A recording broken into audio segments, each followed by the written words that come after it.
We've found our top 4 teams, but only one of them will be crowned our Group A champions.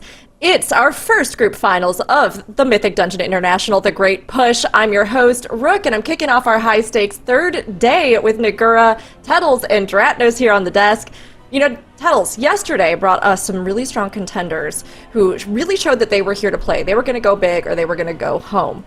I'm curious, what stood out to you about day 2? Yeah, I mean, I feel like yesterday was kind of like the shiny unicorns and no speaky show.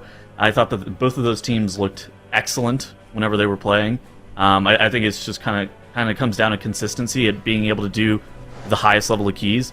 For shiny unicorns, I feel like they pretty clearly had a high cap on their dungeons, but their consistency was a little bit lower than no speakies. And whenever their consistency is a little bit lower, it didn't allow them to put up like the 19 City of Threads, and you can see that wipe like on screen there, and having to reset the dungeon in the 18. They also played a lot of Rogue. Casual Addict basically is playing Rogue in pretty much any dungeon that he reasonably can. Is that going to be good for them today? It's kind of an interesting decision point. I think the Dawnbreaker is an excellent Rogue dungeon, and I think that Shiny Unicorns might be able to take advantage of that Rogue in there, where other teams are less favored. The other team that made it out was No Speaky, and I think that No Speaky looked like probably the best team in this group thus far. They looked better than Mandatory did on day 1. They were they only basically had one mistake on the entire day. They had to reset a 19 City of Threads like halfway through a run. But ultimately, once you get to a key that's that high, I felt like No Speaky just looked better than the rest of the field. Are they going to be able to perform today? I think that's kind of a question that's up for debate. They even had additional time to even try a 21 Arakara, a key that's only been timed once before, and not something that we really expected teams to have a ton of time to be able to do. But overall, it's going to kind of come down to how consistent are they going to be on this final day. Again, ultimately, with how this format works, we're going to get 3 new dungeons at the very beginning. And so a lot of it's going to come down to like how quickly you're going to be able to put up really clean and fast runs in these keys. It's great that with this new format, right, we have sort of a fresh start each day, the 4 teams, then 4 more. Today, the 4 that came out of those top 2 days, obviously. But you're right, fresh start, 3 new dungeons, all the teams can show their stuff and really lay it out and put it on the line today, as opposed to having to worry about the entire format of the weekend. Now, of course, we started things out with our top 16 teams for any of you who maybe need a little bit of a catch-up. Those 16 that made it through time trials, you can see right here, they were separated into Group A and Group B. Group B we'll be seeing next weekend, but here in Group A, we started off with these 8.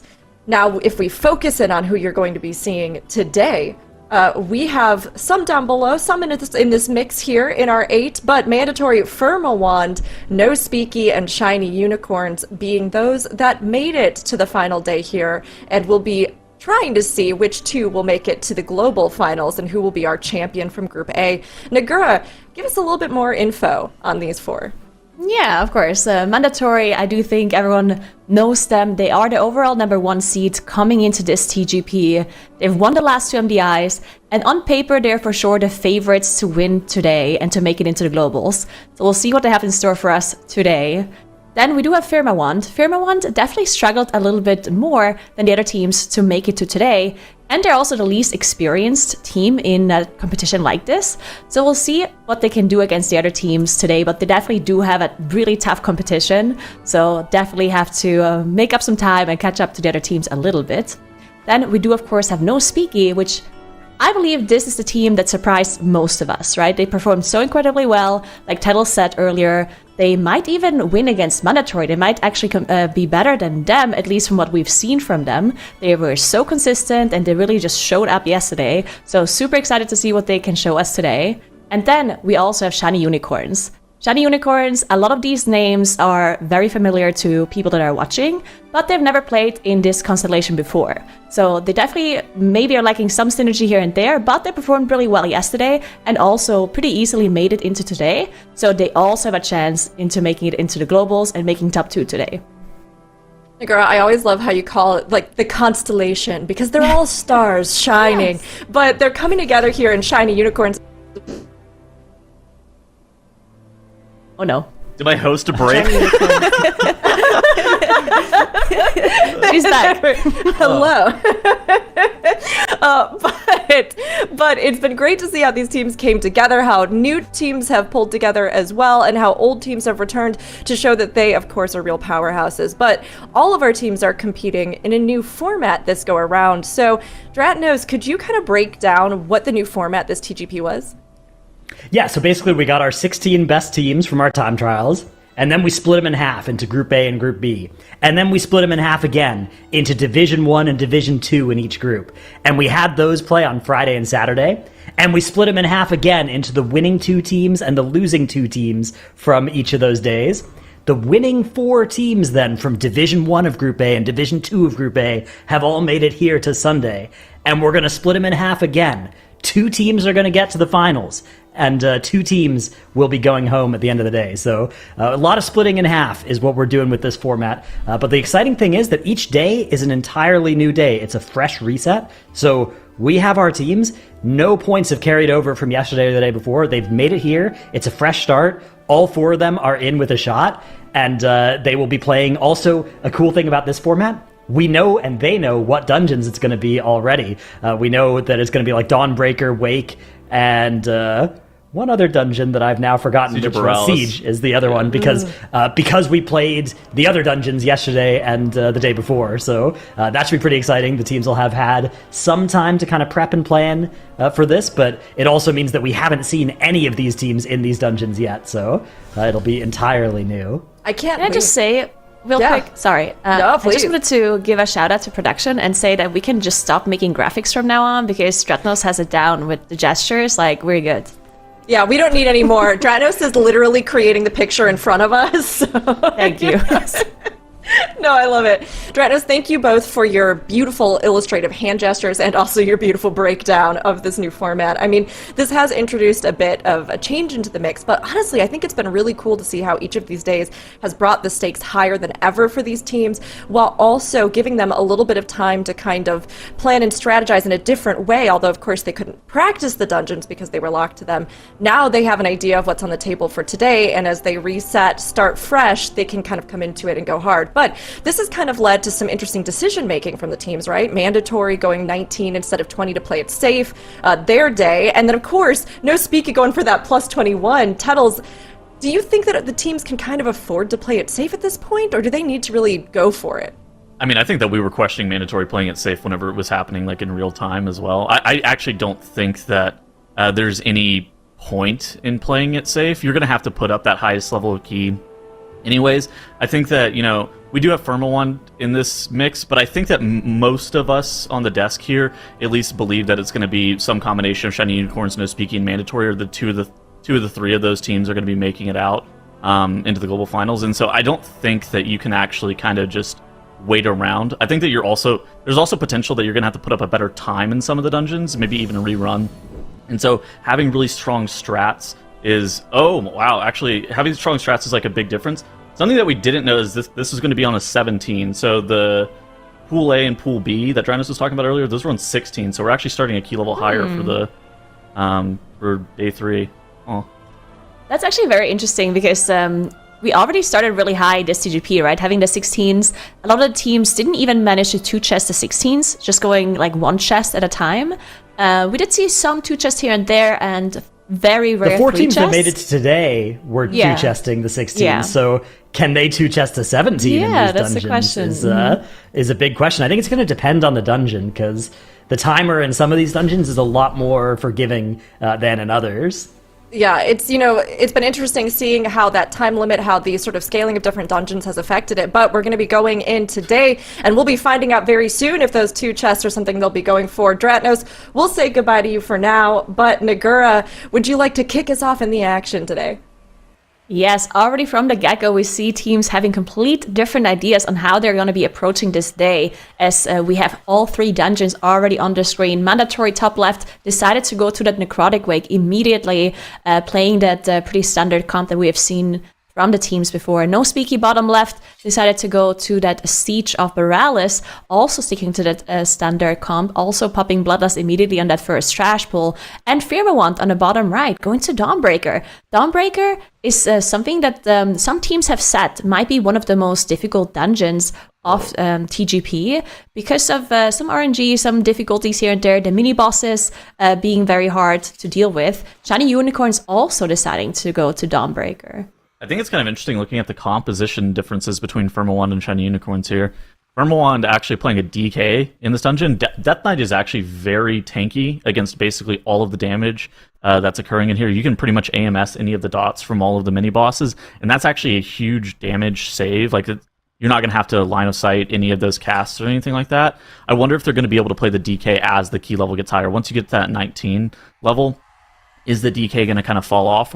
Is that Rogue composition going to excel? Because Rogue is honestly probably one of the highest DPS specializations in this dungeon, and it's not because it does a lot of boss damage, but it's because it can do a ton of priority damage, and how the packs function with one another, that Assassination Rogue is just able to really, really carry.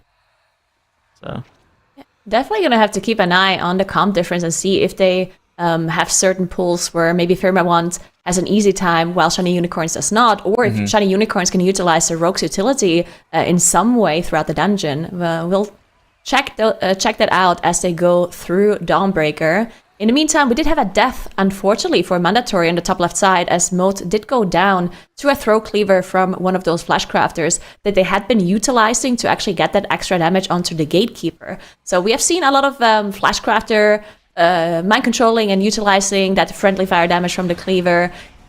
In previous MDIs, previous TGPs, lots of those things have been happening before, but mostly we've been seeing it in the Necropolis at the end of the dungeon, and not so much at the start of the dungeon. So to see Mandatory like really utilize it there, that is definitely something that they practice for the higher key levels, right? To get that extra damage onto the gatekeepers. So that's one of the reasons that Moonkin is, I would describe it as required for this dungeon, especially at like a high level, is you're going to actually carry this Fleshcrafter through the, not necessarily through the entirety of the dungeon, but some teams are maybe going to be carrying this first Fleshcrafter a very far away, even into the Necropolis. And the reason that you're playing that Moonkin is because the access to entangling roots and just like leaving that Fleshcrafter out of the middle of the pack is actually a huge deal. You always are going to have it in a little bit of a better consistent spot. You do have Landslide. Oh, they even have two, actually. They have a second So they have one rooted, they have one rooted to the left, and they have one they just have on the boss. This is actually very interesting. So, I think they have double cleaver damage in here. They kept the one from the left pack, and then they have the one from the middle pull that they just did. That's actually very scary, because if the throw cleaver lines up at a poor time, it can actually snipe you while you're like standing there waiting for the Heaving Wretch to go off. Sometimes you're actually seeing some of these players not take any damage from the Heaving Wretch. That's actually because they're getting Sacrifice, Blessing of Sacrifice. There's a talent for Paladin this season that doesn't allow poisons or diseases to be applied to players, and for some reason, the Heaving Wretch from Blightbone is coded as a disease, and all of the damage is attached to like the initial hit of the disease, and so you can completely immune it that way. Mandatory has an insane first boss split. Typically, you come out of this area, and it's about like 6 minutes or so. They're coming out at 4:20. That's great. That is a very fast first boss split. Yeah, the situation you mentioned did actually occur just there, as Maystein did actually get targeted by a throw cleaver, as he also was fixated by the boss's frontal. So that situation did happen. It can be very dangerous, as you said. But yeah, that's an insane boss split. I'm interested to see if the other teams have similar strategies going into this dungeon, especially in the hierarchies. If Mandatory can execute this well, it's going to give them such a big advantage. They're doing something that's super weird here with the Necromancer. Most groups are probably not going to be playing that Necromancer, but Mandatory in Skylark actually just tanks that pack really easily to where you can throw cleaver that Necromancer twice. Once you get 2 cleavers onto that Necromancer, it just dies. But I wonder where they're going to get count, because like that mob is normally seen as like excess count, and so I wonder if they're going to be looking to skip maybe Narzuda, if they're going to skip something maybe after Narzuda. What are they going to be looking to skip? Okay, and it looks like it's actually going to be that Marauder that we saw off to the left side that ended up getting rooted, and that's going to be skipped. Oh wow, they're going for the looks like they might be going for the MDI pull, or oh no, they're actually just putting the. I think I saw them. Oh no, okay, they just moved the Flash Crafter there. Yeah, it looks like the Crafters maybe just moved there. So now what's going on here is they also have the Void Tendrils from the Shadow Priest, or from the Disc Priest, from the Disc Priest. And that's leaving that Fleshcrafter rooted, and now they're going to continue to knock and move mobs away from Narzuda. 3 cleavers is going to be enough to be able to take down Narzuda, and this is I mean, Mandatory is speeding through this dungeon on a 17. I think that two chest is easily on the table here. Okay, so do you think this is actually... Okay, so on hierarchies, I definitely think this is going to be super beneficial. Yeah. Do you think on a 17, because the amount of time it takes them to set up everything, they have to be super careful, they have to adjust their route, they have to gather this, or move this fleshcraft around.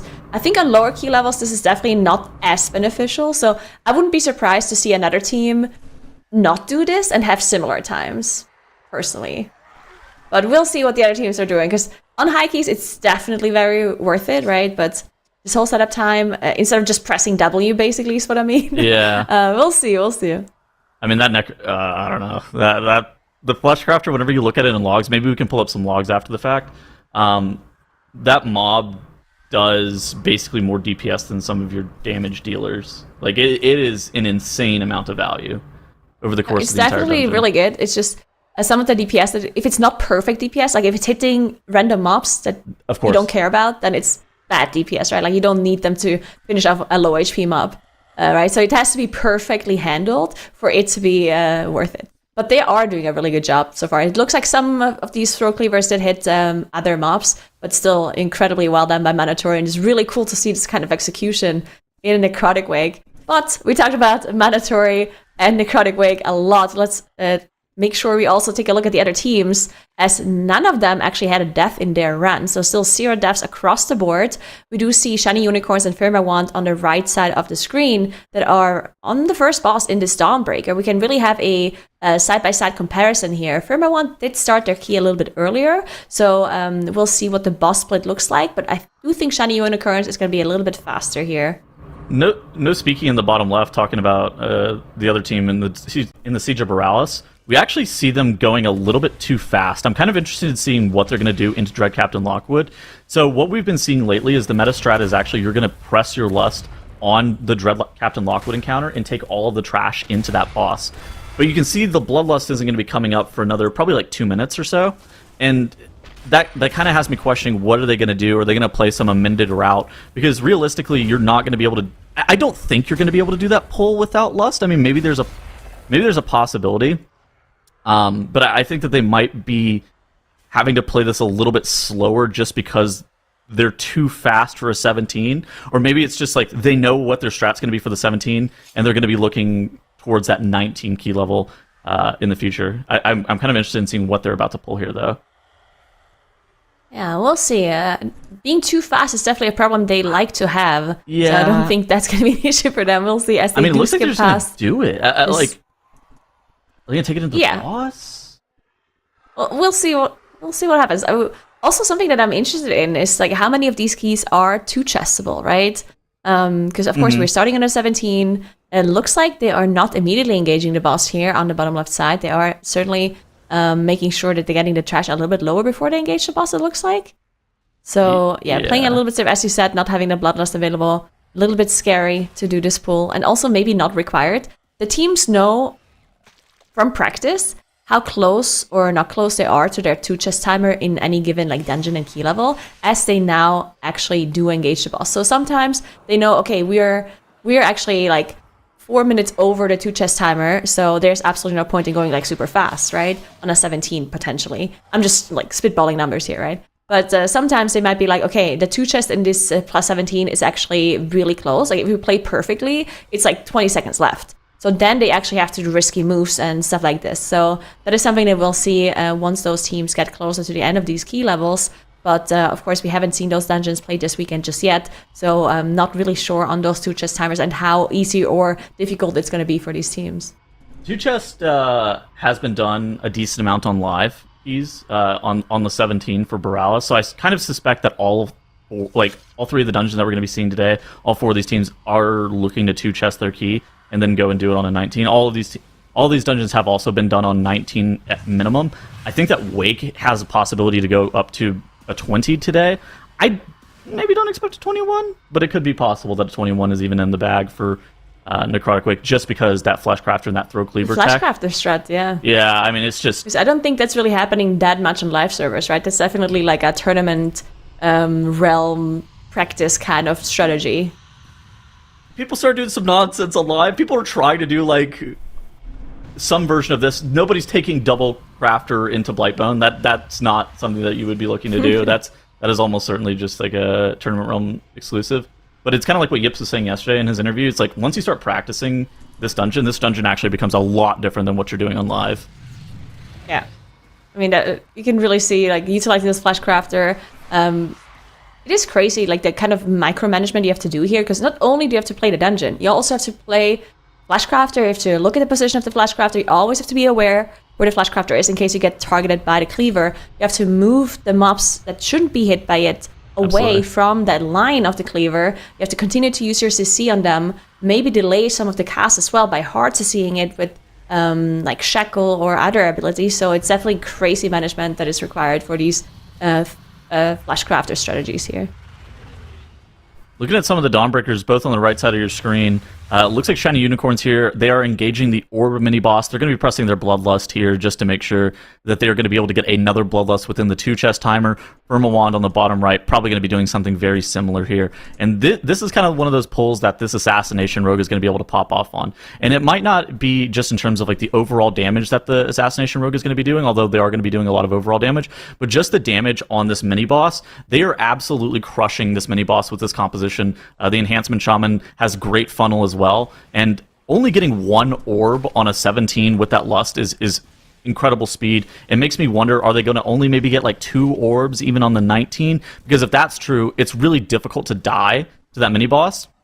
A lot of teams... Oh no, Firma Wand actually having double death here, as Nairo did go down immediately as they pulled this trash pack to a frontal, it looked like, and the Bloodlust was already running, so they missed out on the breath from their Aug Evoker here, so losing out on quite a lot of damage. Then Nairo did immediately release and ended up dying again, and is still not back to the group. So they are fighting this trash back here with their last of only of their 2 damage dealers alive. So definitely not ideal. They're taking quite a lot longer in comparison to Shiny Unicorns, but it looks like they are still able to execute this. They are getting another orb though, which can maybe be a little bit sketchy, as this is probably not something that they planned, but it looks like as the disc bubble comes out, and they might be able to recover here, as their Aug Evoker did now finally return to the group. It's nearly impossible to release on these mini-bosses. Like, they do zone-wide damage. Like, the Orb Explosion does, like, zone-wide damage.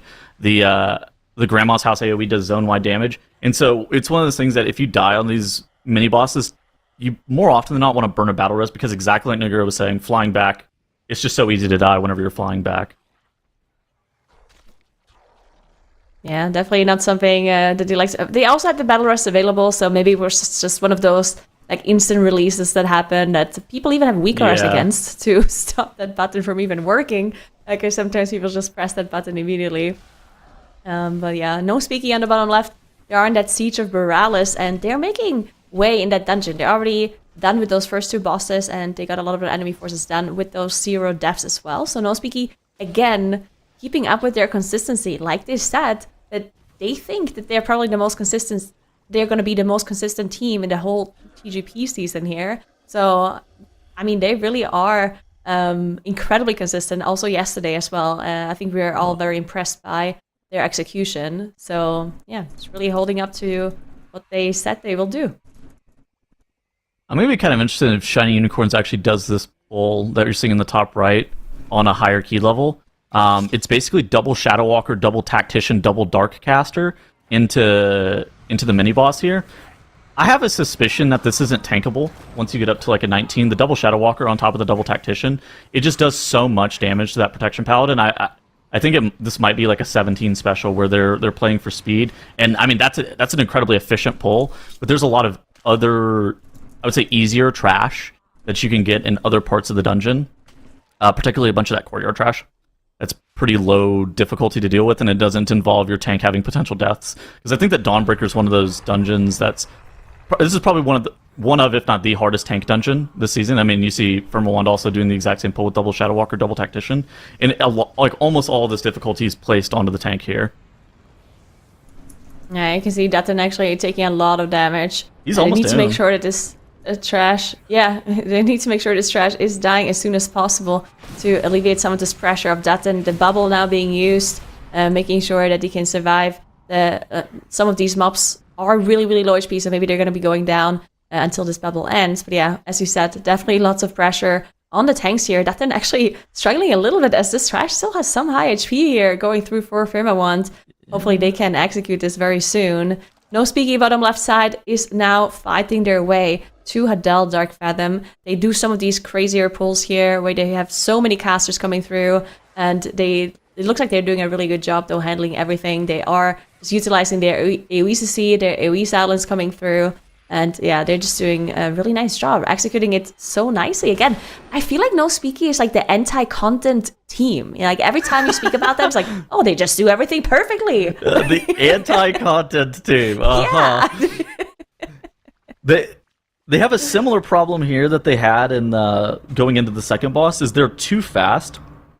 So most teams are actually double pulling the Hadal Dark Fathom room with Lust, but their Lust isn't up for 5 more minutes. I mean, again, they're pacing really well to 2-chest this key. So I'm interested in seeing like how they're going to play this Hadal room. I kind of suspect that they're just going to double pull it anyways without Lust. And it's kind of one of those situations, and we're just going to get Lust whenever we get it on Vic Goth.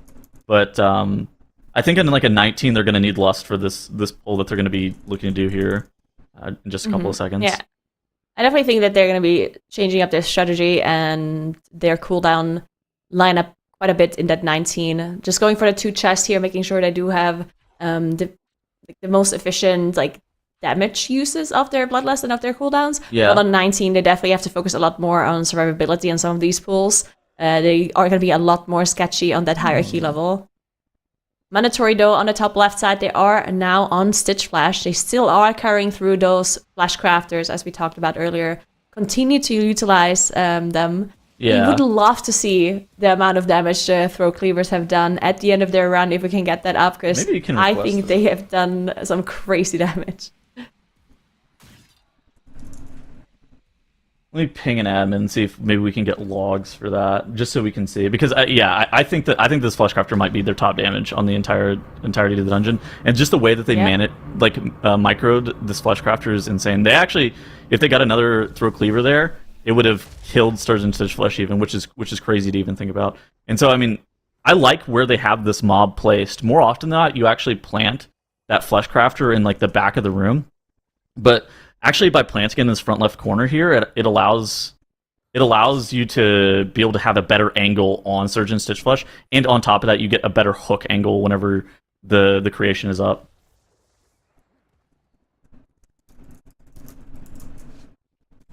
Yeah, I really like how they're optimizing the damage here. As Stitch Flesh does go down now, they're going to be moving up to the last boss, and they're going to be taking that Fleshcrafter with them as well. So that's going to be the last enemy forces that they still need. They are going to be killing it eventually at the end of the boss fight after they're done with it, you know, after they think that those Throw Cleavers have done enough for them, and then they will actually finish off that mob to get the last bit of enemy forces. Yeah. This boss can be pretty dangerous, a little bit of RNG as well on who gets targeted by, who gets sent down, basically. You can have different kinds of tricks to avoid getting sent down, but if the boss fight lasts really long, you'll end up dying to that dot anyway if you don't clear it by actually going down. So we'll see how they handle that. But with a Fleshcrafter and with a lot of damage coming through, they should be able to just skip them and just continue staying up. They're actually trying to speed kill the boss. So what you typically do is you actually leave it CC'd and you wait until the ice shield happens. And then you actually use that Fleshcrafter Throw Cleaver to be able to pierce off that shield. But instead, they're optimizing the number of cleavers that they were getting right there. And so, more often than not, I think you're going to see Maystain here be looking to sleepwalk this Fleshcrafter now. Oh, wow. They actually Warnstoned back up. So like you were talking about, Stove got sent down, but he had that Warnstone on him. So he was able to just immediately come back up without... they're just going to B-res him. Oh, interesting. Wait, no, he actually does have... Like, he got... His debuff is removed. So apparently if you Warnstone back up, it clears your bad debuff, the one that kills you after 45 seconds, and it gives you the 100% crit buff, right? You can see the crit buff on Stove right now. Oh, interesting. That's actually incredibly nice. They do get the extra damage buff, basically. Super cool. Soda tried to Feral Lunge to the boss right there and cancel it, but it looked like he was a little bit late on the Feral Lunge. One thing to note as well, they just went over their +3 chest timer. I honestly think, like, if Mandatory had maybe, like, didn't have this death on mode and maybe utilized a Throw Cleaver here and there maybe, I don't know how much more damage they could have gotten, because this was a very clean run. But they were so close to the 3 chest. Like, I wonder if it's possible. I think if there was a team that was probably going to 3 chest, it was going to be them. They had some really aggressive strats in the 16s on day 1. I think that the Arakara was 3 chestable, but it was only 3 chestable by them as well. Kind of a similar situation. Okay, look at this. So, the Fleshcrafter, you've helped us for the entirety of the dungeon. Now, your last hurrah. You're going to throw Cleaver into Xandria here and activate this mob. This mob is going to melee the Fleshcrafter 3 times and then kill it. And so that it ended up going down there because he did not finish off that mob and did not clear that debuff. So was actually going down there at the very end and still got that penalty, I believe, the 50 seconds. So unfortunate for them. Doesn't really matter. They still got the 2 chests very easily, which is all they were looking for. So they can go back and do that 19 Necrotic Wake now. Well, Shiny Unicorns, they are now on that last boss on Rashanan. They are flying all the way there. 63.48% on the boss. Looking very good. They're also very good on a 2 chest timer. 5 minutes left for them. So, yeah, I think most teams should be making the 2 chest here.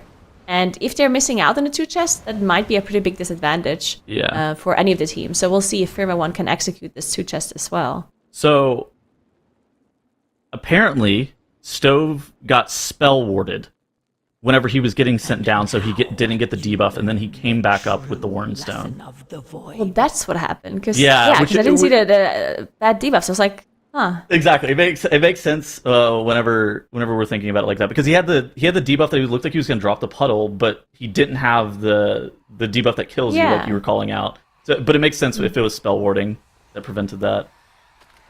Interesting. Well, Firma went on the bottom right. As I said, this dungeon is definitely 2 chestable, as Shiny Unicorns is about to show us on the top right side.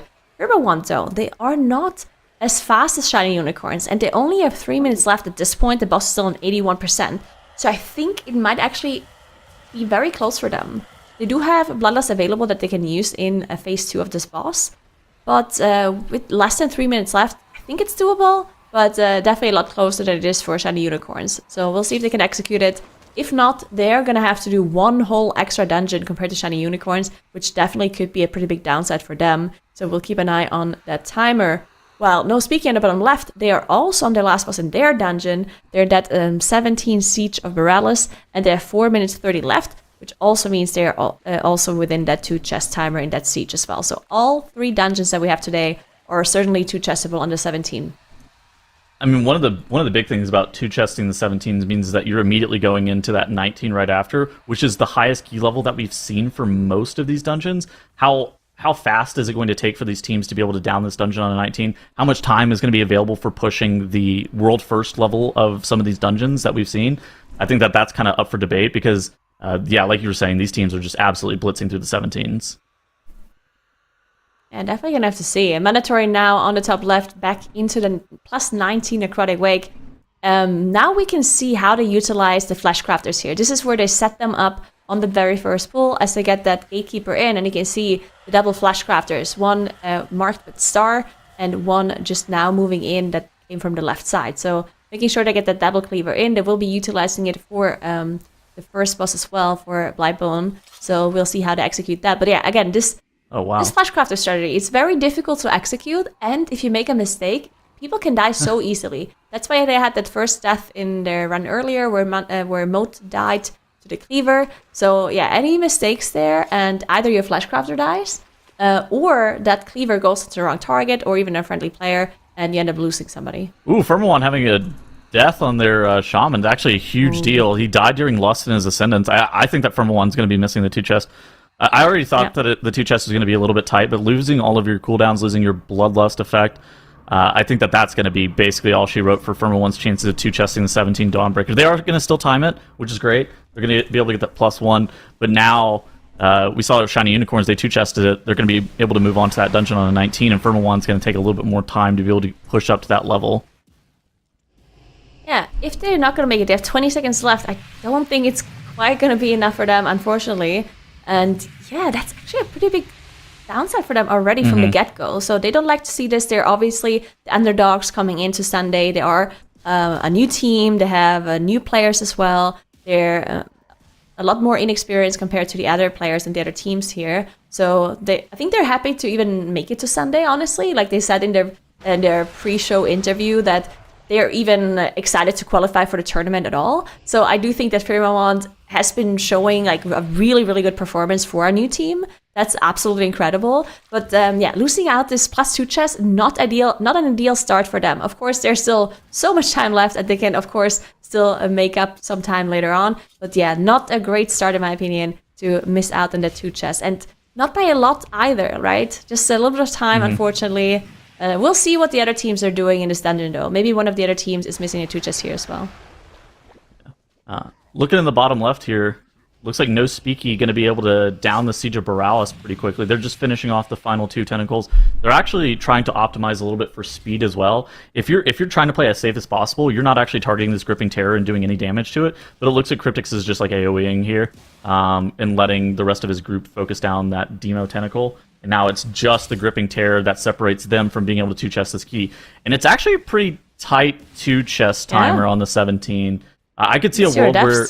I think there's a world where if like a team makes a mistake, you could actually lose the 2 chess. Like any deaths, realistically, I think could cost you. But yeah, I mean, it's a perfect run from No Speaky. They're looking consistent as they were yesterday. Yeah, I agree. Like, this is actually incredibly close. They only have 40 seconds left. They still have 0 deaths on the board. Remember, Challenger's Peril, 15 seconds plus on this timer and maybe a slightly less efficient route. Because we do know how consistent No Speaky is and how efficient they are. So if it's so close for them on a perfect run, I think the other teams might really struggle to 2-chess this one, as they did finish off that last gripping and they are using the cannon. 2+2, this +17, a Siege of Borealis. Again, completely perfect run by them, 0 deaths coming through. So yeah, this is going to be hard for the other teams. And going into the 19 Siege is also not going to be super easy for them either. All right, so we have a replay for the second boss of this dungeon as well, some tech that was shown. So basically on Dread Captain Lockwood is affected by some knockback effects. Thunderstorm and Evoker's Tail Swipe and Pushback are the ones that I'm aware of. And so sometimes you're going to be utilizing these effects to actually cancel the Fiery Ricochet. So whenever you have these bombard circles on you, the healer has to move a lot. And so by canceling the Fiery Ricochet not once but twice, it actually allows your healer to have a much easier time ramping that. You could also potentially delay the phase to that 33% threshold to maybe skip a Fiery Ricochet that happens later, but it also pushes the Fiery Ricochet back for future casts because it's on like a static cooldown timer. And so utilizing Thunderstorm and Evoker Knockback just to make sure that your Disc Priest has the perfect ramp and they don't have to be moving during it is a huge deal. Yeah, that was very cool to see. And yeah, especially in the higher key levels, right? Being able to knock at that overlap, that's going to be crucial. So we'll see if the other teams are utilizing this as well, making sure they don't get this bad overlap coming through. But there we go, Mandatory in that +19 Aquatic Wake. Again, still utilizing those Flash Crafters. We can see them rooted on the right side by Stove, by the Moonkin player. And they did finish off Blightbone and 430, which honestly, I think that was a very similar split compared to the 17. That, I think it was only a couple of seconds. That's yeah. And it's 2 key levels higher, so that's pretty crazy. Does the Fleshcrafter stream? Some are asking. It's an ancient callback. It's funny because Mode is actually he used to play the team, right? That started this name. Like, does the Goliath stream? Gargoyle. I'm sure Mode was in that team. It does the Gargoyle. Stream, Yeah. From Halls of Atonement, so Mandatory doing a little bit of a different route here. Last time they actually ran into that Necromancer pack with the double Marauder. Now it looks like they're doing something different, but I don't know what they're going to be doing different. Normally you pull that Necromancer pack because you need the Javelin that's attached to it. Maybe they can send Mode to go grab that Javelin. It's not the end of the world. Typically you don't want your Javelin on your healer because there's actually a lot of really weird spots where the healing is pretty intense. Like, the same time that you want to be Javelining is the same time your healer actually wants to be healing. So, more often than not, you just don't have them picking one of those up. But what are they doing? Looks like they shackled the mage. They might just play this Necromancer solo? Wait, the Necromancer's mind-controlled. What are we doing? I think they're just moving it back for the Flashcrafters, right? Just making sure they're moving it out of the other soldiers' that are potentially soaking up those cleavers. We also see a shackle come through and one of the ads as well. So Moat ended up shackling some of them. Then they mind control over the Necromancer, root the other skeletons, mages, and soldiers to make sure they get all of these flashcrafters in. Very cool strategy. It takes a little bit longer to set up, right? That's why they didn't do it on a 17, because they felt like they don't need to really optimize it there. Yeah. But on the higher key levels, this optimization is really cool to see. I mean, they're only plus oneing this anyway, so the most important thing is just making sure that they have something that's easy and consistent. And I think that what they just did there was easy and consistent. Sure, there's a way to do it a little bit faster, but you're not going to need the time, assuming that you're going to have that Flesh Crafter strat for the remainder of the dungeon perfectly allocated. It's going to be one of those things that you can pretty reasonably time this dungeon on a 19 first try, assuming that you have good practice on this dungeon. Yeah, things as well. We also just saw that skip coming through, making sure they skip that other Necromancer pack by using that grip on a mount, passenger mount. Which is something we've seen a lot in Necrotic Wake. Very similar skips coming through here, as they are now engaging that other pack with the Flashcrafter. It's still mind controlled. Looks like they might not be utilizing it too much for this pull, because there's just so many mobs that would probably be soaking up the cleavers. This is normally your lust pull. Like, they don't need it. Tanking this, by the way, without lust is very, very scary. The amount of damage that the Bone Flayers can do to your tank, making them have lower maximum HP. Oh my god, a fear went off. What? Oh my god, Skylark actually dropping really low here. No bubble available. Skylark actually did use bubble just before. Macy does go down to a Bone Flay cast here. They do use a Battle Rest, it looks like, but I think they have recovered. Wow, that was crazy. Like, the fact that Skylark somehow survived this while all of the mobs were hitting him in the back while he was feared, and somehow Macy managed to get that Bone Flay cast on him, did get rest up, and did recover. They can still time this key. But yeah, that was definitely very, very sketchy. In the meantime, though, no Speaky on the bottom left. They are in that siege again. They had to reset the key. They probably had a full wipe coming in somewhere. We might have a... Oh, there it is. We do see the replay here. As... Oh, they were fighting that second pull. Let's see what happened. If I had to guess, it's probably like a shredder. Oh, yep. Down? Yeah. It was the shredder. The stinging steel from the shredder actually does an insane amount of damage. A lot of teams actually elect to skip those mobs because not only do they port, but they also do just an insane amount of tank damage. So it might just be like a high variance like tank pull. But now we have the replay for that Necrotic Wake Fear going off. I am stunned that Skylark didn't die. The fact that we only had Mace Team going down is we got bailed out really hard here, I think. Yeah, Macy going in with that rescue on Skylark, making sure he got the shield, then getting that Bone Flay on him, unfortunately. But maybe even good, because maybe Skylark would have died to it without any mitigation coming out of that fear as well. So actually very nicely executed by Mandatory, being able to recover this. Really nicely done. We'll see if No Speaky can execute this pull this time around on the bottom left, and it looks like they are. So this is the end of that second pull. Did manage to survive this time around on their tank, and are going to be moving forward here, as they did use their Bloodlust on the first pull, lasting a little bit into the second pull as well.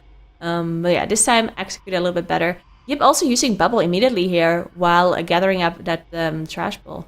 You don't want the gutters to debuff you. I think that's like the biggest thing is those gutters, they apply a negative haste aura onto you. And if you any tank that you ever play with, the moment that they get hit by the gutter and they have less haste, they go, my haste, man, what am I supposed to do? And it's just like they just like nonstop complain until the gutter debuff is gone. So it makes sense that he bubbled there. Understandable.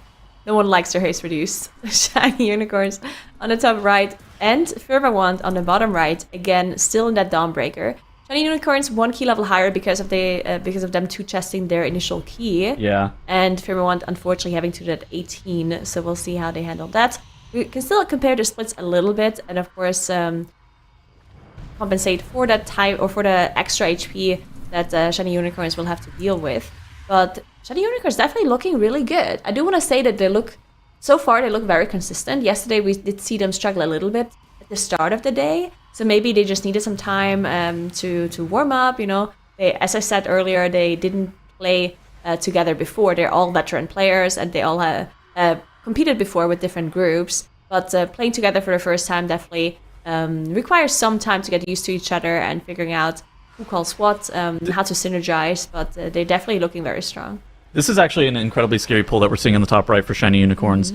So basically, now is going to have to set this up with either Bubble or Spell Warding on himself, and he's going to get charged by those Shadow Walkers. And the Shadow Walkers do an insane amount of damage on top of the Tactician damage. And so the whole setup for here is actually very, very dangerous. You see now getting through it. Now the basic goal is to kill one of these Manifested Shadows before the AoE goes off. But this comp is actually great at dealing with that. One of these Manifested Shadows, they're basically just going to like mark one or call out which one is going to be getting killed off, because you can't have 3 of those AoEs going off at simultaneous points, otherwise you're going to be looking to wipe. And Shiny Unicorns, while they were able to get that pull dealt with, it looked really clean. It's a great job by now being able to keep himself alive. I think it's really easy to die to a pull like this. That was also like a lot of defensive steers, right? We did see some defender coming in, then bubble immediately afterwards, then a shield wall coming through. Shella actually proc cheat death also at the start of the pull. Oh, we got Shadow Walker dash! Shella does go down! So Shella is actually releasing, trying to get back to the group. But yeah, this pull taking maybe a little bit longer than what they maybe anticipated. And now also struggling a little bit now, completely out of defensives at this point. So we'll see if they manage to execute this still. Shella is now back with the group. I mean, I don't think they're out of the woods here. I think that we might actually rotate to a second Manifested Shadow AoE if we're not careful. It looks like they're going to be able to actually get this killed off probably about 10 seconds before the second AoE is going off by his Manifested Shadows. But Royben going down the Tormented Beam, and now things are starting to unravel a little bit for Shiny Unicorns. Having 3 deaths here now is dropping super low. That Tactician is still alive. The Shadow Walker's going to Umbral Rush him right now, killing him off. And Shiny Unicorns are going to be wiping in this 19, and they're going to have to go again, Nagura. Wow, this is not great. I'm so sorry. I literally talked about how consistent they are today, and then unfortunately they ended up wiping there. I mean, that, as you mentioned, this is a very crazy pull, and they managed to survive for so long. But I feel like maybe there was some damage that they were missing out at some point, because I feel like this pull was supposed to die a little bit earlier. Moat actually going down here as well. Melee by the Flashcrafter. As we were talking about Shiny Unicorns, died to the Flashcrafter. Something that happens whenever you have that mind control play, right? Whenever the Flashcrafter is mind controlled, those targets tend to just hit the priest whenever they come out of it. So not ideal. Maestin also following from a Throw Cleaver cast. So it looks like they had some issues coming in this Necropolis. I mean, they're doing the pull with double Fleshcrafter. That pull is actually so sketch. Normally you only do that with like the single Fleshcrafter, but bringing that Fleshcrafter from the very beginning of the dungeon up here, it has a really additional layer of complexity that's attached to it, because like you're going to be having those cleavers coming in from different angles, and it's really difficult to actually get those organized well, especially once mode like drops that Fleshcrafter and it's now into melee. All right, so I wanted to take a second to talk about DK versus Rogue and Dawnbreaker. So I had our graphics team pull up an asset that was comparing the damage that the DK versus the Rogue was doing, and this is one of the reasons that I was really talking about Casual Addict at the very beginning of this, whenever we were looking at Rogue and Dawnbreaker. Rogue is one of the best specializations for Dawnbreaker. If you just look at the 1-to-1 comparison, the Rogue to DK damage, the Rogue is doing very similar overall DPS to the Enhancement Shaman while having great priority damage, where whenever you're looking at that DK a lot more durable, a lot more sturdy, but it does slow you down. And I mean, ultimately that allows Shiny Unicorns to just pull the entirety of this dungeon faster, because they are able to have that Rogue doing a little bit more damage. And so then it's just like you're getting from pull to pull faster, you're having less uptime in combat, and that's just going to kind of raise the entirety of the group's DPS as well, not just that 1-to-1 comparison, but that's why that Rogue is being played here. In the DK, I mean, I don't think it's bad, but I do think it's a lot lower damage, so you know what you're getting whenever you're playing it. Yeah, I do have to point out that, of course, Shiny Unicorns did have a perfect run in their 17, while Firma 1 did have a couple of deaths here and there, missing out on that breath of Ian's whenever they had that Bloodlust pull on the mini-boss, so they are missing out on some of that extra damage there on DK. But still, like even on a perfect run, I do agree, I don't think the DK would have been doing as much damage as Casual Addict on that Rogue. So I do think, I also agree with you that Shiny Unicorns comp here maybe has a slight edge over Firma 1's. One thing I do also want to mention, though, because earlier I said Firma 1 not too chesting that 17 is going to be a pretty big downside for them, but now the Shiny Unicorns actually had that full wipe and had to reset. Not as big of an advantage anymore all of a sudden, right? So we'll see how that's going to continue for Shiny Unicorns, if they can manage to time this key now, or if they have more issues coming through. Would Shiny Unicorns have lived if they had a second tank in that Death Knight with an AMZ? Maybe. Up for debate. It's up for debate. The people are asking. All right, Shiny Unicorns here popping their Bloodlust. This is a standard Bloodlust pull. You basically need to get it pressed probably before that 2-minute mark, but pretty much everybody's popping it on this Nightfall Ritualist. You are a little bit dry on CDs here whenever you're doing like offensive CDs, but it's not like the end of the world. That's kind of why you press that Lust, is to make sure that you're able to actually get through this mob whenever you're dealing with it. And so, yeah, pretty big deal. And I do want to take another look at Mandatory in the top left, as they did have those 3 deaths coming through, having some issues with their Mag Controls, with their Flashcrafter handling, but it looks like they have recovered now. The timer definitely still looking good. There's no +2 for Necrotic Wake, +19 going on, so they just have to do the key in time. They don't have to hurry up or anything. The timer overall is going to be looking good, but still, they do want to make sure that they execute this perfectly, and they don't want to be losing the Flashcrafter, because they need to have that extra cleaver damage for the bosses as well. They do make sure they utilize the weapons as well. You can still see the Devil Spear being held by Stove and Maestein as well. Yeah. It's one of those things that I would argue that 17 is the same as 18 is the same as 19 in this dungeon, just in terms of like the strategies that you're going to be looking to deploy. There's not really too much that's going to be looking to change. I am seriously interested, though, if 20 is going to be on the table for this dungeon. The amount of damage that's just going to be going out on the tank in a 20 of Necrotic Wake is insane. And while the Fleshcrafter is going to be able to give you a lot of leeway in terms of the timer, just the survivability element of this dungeon on a 20 kind of calls into question as to what the cap on this key is realistically going to be. Yeah, I really wonder as well, especially because we start on 17s today. There's 3 dungeons they have to play, and if we see 2 chests on all of the keys, we're going to be done with the 19s pretty fast, right? Yes. So I do think we're definitely going to have to see some of those 20 key attempts. So I'm super interested to see that. As Firmawat, unfortunately, has some issues there. DK, and they have a full wipe coming through to that Dark Orb. Unfortunately, that might be a town portal for Firmawat here, as they end up wiping. Yep, there it is. Just unfortunate for Firmawat. 15 minutes into that dungeon, missing out the 2 chests on the 17, and then having to reset the 18. Definitely not ideal. Maybe we could get a replay on this, but I mean, look at No Speaky on the big screen here. No Speaky were actually able to pull all of the trash into the boss. They had that Bloodlust rolling like I was talking about whenever we were looking at the 17, how they were too fast, and so they kind of played things a little bit slower. This time they just they had all their cooldowns lined up perfectly. The Bloodlust was available at the right time, and it just allowed them to take some of those trash mobs into the pull. The Commander is by far the most dangerous one, that guy that's mounted on that horse, because he does that charge, that Azurite charge, and it can do an insane amount of damage whenever it's combined with the Fiery Ricochet. And so you basically have to determine whether or not you're going to be either 1, killing the Commander, or 2, pushing the boss as fast as possible. More often than not, teams elect to just like push the boss to that 33 or that 66% threshold, and but look at this. And they just immediately run in right on pull. They have all their offensive CDs available, and they press AG, they press their Nature's Vigil, and they're just trying to heal through all of this damage that's going to be going out with that Azurite charge and those Fiery Ricochet casts. This is great. Yeah, this is some crazy pulls here coming through on the 19 for No Speaky, and some great execution as well. I mean, there's just so much damage, so much things you have to worry about, so really like to see that level of efficiency and execution here from them, as they're now down to 46% on the boss. Definitely still looking very, very strong for them. We'll see what they use their next Bloodlust for. Probably for one of those bigger pulls in that Hadal area, as you mentioned earlier. They weren't able to do it in the 17 because they were too fast still. So definitely a little bit of a different routing coming through in the 19. I wonder if the other teams are going to be doing something very similar, because the closest to chest we've seen so far was the Siege, right? No Speaking having a perfect run, 0 deaths, and just 10 seconds off the 2 chest timer, I believe. So yeah, definitely super interested to see if the other teams can execute that as well. Mandatory might +2 this 19, by the way.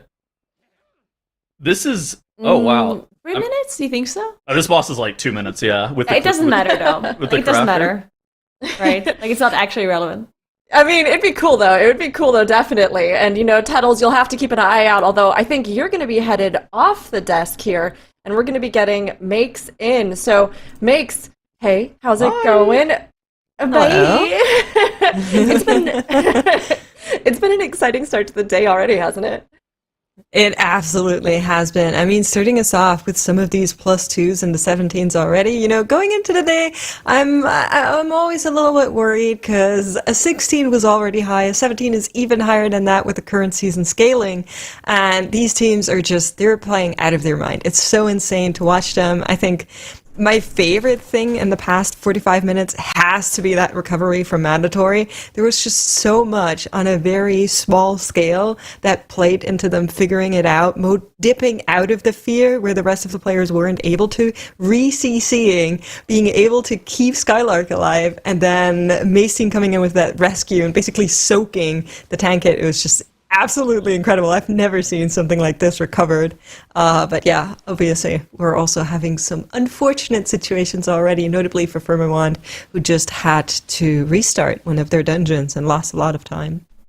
Yeah, speaking of mandatory, though, they are about to two-chest this key, potentially, as we did have Stove getting sent down, getting that immunity by Skylark, getting the spell warding, and using that Wernstone to come back up. There we go, another Wernstone casted by Maysteen, trying to utilize that spell again, not having to go down. The Dark Exile coming through on Soda.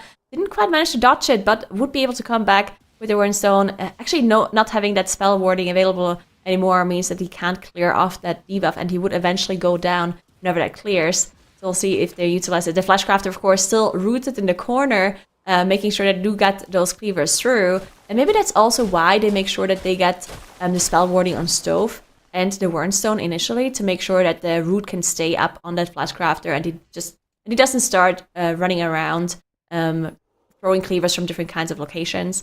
But there we go, Soda is now back, did have to play the downstairs phase normally, and another Dark Exile being casted on Stove. Looks like did successfully dodge it, actually, with a... Gamer. I'm not sure if it was a wild charge or if it was Maysteen's rescue.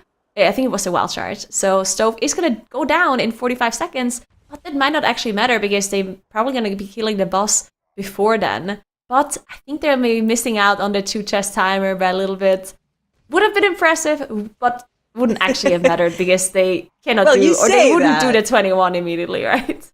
Right, immediately being the keyword here. I agree. I think the highest we've seen on live servers is the 20 Necrotic Wave, and that already is an absolute beast of a dungeon. And then, of course, they still need to allocate a couple of seconds for that Flashcrafter being killed off here, so that is also always going to take like 5-6 seconds as well after the boss is dead, and Stove actually going down here. Unfortunately, that's also going to count for them against the Challenger's Peril, but like you said, doesn't matter, they have the 20 unlocked. And if we are going to be seeing any attempts at a 21 Necrotic Wake, which I would love, honestly, I think it will be way later in the day than now, so they're going to be happy with that 20 there.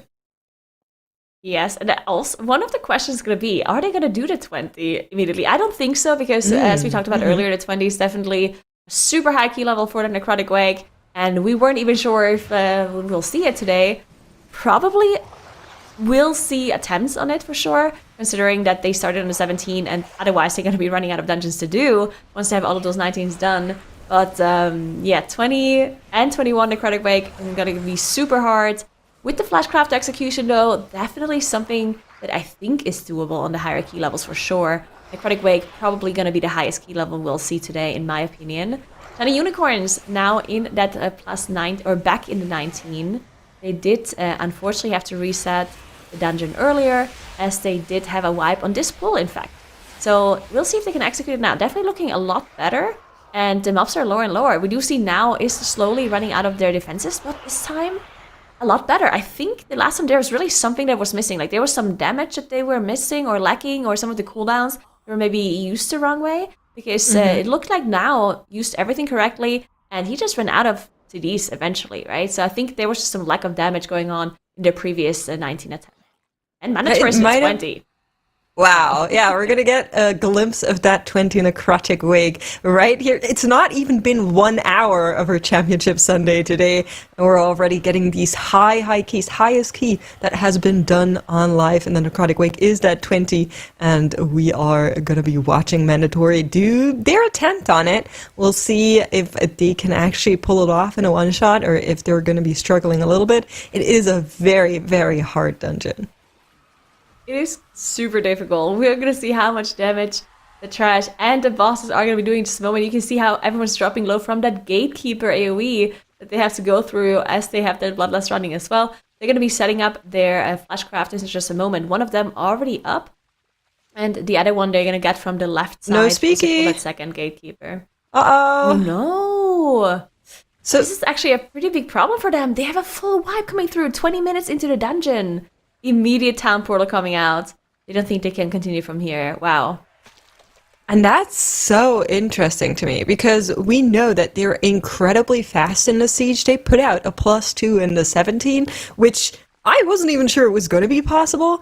And so them having the wipe here and immediately calling it tells me that their 19 time is actually going to be right on the money. And I'm very, very curious if if we're going to see something similar from other teams, that maybe they're able to recover similar to what we saw yesterday from Shiny Unicorns in that City of Threats. But no speaky. Very, very unfortunate losing that much time. This is gonna make today so much more interesting. We do have the replay Here's a coming replay. through. This is one of those caster pulls that can be incredibly dangerous because before that you pull the Demolisher. Oh, Yip's actually going down. Yip not having any cooldowns left. You can see just running out of defenses because before this pull, that there's like 2 very dangerous pulls, right, with the demos coming through. So probably had to use a lot of the defensives and offensive cooldowns for the previous pulls. And then when you go into this caster pool, you end up not having too much stuff left. And Yip just going down there, immediately causing a chain reaction, everyone going down.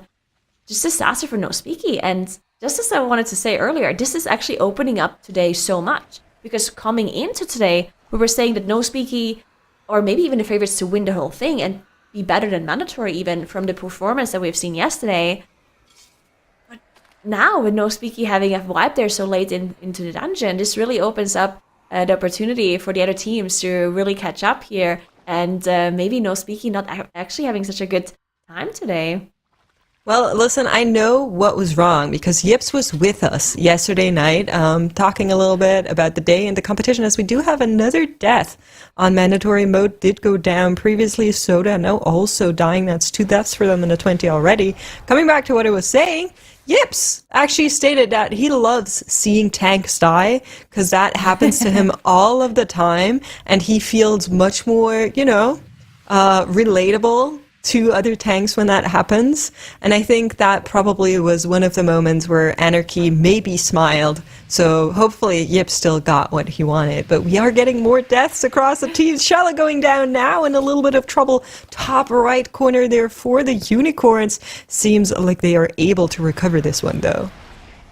Thankfully they can recover the pool because they already had to reset this dungeon once, so they don't want to do that same thing again, as they did manage to execute that mini-boss pool with the bloodlust that was allocated to it. Because, yeah, this is one of the pools that is very dangerous. Firmawand almost wiped to their pool there in their 17 earlier, as they did lose their Aug Evoker twice. Still managed to execute it in the end. But yeah, one of the more dangerous pools in the whole dungeon for sure. I'm glad Shiny Unicorns did manage to recover after losing Shella there at the very end. And hopefully they can continue this run and actually get a clean +1 here in that 19 Dawnbreaker. Dawnbreaker, as I said earlier, actually one of the more dangerous dungeons that most teams set in the pre-show interviews. They're not happy with this dungeon being on Sunday, because they do think there's some RNG involved here that they're not too happy about, and that the mini-boss pulls can just be so dangerous. Yeah, absolutely right. I feel like all of the dungeons we have for today, they have like these unique pain points. One of them is definitely going to be that end boss in Siege. I think the final boss in the Dawnbreaker, as well as the trash area between the first and the second boss. Very, very difficult for a lot of the teams as soon as we get into the level of the 19s, that some teams are already in this fast into the day. I doubt, I'm going to go on a limb here and say I doubt that it will stay on the wipes that we have seen thus far. There's plenty more coming, as Shiny Unicorns are actually at Grandma's house, and once again now dropping really, really low as the poll is getting set up here. And this is, like I was just mentioning, one of these polls that are very, very hard. Wow, and we actually talked about this earlier. Tenos and I were thinking that maybe this is a pool they can only do on the 17 and might not be able to do on the 19, but Shiny Unicorns disagree. They think they can execute this we'll see if Now can survive it all, as Bubble is still available and Shield Wall as well. So maybe he's holding on to it a little bit for the end of this pool, but looking good. Bubble now running for Now on that Proud Paladin, so the mobs should be going down soon before he's running out of those defensives. But yeah, 19 Dawnbreaker, definitely not one of the easier key levels. Maybe even the highest key level we'll see in this dungeon. Even though I kind of would like to see 20s in all keys, in all dungeons. But we'll see. 20, 20, and 21 in the Necrotic Wake. Yes. Some Copio, anyone? I like it. I love it. Let's do it. Well, speaking of seeing things that we love, we did get the damage numbers back from Mandatory's Necrotic Wake that they just did. They're 19, and we wanted to show off the Flashcrafter damage because, of course, that scales with a key level, just to show you how much that little mind control tech can really do. Wow, that's crazy. Like, the amount of damage a Flashcrafter is doing in that key in the 19, presumably, which means that it's going to scale up even further. The higher the key, of course, the Flashcrafter Can it beat Soda? A little bit. Can it beat Soda? That's the question, right? Yeah, I don't think so. I mean, Enhancement Shaman is like, come on. The Flashcrafter can't even beat out Enhancement Shaman here either. What else do you have to do to beat the Enhancement Shaman on DPS? Who knows? Well, actually, the Flashcrafter has a little bit of a downside because the Breath of Eons and the general buffs of Maysteen on the Augmenvoker are not going to work on him. So I think it's a little bit of an unfair battle here. Oh, okay. Well, I think actually Mode's damage and the Flashcrafter should be combined just so that the Disc Priest is on top. I disagree. Well, they got one of them dragging along on the bridge in the top left corner. Flashcrafter is going to stay with the team as the Shiny Unicorns have entered the boss fight in the 19 Dawnbreaker. And this boss arguably is one of the longer ones. You can definitely stay here for quite some time, and there's a lot of AoE damage as well. Yeah, this boss just seems to never end and just continues to do more and more damage, it feels like. I know that it actually doesn't. The Shadowy Decay here actually always just is the same, but it's like, feels it does more every time. And of course, also the Dark Orb coming through is going to be aimed here by the Priest, making sure they get the least amount of ball of damage whenever that orb travels the furthest distance. And yeah, they're looking good on the top right side here for Shiny Unicorns. The end of this dungeon definitely a little bit on... I do want to say, once you're on this boss, you feel a lot safer. I do think, of course, this boss and Rashanan are also difficult to execute, but the mini-bosses before and the trash before, definitely something that sparks the most fear in these teams. So I think Shiny Unicorn's definitely happy to be in this boss now and to have done most of the trash that they need here. While no speaking in the bottom left, they are again in this plus 19 siege. As Shelly does go down, they do have 2 Battle Rush available, so they're going to get their Augmenvoker back up in just a moment. Yeah, not great having to rest their Augmenvoker here. So it is actually that AoE damage that it does, the DK cast, and it just pulses. And everybody needs to be top before it starts, because otherwise you're going to have such a hard time to get the group back up, even with that Disc Priest that's arguably very strong right now, and that Holy Paladin. There's just so much that's happening in this entire boss fight. And as you can see, we're only at 42%. Shadowy Decay is going to come in once more this time around, though. The HP bars are looking a little bit stabler, but Shella dropping once more really, really low there at the end. Evoker, just not the most, tanky class, it seems like. Yeah, definitely struggling a little bit. Thankfully, they don't have a Moonkin in the group, so they don't have to heal 2 squishy players. They can focus on Shelly here moving forward. As no speaking on the bottom left, they are in that 19, as I said, their first boss split looking pretty good. Again, they had a full wipe earlier after their second boss on one of the trash pools with the caster mobs right before Hadal Dark Fathom. So they lost out on a lot of time. I think they were 20 minutes in, so no speaky, definitely not looking as consistent as they looked yesterday. Yesterday it looked super clean on the Grim Battle going in, getting the 2 chests. It was a 2 chest on the Grim Battle 16, immediately going to that 18 afterwards and executing that perfectly as well. So not looking as clean today, but I do believe in them. I do think they can execute the 19 this time around on their second go. Well, speaking of believing, there's a team that is going to need that and then a whole lot more because Firma One definitely coming into our Championship Sunday as a little bit of the underdog in comparison to the other teams. We have a boast of veterans and current MDI winners on the other teams, and then Firma One kind of coming in as the unknown factor. And sometimes that can be really good. If you come in and people don't know where to estimate you, then it can be easier to overcome some of these challenges. But Firma One, based on what we saw on the Friday, definitely needs to be just a little bit better than what we saw on that Friday as well. And for them, the story is actually similar to No Speaky. They have one go again already, and they can really not afford having any more of these, especially because they're also missing out on one of the +2s here in the Dawnbreaker that the Shiny Unicorns already have put up. That's why they're in the 18 now. They're going to need to do the 19 after. So already a little bit of extra time in that Dawnbreaker in comparison to faster teams. They're going to need to really speed it up. Yeah, they definitely are going to have to speed up some of their other runs as well, and not... We don't want to see any more resets, especially not on the earlier key levels from Firma One, if they want to stand a chance against these other teams. Especially Mandatory, our most consistent team from today so far. They did not have to reset any of their keys in comparison to all 3 other teams having to do so. And they are in that +20 Necrotic Wake. Getting the 2 chest on the 17, then almost getting a 2 chest on the 19 as well, into doing this +20 key here. They have the 2 deaths because they had some issues with the Throw Cleaver and the Flash Crafter at the start of the dungeon, but did manage to recover now, and they're now on a Marth. The first boss split was approximately a minute slower than their +19, so definitely cost them some time. But we know that they almost reached the 19, which means that the timer is not actually going to be the biggest factor for them here, unless they have some major issues. Well, speaking of major issues, we have some of these arise for Firma One, but looks like they are able to recover as they just started fighting the second boss in the Dawnbreaker here.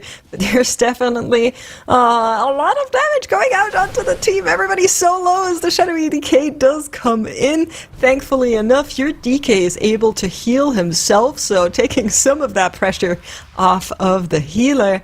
Coming back to Mandatory though, they also had 2 deaths early on in that Necrotic Wake 20 that we're seeing them in right now, which might have been a part of them being just a smidge slower on that first boss split. But I agree with you. I'm not too worried about their timer on the overall at all, looking at how fast their 19 was. Yeah, definitely looking good still on the timer for them. Firma One, though, having those issues at the very start of the boss fight, it looked like Datan actually went down, like their Prot Paladin. So the fact that they managed to recover this and still continue is actually pretty impressive.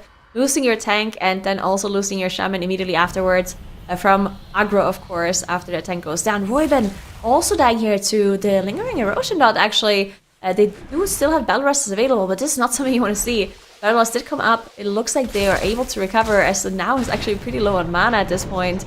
But there we go, the boss is now going to be facing, and they're going to go into the second phase. They have the Bloodlust available as well. Timer looking very good for them too. So unless they have any problems at the end of this phase, they should be home free, which is great for Shiny Unicorns. Getting that +19 Dawnbreaker on the board at the very start of the tournament here is definitely really good for them. Actually, this part of the boss is really hard on Disgrace because you don't have good tools to deal with the damage that's outgoing here onto the team. So for the Shiny Unicorns, there is still some more danger awaiting. Their overall timer is looking good though, and No Speaky also able to recover a mere tragedy waiting to happen, but is not going to be the case for them as their 19 is moving on. They had trouble before in the section after this boss where I believe it was a banana that eventually caused Yips to go down there. Hopefully this time around they can get through that unscathed.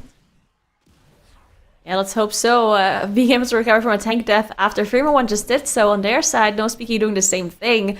So good on them being able to get the rest up, not losing any more players from there in the middle of a boss fight. Really nicely recovered by them. Now, we do see Shiny Unicorns on the top right are on that last phase of Rashanan. They do have a little bit less than 6 minutes left, so as I said, definitely looking good at a timer. Are sitting on this Bloodlust for a little bit until they have all of their cooldowns available. and maybe also playing it a little bit safe, making sure that they use it in a moment where they maybe need a little bit more defenses as well, because timer, of course, is good for them, so they definitely want to make sure that they're playing it as safe as possible. Just no deaths, no wipes coming through here.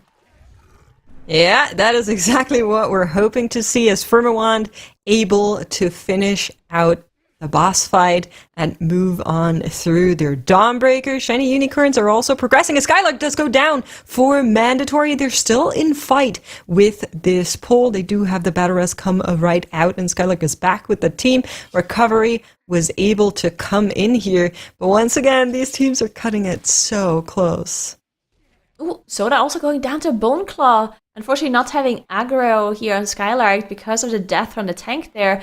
Bone Claw going through onto Soda. Did immediately use that Ankh to be able to recover this pull. And yeah, on a plus 20, this Necrotic is just so dangerous. So, like, every ability just does so much damage. There's so much tank damage coming through. And on top of that, you have to juggle these Flash Crafters, making sure all of the cleavers go into the correct spot, making sure you see it and you position yourself properly. It's just so difficult to execute. The fact that Mandatory is able to continue here is great. They, of course, still have quite a bit left here, especially the last two bosses can be super dangerous on such a high key level. So we'll see if they can execute this. If they manage to one-shot this 20, that would be insane. So we'll see what they're doing. Shiny Unicorns top right are nearing the end of their Rashanan fight here. Their Bloodlust is now running, and they're in that finish line to get this boss done. Firmawand on the bottom right, now also very close Skylark. to adding Rashanan too. Oh no. Can they recover this? They still have one more combat rest, but I don't think they have anyone to cast Maybe they it. have time? The team... Oh, the mob stepped down. Ah! Okay, so the mob stepped down. They're trying to move up, so they snap back up. They're trying their best here to recover this pull. So instead of trying to kill them downstairs, they know that this is not going to work, so they move up. They do have some fixates here. Mode, you can see a Flashcraft. They're fixating. Mode might die to this cleaver. Actually, it looks like Maystine sacrificed himself, I think, but it's not enough. It's too many deaths at this point, too, even with a good time. No, wait. Maybe they just wanted to reset the pull. Like, maybe they just died to make sure that they're out of combat so they can go again. The timer might still be good.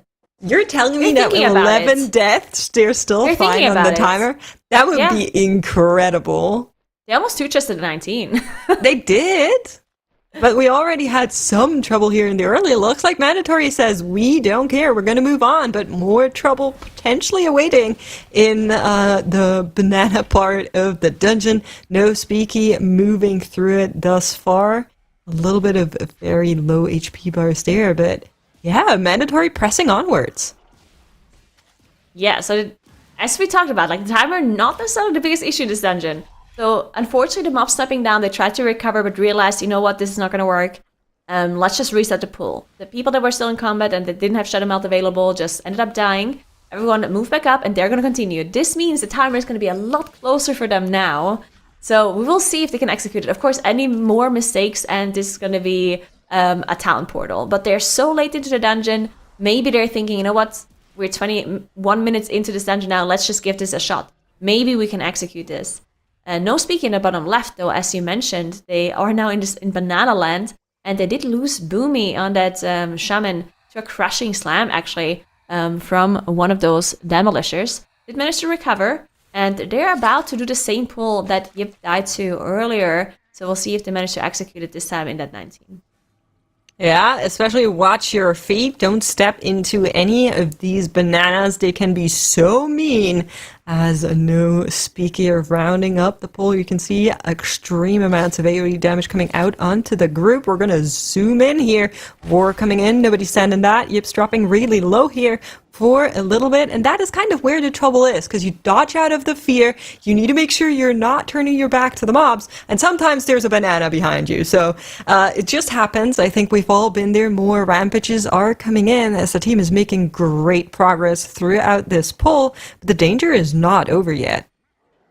And definitely not over. You can see Yip definitely making sure he's utilizing all of his defensives as much as possible. This is not, I don't think this is the pull they died to. In fact, last time I think it was the next pull, because one of the things I talked about earlier, Boomy actually does go down to a slam again, not being able to survive that huge unavoidable AoE damage that's coming through from the demos. did manage to get that battle rest. Now they're out of battle rest for the next minute or so, so they need to make sure that they don't have any more deaths coming through. But what I wanted to mention is that they have to use so many defensives and so many cooldowns to be able to go through these 2 demo pulls that they're currently doing, that after this pull, even though that pull technically is a little bit easier because there's no demo in it, it still can be super dangerous because you're just completely out of cooldowns at that point. So we'll see if they can execute it as they are moving into that pull. Oh, Timber just getting blocked by the railing there. A little bit too short of a model to jump over it for a second, but they are moving on. They have the next pull together here, and I think you're right. I think this was the one where trouble came for them, maybe for the same reason, right? If you spent a little bit longer in that previous pull, if you have to use anything there that wasn't allocated to be used there, then you're going to feel it in the next pull. And I assume that that was kind of what caused the Shiny Unicorn swipe earlier in the Dawnbreaker as well, because it looked like everything that was available was used, and then still death ensued. But what if something should have been available that wasn't? So a little bit of a chain reaction sometimes leading to these situations. Firmawand is making progress through their 18 Dawn. We're going to be hoping that they go right back into that 19 as well. And no Speaky, looking to not have any trouble with this pull this time around. Yeah, and Shiny Unicorns, while we were focusing on the other teams that had some issues and some struggles here and there, Shiny Unicorns did manage to finish off Rashanan on their plus 19 and managed to get those extra score points onto the board, which is perfect for them after having to reset the key once on a full wipe. But as I say that, Mason actually does go down to a Spoo Disease, completely just one-shotting him there. Just that's an insane amount of damage on that mob. But there we go, they are up to 12 deaths because they had a full wipe with some chain deaths afterwards. Because the mobs did snap down to their respawn location, they're still in it. They are passing that 2 chest timer in just a moment. This is going to be close for them. I don't think this is going to be super easy. So we'll see if they can execute the rest of this dungeon. Flashcrafter is rooted in the corner. They're utilizing the throw cleavers for Stitch Flash, but this boss just does so much damage to the group on a plus 20. It absolutely does, but honestly, I have to commend Mandatory after 12 vibes, or 12 deaths, just going, yeah, we'll just finish this. No biggie. Is very chill guy attitude, and I'm low-key here for it. Bloodlust is going to be sent here as well now that Stitch Flesh has been pulled down. Now the big question is, can they have enough burn to get through this boss in time? They also need to deal with the creation as well, of course, but it is looking pretty good. Looking good so far, they actually are committing the Bloodlust here for this boss, making sure they can get through this boss as fast as possible. They got the boss super low for that first phase here. I do think the boss is going to jump in just a moment. There it is. So they're going to have to wait for another creation and get that grip to make sure Stitch Flash does go down. Of course, they are making sure they actually kill the creation a little bit earlier, because the longer the creation is alive, the more ticking damage it does to the group. And on a plus 20, it just does way too much damage. So they are actually focusing some damage on the creation and not getting that last hook in to get certain Stitch Flash down with the first one. But there we go. Second creation did get the boss down, and they again positioned the cleaver properly to get the damage onto the boss. And it's looking very good for them. 5 minutes left on the board, so this is still doable. But the last boss, depending on who gets sent down and how they deal with those exiles, is going to be pretty crucial. It absolutely is. It is a fast boss as far as these dungeon bosses go for a plus 20, but it's still going to cost them a little bit. And like you're mentioning, there's also the exile mechanic that needs to be dealt with. And then, of course, at the end, also a couple of extra seconds need to be allocated for the Flashcrafter. So let's see how Mandatory does it in their plus 20. Can this be a one-shot, even though there's 12 deaths on that timer here and the highest key level we've ever seen? And the question is, if they can time a plus 20 with 12 deaths, Nagora, do you think they can do a 21? Yeah, so I think the thing that is going to hold them back in a Necrotic Wake is not the timer, but the amount of damage everything is going to do to you, right? So it's just a matter of, can they survive at 21? I definitely think the timer is going to be fine. Can they survive it, though? That's a different question. I would like to see it. I would love to see a 21 Necrotic Wake, but I don't think that's going to be anything they'll be attempting now. Like, if they time this 20, which they have 4 minutes left to do, I don't think we're going to see a 21 immediately. Maybe that's something they'll reassess later on in the tournament.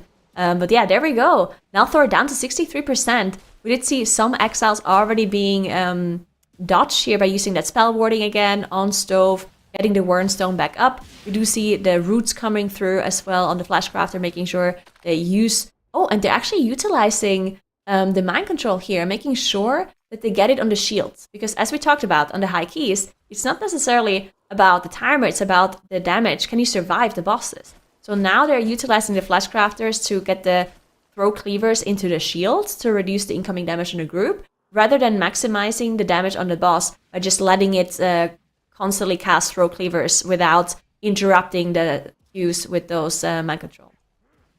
Yeah, that's right. And to those worried voices in Twitch chat asking about the missing count, it's all good. In the right back corner, there's that Flashcrafter they've been using to get extra damage, like Nagura just explained, onto all of the bosses and all of the other trash. And that one is going to be finished off after Nelthor has been defeated.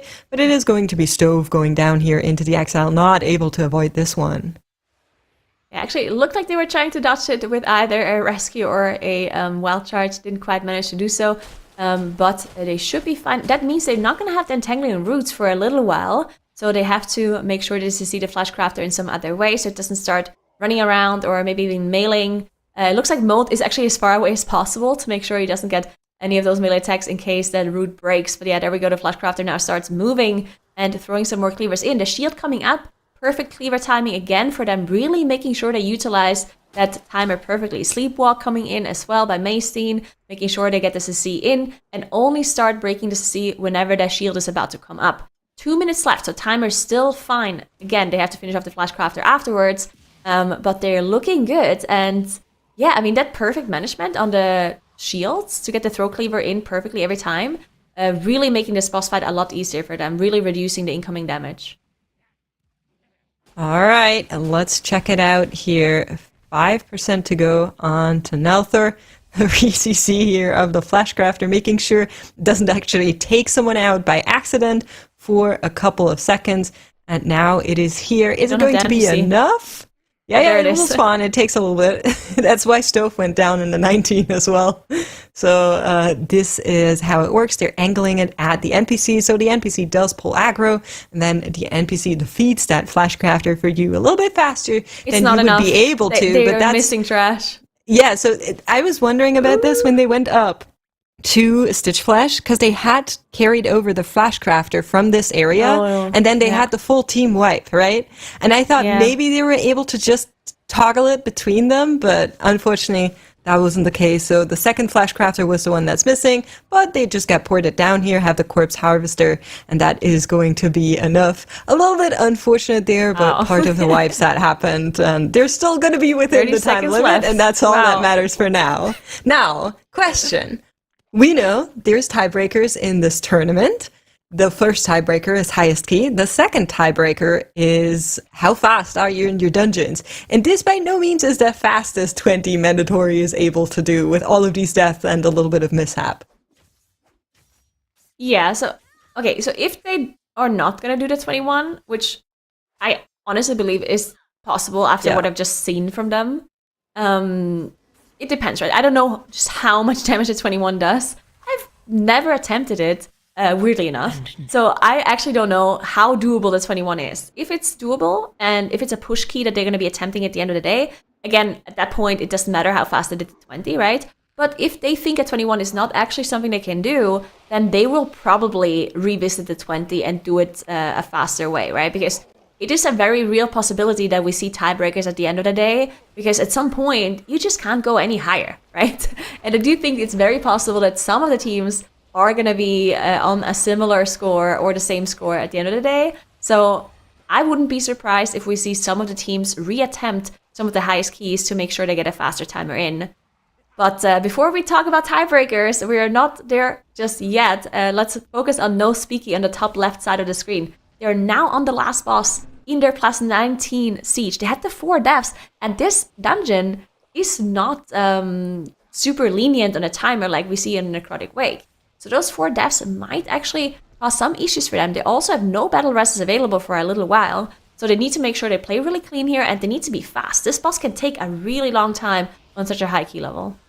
And it's volatile too. There's so much damage going out. You need to watch your feed. You need to prioritize your damage. You need to have someone actually man the cannons and then come back to the team. It's just, it is a lot sometimes. So hopefully no Speaky getting through this unscathed for a while. But I believe, Rook, you have a question? Oh, I do. Thank you. Yes, chat actually had a question because we do have some new viewers who are new to Mythic Plus. So I wanted to toss to you really quick, Nagura. Maybe you can touch on this. How does count work? And how do the teams sort of plan their routes for a competition like this with that in mind? Yeah, so the way count works is that Blizzard will set a certain amount of enemy forces you will have to kill inside an M+ dungeon to be able to time the key. So killing the bosses is not going to be enough. You also need to kill a certain amount of trash.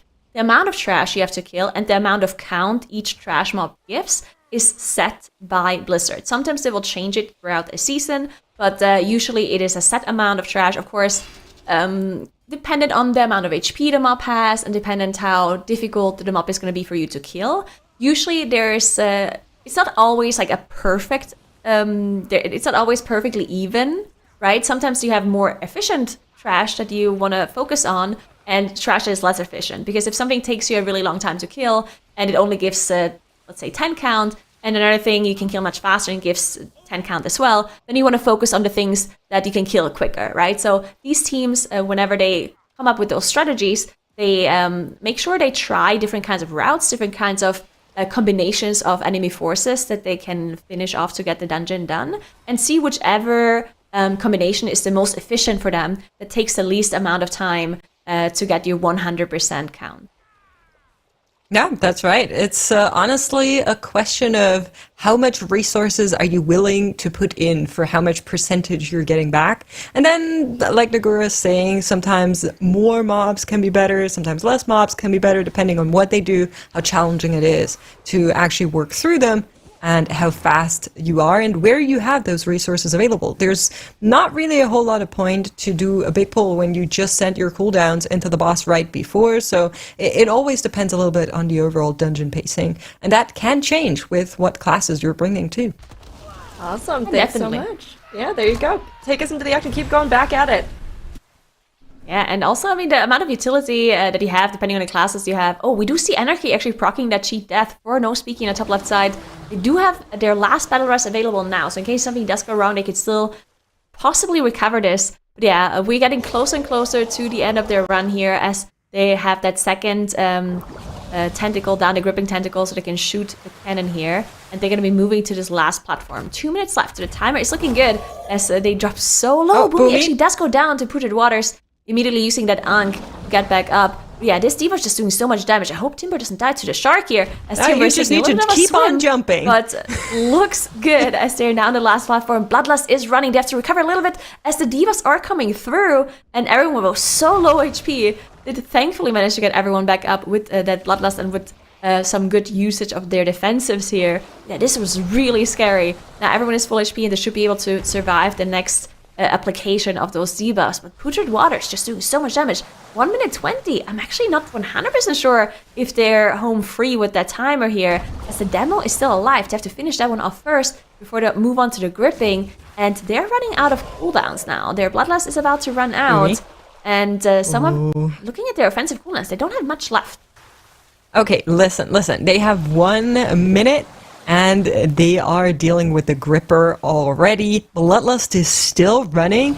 I think they're fine here. They had a moment where I was really worried there when it came on to the platform, but Rapture was running. Timber was already pre-shielding everyone, trying to make sure no one would take any additional damage, that he wasn't be able to heal back up. And no Speaky, they are going to be finishing off this gripping terror. Then of course it does take a little time for a friend to walk on over, repair the cannon, and for them to be able to shoot it. But I think 30 seconds are going to be plenty enough. They have count, and no Speaky, locking in a 5 death plus 19 Siege of Borealis.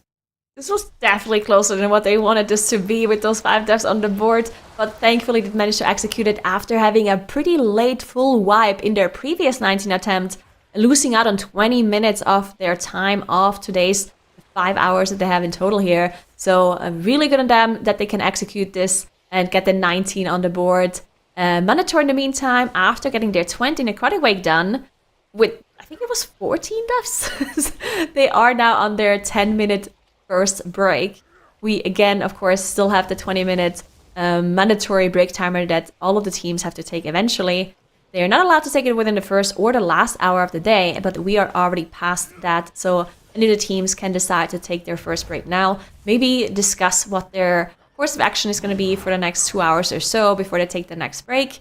Which other dungeon they're going to be approaching now, because of course mandatory will have to move on to something else. Well, they don't have to. They can do the 21, but I would assume that they're moving on to a different dungeon for now. Yeah, I think so too. We're going to be seeing where they're going after, but I'd be very surprised if it's a 21 necrotic wake, as all of these breaks are being taken across teams. That allows us to take a little bit of a closer look at Firma because they stopped pushing their Dawnbreaker and went now over to the Siege, which makes me a little bit worried. So we know the highest key level on the Dawnbreaker is 19. Shiny Unicorns already put one up, and Firma had an 18, and then said, oh, let's go into Siege instead. So that makes me a little bit worried about their confidence about the 19. Yeah, I think the 19 might be more of a push key, as we do see the priest go down, unfortunately, to an artillery here. They do have a battle res as well, so the priest is back up now, and they're able to continue. But yeah, not something you'd like to see here, as they are now out of battle reses for the next 8 minutes or so. But yeah, not getting the 19 done definitely seems like that might be more of a push key for them, rather than something that they're super confident in. And another thing to mention here, with the 4 deaths on the board in their 17, that means... To me, that means they're definitely not going to be two-chesting this, because it was incredibly close for No Speaky that they managed to two-chest their 17 Siege, and they had a perfect run with 0 deaths. They only had 10 seconds left on a two-chest timer, so I think for Firma Wand, there's not going to be a two-chest. I think they just want to time it. They will have to do the 18 afterwards, if they can even time the 17. I mean, a 17 Siege is incredibly difficult, but Shiny Unicorns on the top left, they're also in the Siege. And they have 0 deaths still. So if they have as clean of a route and as efficient of a route as No Speaky do, then maybe they're able to two-chest this dungeon as well. We're going to have to keep an eye on that. Yeah, we absolutely do have to. I'd have to use my psychic powers and figure out what the boss split timers on No Speaky were in that 17 to compare it. Maybe I'll do that when I'm on break in a couple minutes. But at least Shiny Unicorns are way faster than Firma Wand. I can tell you that much. The math is mathing there. And if they can stay without deaths, there is a chance that they get the +2 in the 17 here. That's a big question, right? How many of these teams are able to basically skip one entire dungeon run, save that time for something else in a day, and then be able to put that to good use? Because if you skip an entire dungeon run going down there, then that's good, but if you wipe in the level after it, and the other team doesn't, then it equalizes again. So it's going to be the bigger picture playing out. For sure, Dutton going down there at the very end of Captain Lockwood. Didn't have a battle rush available, so I had to finish off the boss fight without their tank alive. They did utilize some of their knockbacks to make sure that boss's spells are interrupted and delayed a little bit. So really nicely done by Firma Wand, making sure they can finish off that boss without their tank alive. But of course, without those battle rushes available, they have to be really careful from here on out. Alright, so Shiny Unicorns now, as we talked about, looking a little bit better than Firma Wand on their side. They are on Lockwood as well. They started the key a little bit later than Firma Wand. They're approximately 5 minutes behind. Oh, Stove.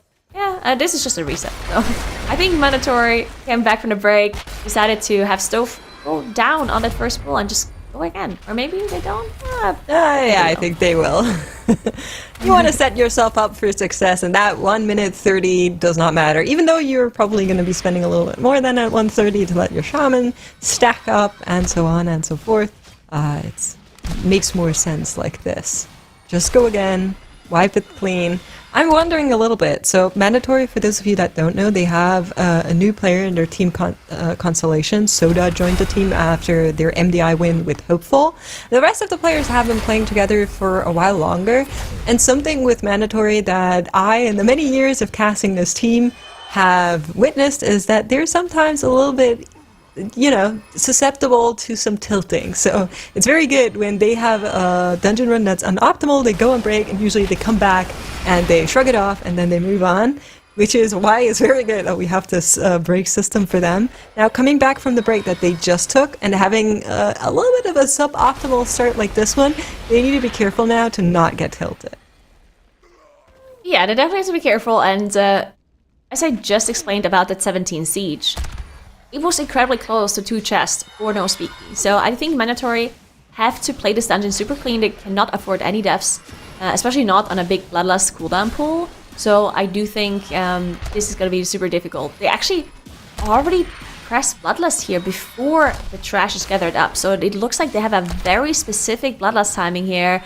And this is actually also something we talked about earlier with Tettles, where no speaky didn't manage to execute some of the pulls that you usually would be able to execute because they were too fast and their Bloodlust was not available. So they had to go a little bit slower on some of these areas in the dungeon. And then at the very end, that +2 chest was really close. So maybe, potentially, Mandatory actually has a little bit of a more efficient Bloodlust usage here, or maybe a more efficient route for the 17, that maybe it's not going to be as close for them. But we're definitely going to have to keep an eye on it, because No Speaky had a 0 death run, as I mentioned earlier, and just barely managed to get the 2 chests. So this is going to be a super close dungeon to 2 chests, and we see all 3 teams that are on the screen right now in that 17 run. That 2 chest is definitely something they're all going to be striving for, but as these keys keep pushing higher, it keeps getting slimmer and slimmer, like you were just pointing out. But Nagura makes, it's been great having you on desk, but we will say goodbye to you now, so thanks you two. And we're going to actually have Dratnos coming in. Dratnos, so we've had a lot of action. Actually, it's been a pretty action-packed morning already, honestly. But I'm curious, we know that Mandatory pretty firmly at the top. How do you think, though, Shiny Unicorns and No Speaky have sort of been going head-to-head here? They were pretty close yesterday. Yeah, I mean, it's looking extremely close between the 2 teams. If you look at our leaderboard in the bottom left, it does currently show Shiny Unicorns as having the edge on the time tiebreakers, but that is entirely fake because the dungeons are different, right? They have their Dawnbreaker done, whereas No Speaky have their Siege done. So I will say I do like Mandatory's spot. I think if they can put up the 2 chest in this +17 Siege, they are going to be in great shape just with the amount of time that's left in the day, right? Because if you think about it, we have 3 dungeons and 5 hours, and you have to take 20 minutes of break. So you kind of only get 90 minutes for each dungeon, 93 minutes for each dungeon. If you need to go 17, 18, 19, that's already going to take up pretty much your 90 minutes for each dungeon. But if you can go 17, 19, 20, that'll use up those 90 minutes as well, but you'll get an extra point out of it. So Mandatory being able to do that would be really huge here in this Siege. There's a little bit of flexibility across the timer, but I think Mandatory are in a really great spot. Shiny Unicorns and No Speaky, on the other hand, are both under a lot of pressure from each other. I think I like Shiny Unicorn's spot a little bit more right now. They're already midway through their dungeon, but you got to remember that the breaks factor into it as well. That'll help even things out a bit once No Speaky finish theirs.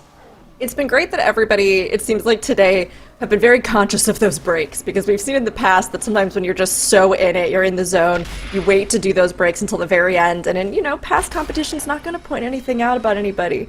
Those breaks have been issues for various teams, right? Where they come up in that last hour.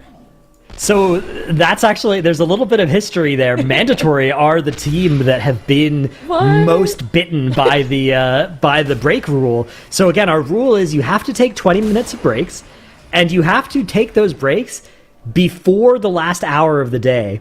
Mandatory actually had a key that they started a couple of TGPs ago, where they were like, okay, if our route works properly, we can be done with this and still take our break in time. And then they wiped, and then it was like, oh no, we still have time to time this key, but we don't have time to start our break in time before the last hour of the day. So they had to hearth out, and it was actually really inefficient. So my advice for all teams is don't ever cut it close, right? If you're looking at it and there's even a small chance that you might interfere with that break, it's just not worth it. Just take your break now and don't risk it, because there's very little upside to stressing it like that. For sure. Yeah, You have to plan 100%. around it. Oh, hey. Oh, it's ironic. Hey, welcome. Hey, what's up? Welcome back from your break. Yeah. How's it going? It's been great. I've just been sitting here watching the dungeons all day, and I heard you guys talking. I'm like, wait, that sounds like a good conversation to hop in on. Yeah, no, it's actually a really good point to bring up, because, you know, if you do wait until the last second to take those breaks, it kind of can cut off a good vibe you got going on. So, like, going into the dungeon, into the day with, like, an idea of when you want to take those breaks and maybe plan out your routes ahead, it's actually pretty smart. So to see the teams just stay on top of it early on is a pretty smart play. Yeah, again, you can't take the break in the first hour either, so you can't just get them all out of the way early. But you could, right now, the teams could take all the break that they wanted to. It's nice to actually have the breaks for, you know, the middle of the day as well. You know, split it up and be able to use the bathroom, get a drink, whatever as well. So there's pros and cons to all the different break strategies. Anything except for forgetting to do it, because you'll basically be eliminated if you don't take your break. That's That's only ever happened once. We'll let it slide. Not like Rick was saying, not going to point any names out, but, like, you know, going over what's happened at the start of the day here. Obviously, we saw something pretty similar from No Speaky, where it seemed like they probably went for what would likely be the most difficult of the three dungeons first, similar to what they did with the Grim Battle yesterday. But it wasn't as easy for them today as it was yesterday, right? We actually saw them have some mistakes. I think they had to reset one of their 19 runs as well. And I think that's something we're going to have to factor into just the overall runs from today, considering that we did start the starting level one level higher this time around. Starting at 17 is pretty ridiculous. Already starting at the 16 I thought was pretty high, but starting at 17 means there's really not a room to climb towards those upper level dungeons. Yeah, I mean, it means that if you can actually succeed in one or two attempts at those 20, 21 key levels for the dungeons where they're possible, you'll get rewarded for it, right? You won't just have to go and spend the time pushing up other keys, but it's still only 5 hours in the day in 3 dungeons, so even starting the key at 17, 1 or 2 wipes in the middle of a dungeon, and you kind of lose that extra push potential. We do have some exciting replay footage from Mandatory's, I believe, first boss here of Siege. Look at these bomb spawns. Oh, wow, you love to see it. The triple, all stacked near each other. Really optimal for killing that boss. So that's really good news for Mandatory's 2-chest potential here in this plus 17. Being able to kind of double hit the boss and then have the next one be nearby as well. That'll save you a lot of time on this particular boss. Yeah, that's some good RNG. You love to see that from them. Just quick double burst just to burn the boss down. Didn't even have to get the third bomb off here. No problem whatsoever from them. That'll help them out a lot on the 2-chest timer. Let's see where they are now. Actually, just after killing the boss, so we can jump right in with them after dealing with the first couple of trash packs. Didn't actually quite see what the timers were for No Speaky in their 17 run earlier on today. See if Tettles has those timers for us. He was on top of all those timers yesterday for us, so maybe we can get a little bit of info for him. But I would imagine with those double bombs at the start of the boss fight, this timer's got to be pretty good for them. Yeah, I mean, we can compare between them and Shiny Unicorns up in the top left, who are also in a 17 Siege. They were about 15 seconds faster, Mandatory were, than Shiny Unicorns on that first boss. It looks to me like Shiny Unicorns are on 2-chest pace as well, as they're working on the second to last boss. Still 80% of the boss's health to get through, so they still have to do with pretty much 2 full bosses, but they have quite a bit of time left on that 2-chest timer. So yeah, I think that the competition between these 3 teams is going to be extremely tight. Firmawand are, on the other hand, not going to be able to 2-chest their 17. They are still playing to time the key, but we can already see that there's some gap opening up between Firmawand and the other 3 teams, which I think was to be expected. This was the team that I was most worried about coming into today. They were the team that was, I think, the farthest behind the other 3 on our first days, and so far that is panning out here in the first couple hours of today. Yeah, I think that we covered this a little bit yesterday. I think they were going to be probably the least likely of the teams to have the best chance to qualify through, but going back to the starting dungeon level, I think the dungeon level starting that high gives them the best chance. of actually being able to make it through, because you don't have to necessarily focus on those 2 chests. You should have enough time in the day, depending on the max key level, to just... You could just one chest your way through it, as long as you're timing everything on the first attempt with very minimal deaths. That being said, of all the teams today, they have had the most amount of deaths in their keys, which is going to cause a lot of extra time for them. So we'll have to see if that's going to be like an actual trend for them for the rest of the day. Yeah, the best case for them is like, okay, the key level is starting pretty high, so maybe all of our teams hit the ceiling, and the difference is just some of the teams hit the ceiling in 3 hours and then make some futile attempts at a key that they don't end up timing, wasting their last 2 hours.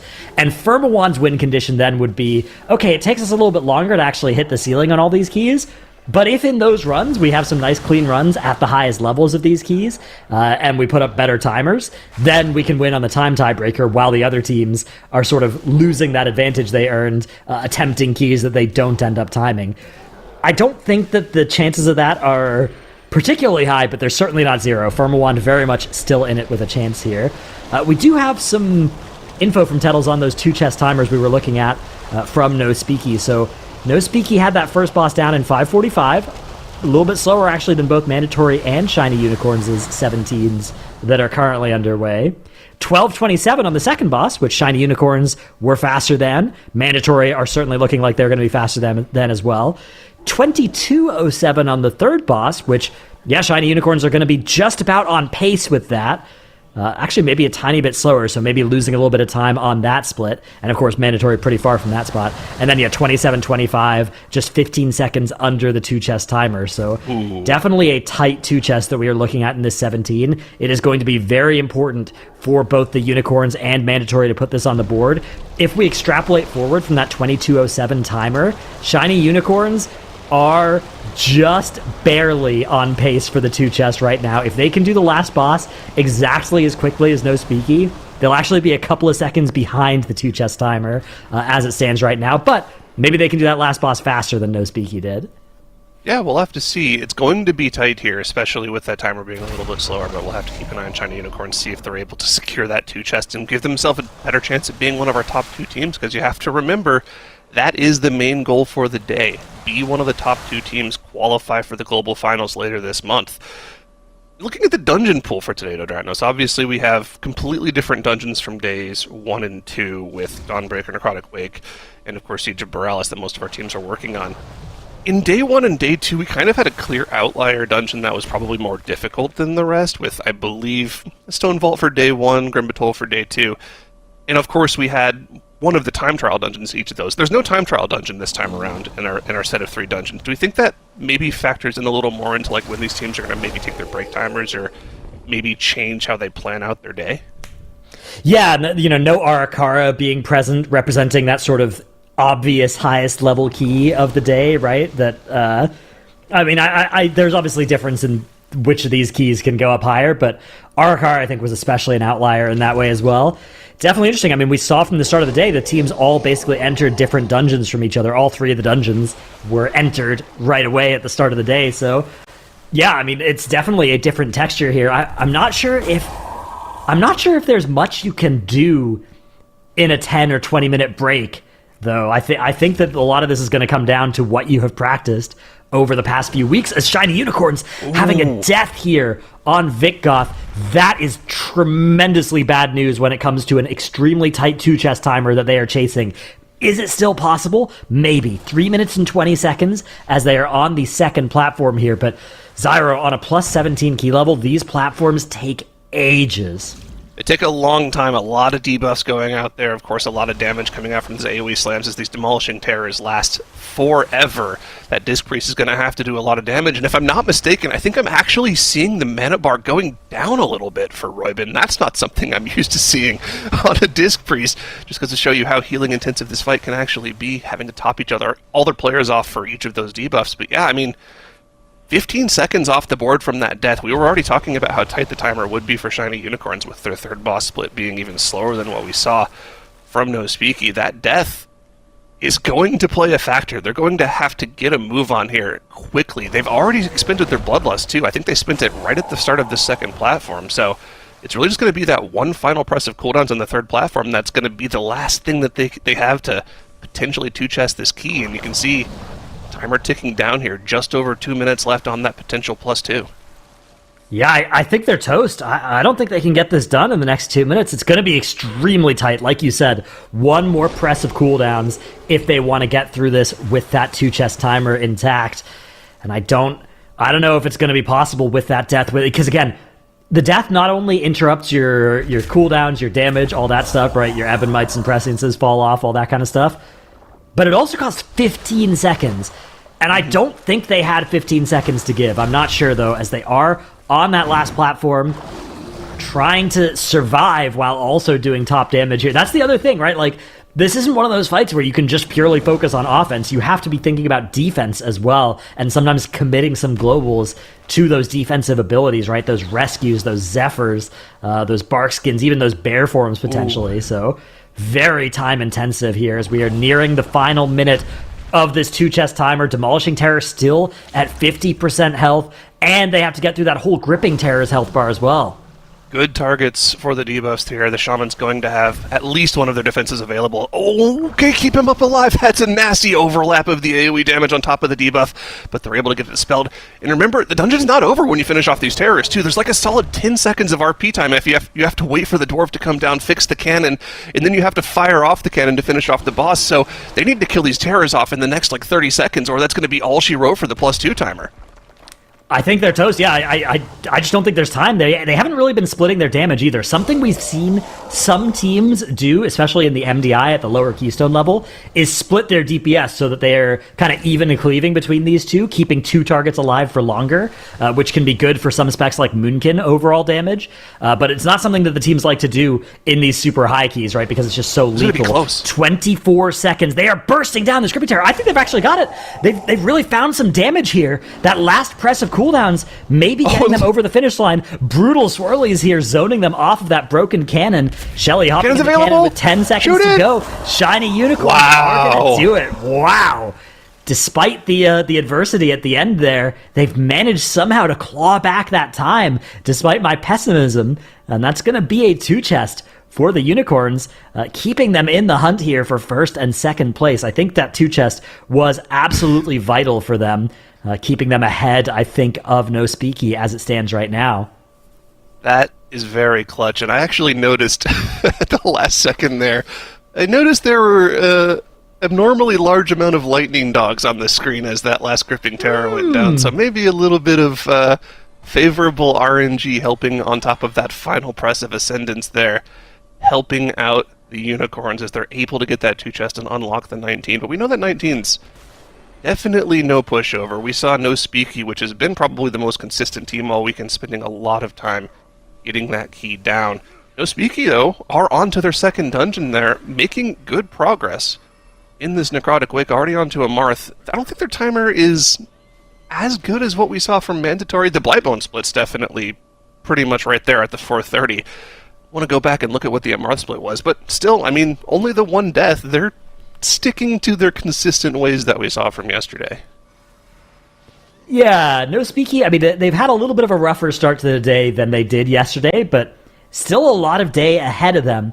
This was a lot of our picks for the team joining Mandatory and making it out of this group. I don't think anybody bet against Mandatory getting out of this group, but No Speaky and Shiny Unicorns are both extremely good teams as well, so very tight competition, I think, is expected between those two teams, with Firmawand firmly in that dark horse position in this group, although right now their strategy of splitting their time between the dungeons a little bit more might pay off for them, right? That might work out well for them if any of the other teams kind of choke towards the end of the day. Firmawand will already have scores across a lot of the dungeons, so a little bit less pressure on them as a result.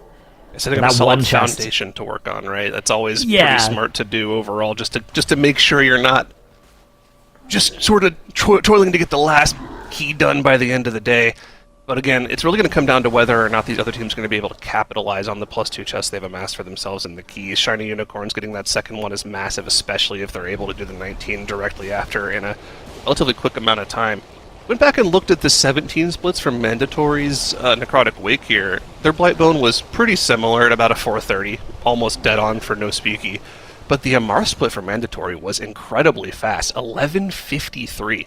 in the 17. So no speaky going a decent amount slower here. But the good news for them is that Mandatory were so far under the 2-chest timer on the 17 that it shouldn't be too much of an issue for no speaky to get it done here as long as they're able to continue the consistent ways here. As a matter of fact, Mandatory was pretty close to almost 3-chesting the key. They were just maybe 30 seconds off of it. So there's actually a lot of leeway here for no speaky to get the 2-chest here. Just have to make sure they don't have any of those catastrophic mistakes that we saw in Mandatory's last run in this Necropolis area. I wonder if playing for the 3-chest was ever an option in the plus 17.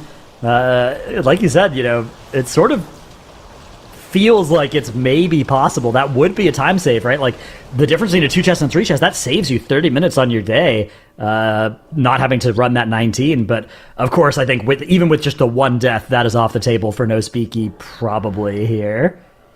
Yeah, I think so. It's likely. I think it's likely off the table. But, I mean, again, it's one of those scenarios where 3-chesting the 17... Yes, the 20 is doable. Yeah, we saw Mandatory deal with it, even with a ton of deaths, right? They had 12 deaths to this first pull in the Necropolis and still had enough time to get the 20 done. I mean, it would be nice to skip out on that key, but with how high level the key level starting is, as long as you don't chain feed in one of these dungeons and are unable to actually time the key, as long as you're just consistent with your runs, it should be fine to get a 2-chest where you could potentially get a 3-chest. And Speaky's been really good about that, so I'm not too worried about the prospect of not getting the 3-chest here. One of the other things about TGP is that when you're practicing, rarely do you practice all the different permutations of, like, okay, what if they start us at 15? What if they start us at 16? What if they start us at 17, right? Because, if we just started them at 16 again today, being able to potentially 3-chest at 17 is an entirely irrelevant factor, right? Like, that's something that will never come up. If we start right? Like, there's all these different key levels we might start them at, so teams tend to focus their practice on the pushing of the highest key, right? But being able to identify whether you're playing for a 2-chest or a 3-chest at these different key levels and potentially having different strategies to make that possible, especially with how little time you have per dungeon in this format, it is a valuable skill. It's just extremely hard to practice that. So it's something to look out for, especially if we keep this format going forward. I think teams may want to spend some more time thinking about exactly where those 2 and 3-chest breakpoints are, and maybe practicing, maybe even having route modifications to try and go for it, right? If you've got something where it's a comfortable 2-chest and a possible 3-chest, that's the kind of thing where, like, okay, maybe we combine a pull here because we still 2-chest if we wipe, but we maybe 3-chest if we succeed, right? And that plus 30 minutes could go a long way. As Spermawand having a tank death here at the start of their 17 siege, that's going to be a reset. That's okay, right at the start of the dungeon. Shiny Unicorns also had a death while I was yapping there. It cost them their battle res, but they are still in it here in this plus 19 siege. Pretty important for them that they're able to put this on the board without too much hassle here. It would be quite bad for them if they got stuck here in siege prison. So something that they're trying to avoid for sure. See, can they get the good bomb RNG they got last time around? They did get the one right away, instantly. But I think we saw the other 2 bombs are quite far away from the boss, so not quite as good as on the 17. Yeah, you can see this is actually probably worst case scenario. They hit the middle bomb first.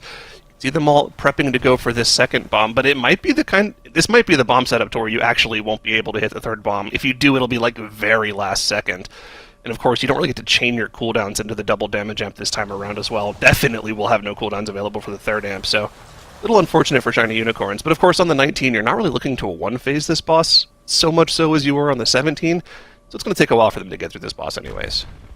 Let's see if they're going to be able to hit this bomb. It is going to be close, but it does look like they've managed to get the chopper into the bomb just in time there. Nicely done by Shiny Unicorns. Yeah, sometimes you have to have your tank soak that one, and that's a very, very bad feeling because your tank has to use extra defensives, and you lose all that extra damage on the boss, and you have to kite for a long time, losing even more damage. So really good by Shiny Unicorns that they were able to avoid that fate. Meanwhile, in the top left, we are watching Mandatory with 5 minutes left in their dungeon. They are on firm 2-chest track here. In fact, they're going to be something like a minute under this 2-chest timer potentially as they are working on Vikgoth here, still holding that Bloodlust as well, so they'll have it for the second or third platform, which will help them secure this. So unless they have something go horribly wrong here, they will be the fastest 2-chest 17 by quite a bit here. They're going to send it here on platform 2. Death for Unicorns on the first boss, and they're just wiping it instantly. We saw Shelly jump into a bomb there. They called it. Town portal out of here quickly. Let's go again. They were not on pace for a good boss kill there, especially with the bomb setup they had. Tettles gave us the 19 splits for the no speaky Siege of Borealis we saw earlier today. We're looking at a 6:39 ideal first boss kill, probably in that 6.5 to 7 minute point would be pretty solid to deal with. They were already at the 6:30 mark with like still 40% left on the boss. So definitely things not going well in their first attempt at the 19 Siege of Borealis, but I mean, 19 Siege of Borealis, if I'm not mistaken, that is the highest key we've seen on live of Siege of Borealis, so that is a very difficult key to get done, and not going to be surprising to see these teams take a few attempts to get it done. Yeah, it's very much something where, like, you really don't want to wipe. If you do have to reset, you're happy that it happened at the start of the dungeon, right? Siege of Borealis has a lot of volatility throughout the dungeon. At least it's good it was on the first boss, right? You've only lost 10 minutes. You have a 5-hour day, so you don't have a lot of 10 minutes to give, but you have 1 or 2 here or there. But this is really good news for No Speaky to have Shiny Unicorns have that happen to them, because No Speaky had lost some time relative to Shiny Unicorns in what we expect might be the fight for second place and for a global finals qualification. So I would say those two teams are now once again pretty much tied. It's definitely very close between those two, with Mandatory maybe 20 minutes or so ahead. Yeah, Mandatory the only team so far that has pretty much had no major issues throughout their day. You know, major issues causing a key to be reset. Obviously, they threw a bunch of deaths in the Necropolis in their 20, but were able to still time the key. So really, it only factored out to a few minutes of time loss here. And in this 17, I mean, look at the timer. Absolutely blasting this key. Remember, Shiny Unicorns had less than 2 minutes when they got to this platform in order to get the +2 chest off. Almost 2:45 left on that 2 chest timer for Mandatory here. And also, you know, having 0 deaths on the key definitely helps out with your potential 2 chest timer when you're playing clean like this. So as long as they're able to keep it safe on this final platform, they will also be collecting the 2 chest in the Siege of Borealis and be heading to the 19 relatively soon. Yeah, it's very, very hard to lose if you never die in these keys. Keeping those 0 death runs going is extremely good news if you are a Mandatory fan. As they finish off that final Demolishing Terror, the danger level goes down by a lot. They still have minutes for that 2 chest timer, as just the Gripping Terror is left. Yeah, Mandatory are looking dominant today. They came out on Friday a little bit weaker looking than I was expecting, right? A little bit more timid than maybe the Mandatory that I had expected to show up, right? Choosing to go into a 19 rather than a 20 that they'd unlocked with a +18 2 chest. So that sort of Mandatory doesn't look like it's showing up today. It looks like they are the tournament favorite Mandatory that a lot of us were expecting to see this weekend. They are going to be putting their mark on this +17 with the fastest 2 chest of any of our teams. Nicely done by Mandatory. Presumably they'll be heading right back in to the 19. But we have No Speaky now. 4.5 minutes left on this 2 chest timer in their 17 Necrotic Wake. Well ahead of that. Working on Nalthor the Rhymebinder here. And again, plenty of time for them as well. 4.5 minutes left on the 2 chest timer with the boss already at 50%. Every single one of these throw cleavers from the Fleshcrafter will take a huge chunk of the boss's HP, and they still have a ton of damage left to use here. Sentence ready for Boomy when he chooses to pop it. I'm assuming, yep, it's going to go out right now while he has that crit buff from going downstairs.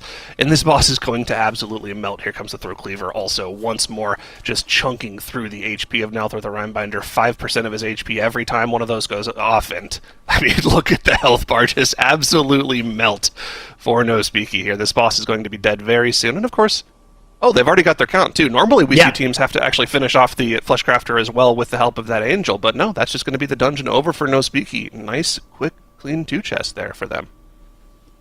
Yeah, 1 death on the board, not the end of the world at all for No Speaky. That's going to advance them to a tie with Shiny Unicorns for second place. Now the tiebreaker is slightly better for No Speaky, but again, tiebreakers are kind of fake until all 3 dungeons are on the board, right? The difference between Necrotic Wake and Dawnbreaker as the dungeons that these 2 teams have done is really making up that entire tiebreaker. We don't really have a good direct point of comparison yet when it comes to mathing out that tiebreaker between the teams.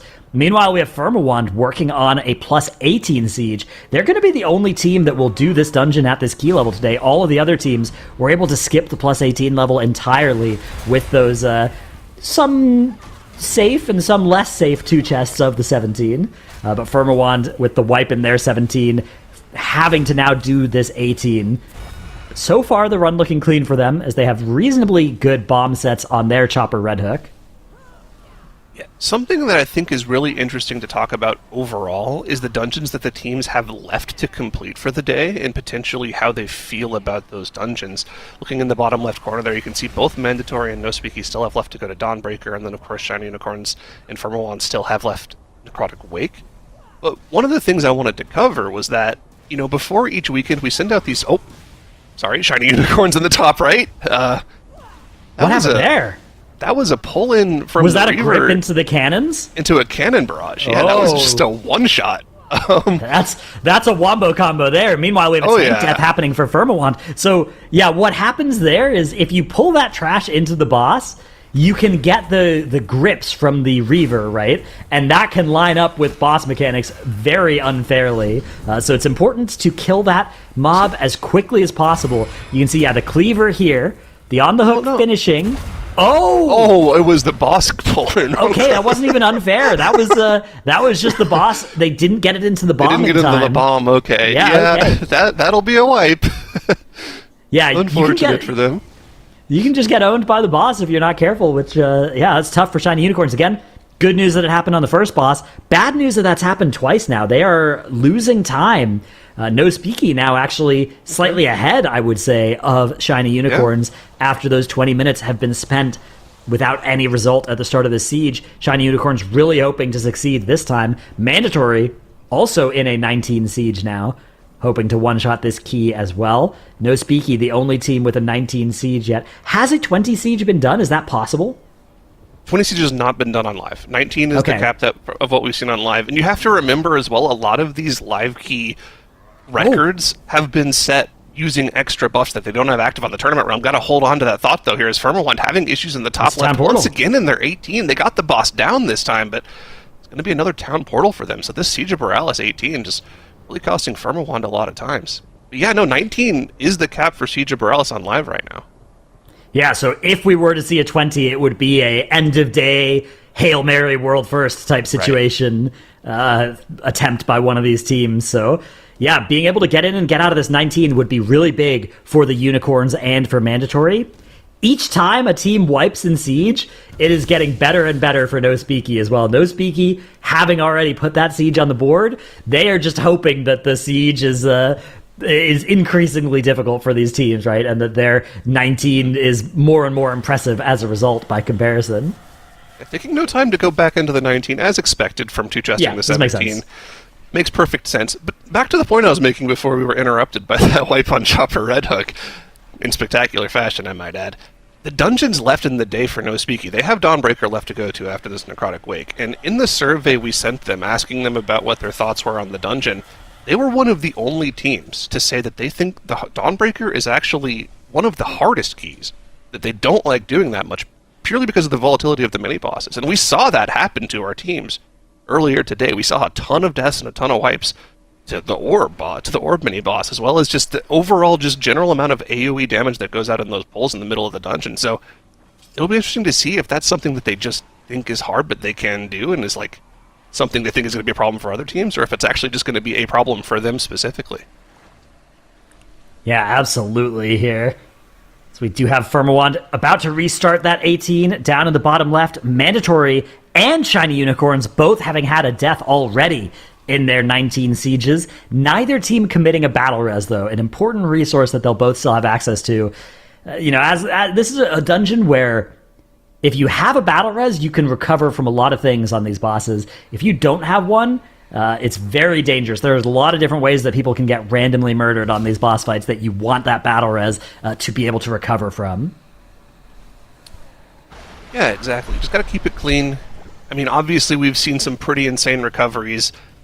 The number one in mind was yesterday from Shiny Unicorns on the final boss of Arakara, when it was literally just Shelly on the Evoker and Roybin on the Priest Alive, and they were somehow able to get everyone back alive and finish off the boss. It was some insane boss kiting tech, but yeah, the battle res is being able to keep those in the back pocket for purely just super dangerous situations and not just randomly throwing them out early on in the key is can be very impactful in the later stages of these keys. Yeah, absolutely. Something to be looking out for. It's one of those things where sometimes you have to make a decision early in a dungeon as well, right? Like, do we reset to have a better start to one of these keys? Or do we accept an imperfect start and then risk having, that cause us to deplete 25 minutes later, which is catastrophic, right? Losing 25 minutes in a 5-hour day is almost a death sentence when the level of competition is this high. Just a game of time, a game of inches. No Speaky, though, in this 19 Necrotic Wake, not actually really killing the boss off as quickly as we saw from Mandatory. If I remember correctly, Mandatory's split on this first boss was almost identical to their 17. They were incredibly fast somehow on the Blightbone somehow. Obviously, the scaling of the cleavers helps a ton as you go up in key levels. That cleaver keeps going up and up and up in damage as the key level goes up. But Mandatory was also using 2 cleavers. If No Speaky is just using the 1, that could make the difference here for them. And yeah, it looks like they are just using that 1 rooted Fleshcrafter off on the side. And that could also, just be one of the things that potentially makes this dungeon a little bit more difficult for No Speaky as they get into the higher key levels. I mean, we were talking about how in that 20 Necrotic Wake, Mandatory had so much time left on the timer, even though they threw 12 deaths in the Necropolis. Maybe that kind of thing is not going to be on the table for our other teams if they're not able to use that double cleaver tech here. Yeah, absolutely. It's I wouldn't be surprised if Mandatory have way more free time on the timer than No Speaky. Like, I think that the Mandatory strategy just seems like it generates so much free damage, whereas No Speaky have a much more standard strategy. I mean, you can even see it at the end of the dungeon, right? Already having your count instead of having the Kyrian at the end of the dungeon help you kill off the crafters at the end seems like definitely a sign of more efficiency for the mandatory strategies. We're having deaths for our teams that aren't mandatory and no speaky. Firmawand, a death and a recovery. Shiny Unicorns, many deaths, no recovery. -5 minutes again. The start of Siege of Borealis is a brick wall that Shiny Unicorns continue to smash into. I mean, again, it's ideal to wipe at the start of the key if you're going to wipe, but these 5 to 10 minutes, they add up over the course of the day, and of course the mental strain of knowing this is a difficult part of the dungeon and we're running out of time. It's definitely something that's going to start to weigh on the players if they continue having issues at the start of the key here. Shiny Unicorns just go ahead and take a break here, or are they just resetting the dungeon and going back in? I have to see what the play is for them. But our other teams still trucking on through in their runs. Firmawand back into that first boss area here. I don't think we've seen them get very far past the first boss in this 18 yet. They've had issues on the boss. They've had issue on the trash right afterwards as well. Hopefully we can see some progress in this dungeon from here very shortly from them. Yeah, we'll see what they decide to do. I mean, there is certainly some argument for taking your break after a string of wipes like that, right? 3 times at the start of a siege. It's the kind of thing where you maybe need a mental reset, but it looks like Shiny Unicorns are going to be getting started once again. They're running it right back, so no break needed. Just time to lock in. You see, they really haven't lost all that much time, right? Like, it feels bad in the moment, but at least those wipes were at the start of the dungeon. And when we look at the timer when they hearth out of the dungeon, you got to remember as well that more than a minute of time has been added because of the deaths. So that's, kind of fake time loss as well. So, again, it's not good. Shiny Unicorns having a death on the first pull. Another death? Oh, no. Already things going wrong again at the start of the siege. That is definitely a reset. And I wonder at what point you call a break to do a reset on the mental as well. Yeah, or maybe just go to a different key. Go to the Necrotic Wake. It looks like, yeah, you would hate to do it because you know you need to get it done. Yeah, it feels like such a concession to head anywhere else, but absolutely it could be the correct move. Shiny Unicorns, we'll see what they decide to do. Our other teams advancing deeper in their dungeons. No Speaky making it to this extremely technical midsection of Necrotic Wake.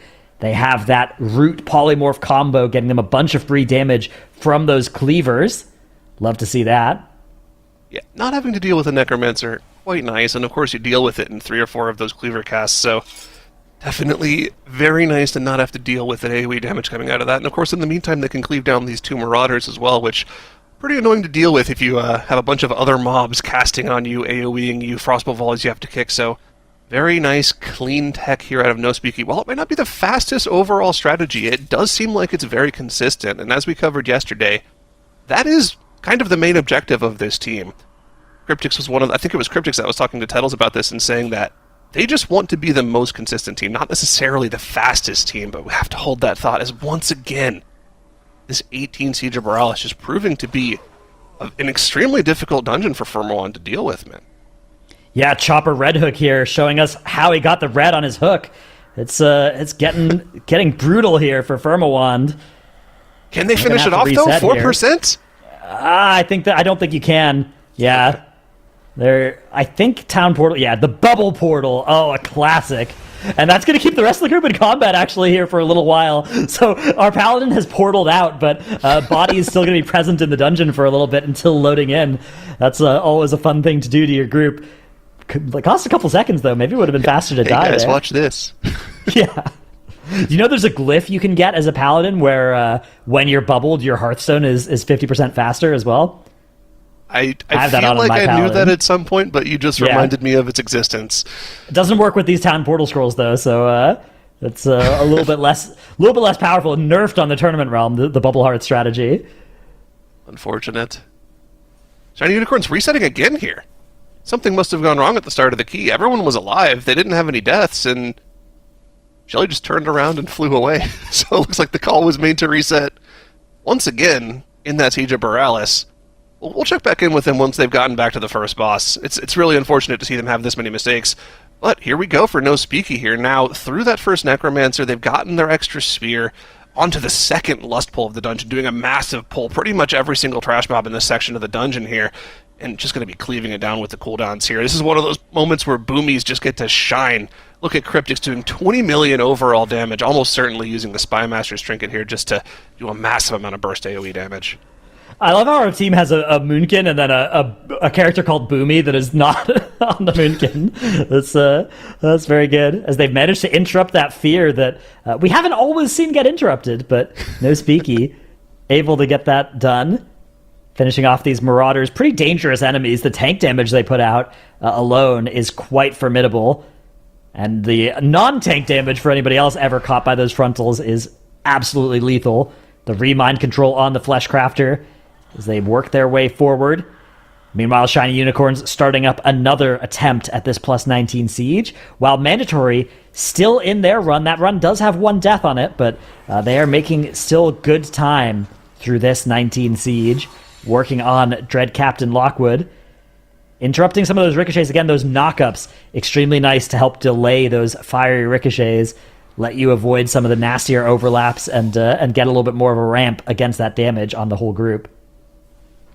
Yeah, the timing is good from them. It gives Mode a little extra time to get more shields out and give people more of an actual barrier so they don't get one-shot by the fiery ricochet on this plus 19 key level. And they're already into this second intermission here. I want to go back and look at some of those timers that we're looking at for the 19 Siege of Borealis here from No Speaky earlier today. First boss for No Speaky was at 6:39. Second boss was at 14:56. So looks like this second boss split actually going to be once again very fast for Mandatory. We knew they were the fastest in the 17, so it's not too surprising, but they were just doing something in this middle section to the dungeon that gains them so much time over the other two teams that have already completed this key. Yeah, it's a big advantage available for sure. There's No Speaky now starting up a Marth. Oh, Shiny Unicorns, another death! Once again. In the plus 19, a Firebomb taking out their Druid. It's not going to cost them a battle res, it's going to be a release and run back angle, but maybe this will make the pack last for a little bit longer. This is another one of those packs that puts out a lot of group damage and a lot of tank damage. You can see those health bars are looking extremely sketchy for the Unicorns, so missing a DPS player might cost them the speed of killing this pack that makes it safe. Does look like we've got all 5 members of the group now back in combat here.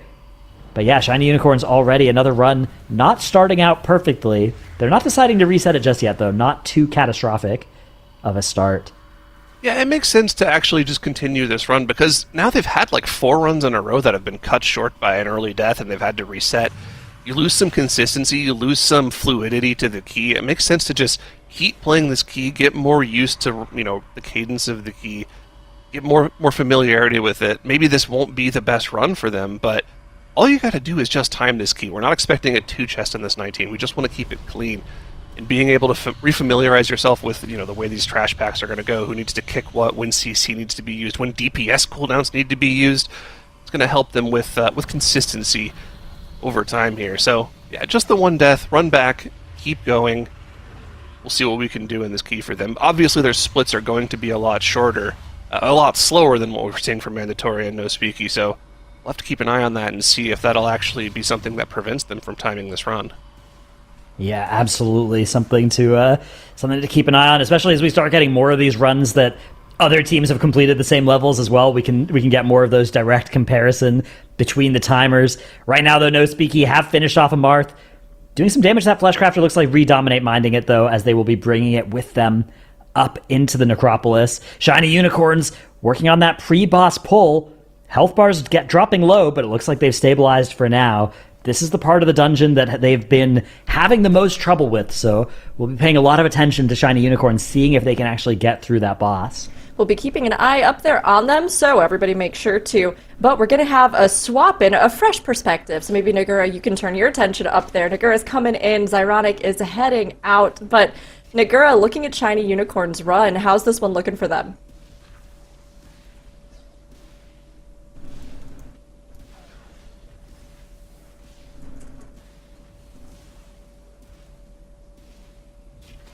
Mandatory both also being able to get the 2-chests in, very impressive by both of the teams. And now, of course, we'll see if they also manage to execute this 19, which of course is also no easy feat.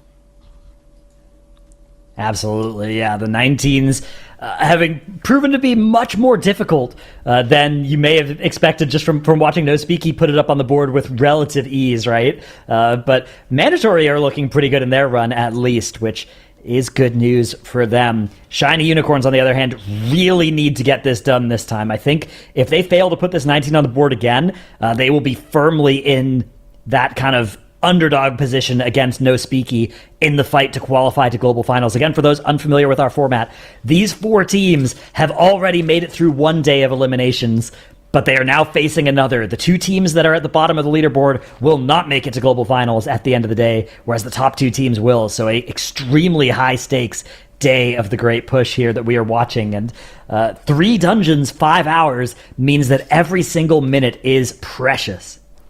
Yeah, it definitely is. And I think they already unfolded a little bit differently than what we were initially expecting. Of course, Mandatory playing out of their minds today.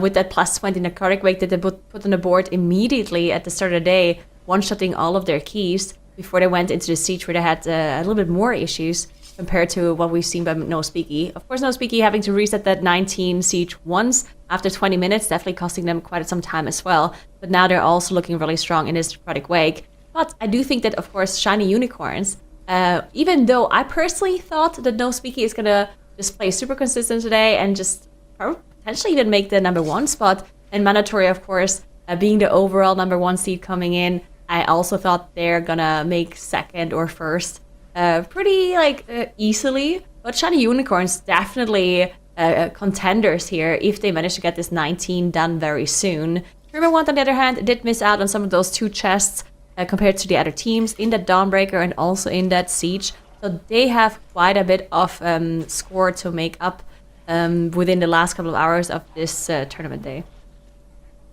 Yeah, Firmawand are definitely in the most danger here. Already things going very poorly for them just with the 17s failing to be 2-chested and losing some attempts here in this plus 18 siege as well. So very much something to look out for them. Not the end of the day just yet, but we're already almost halfway through the day, so I mean, there is certainly a lot of danger for Firmawand. Meanwhile, Shiny Unicorns, it looks like 4th time is the charm, or 5th time maybe it is, as they do eventually get Chopper Red Hook down. They'll be able to continue this 19 siege. Mandatory already mostly done with their 19 siege. Oh, though Speaky having a death from the assistant here, taking out Boomy. Looks like it's not going to derail their run. Usually a Shaman death actually one of the easiest deaths to recover from because they can just hit that onk and pretend nothing ever happened.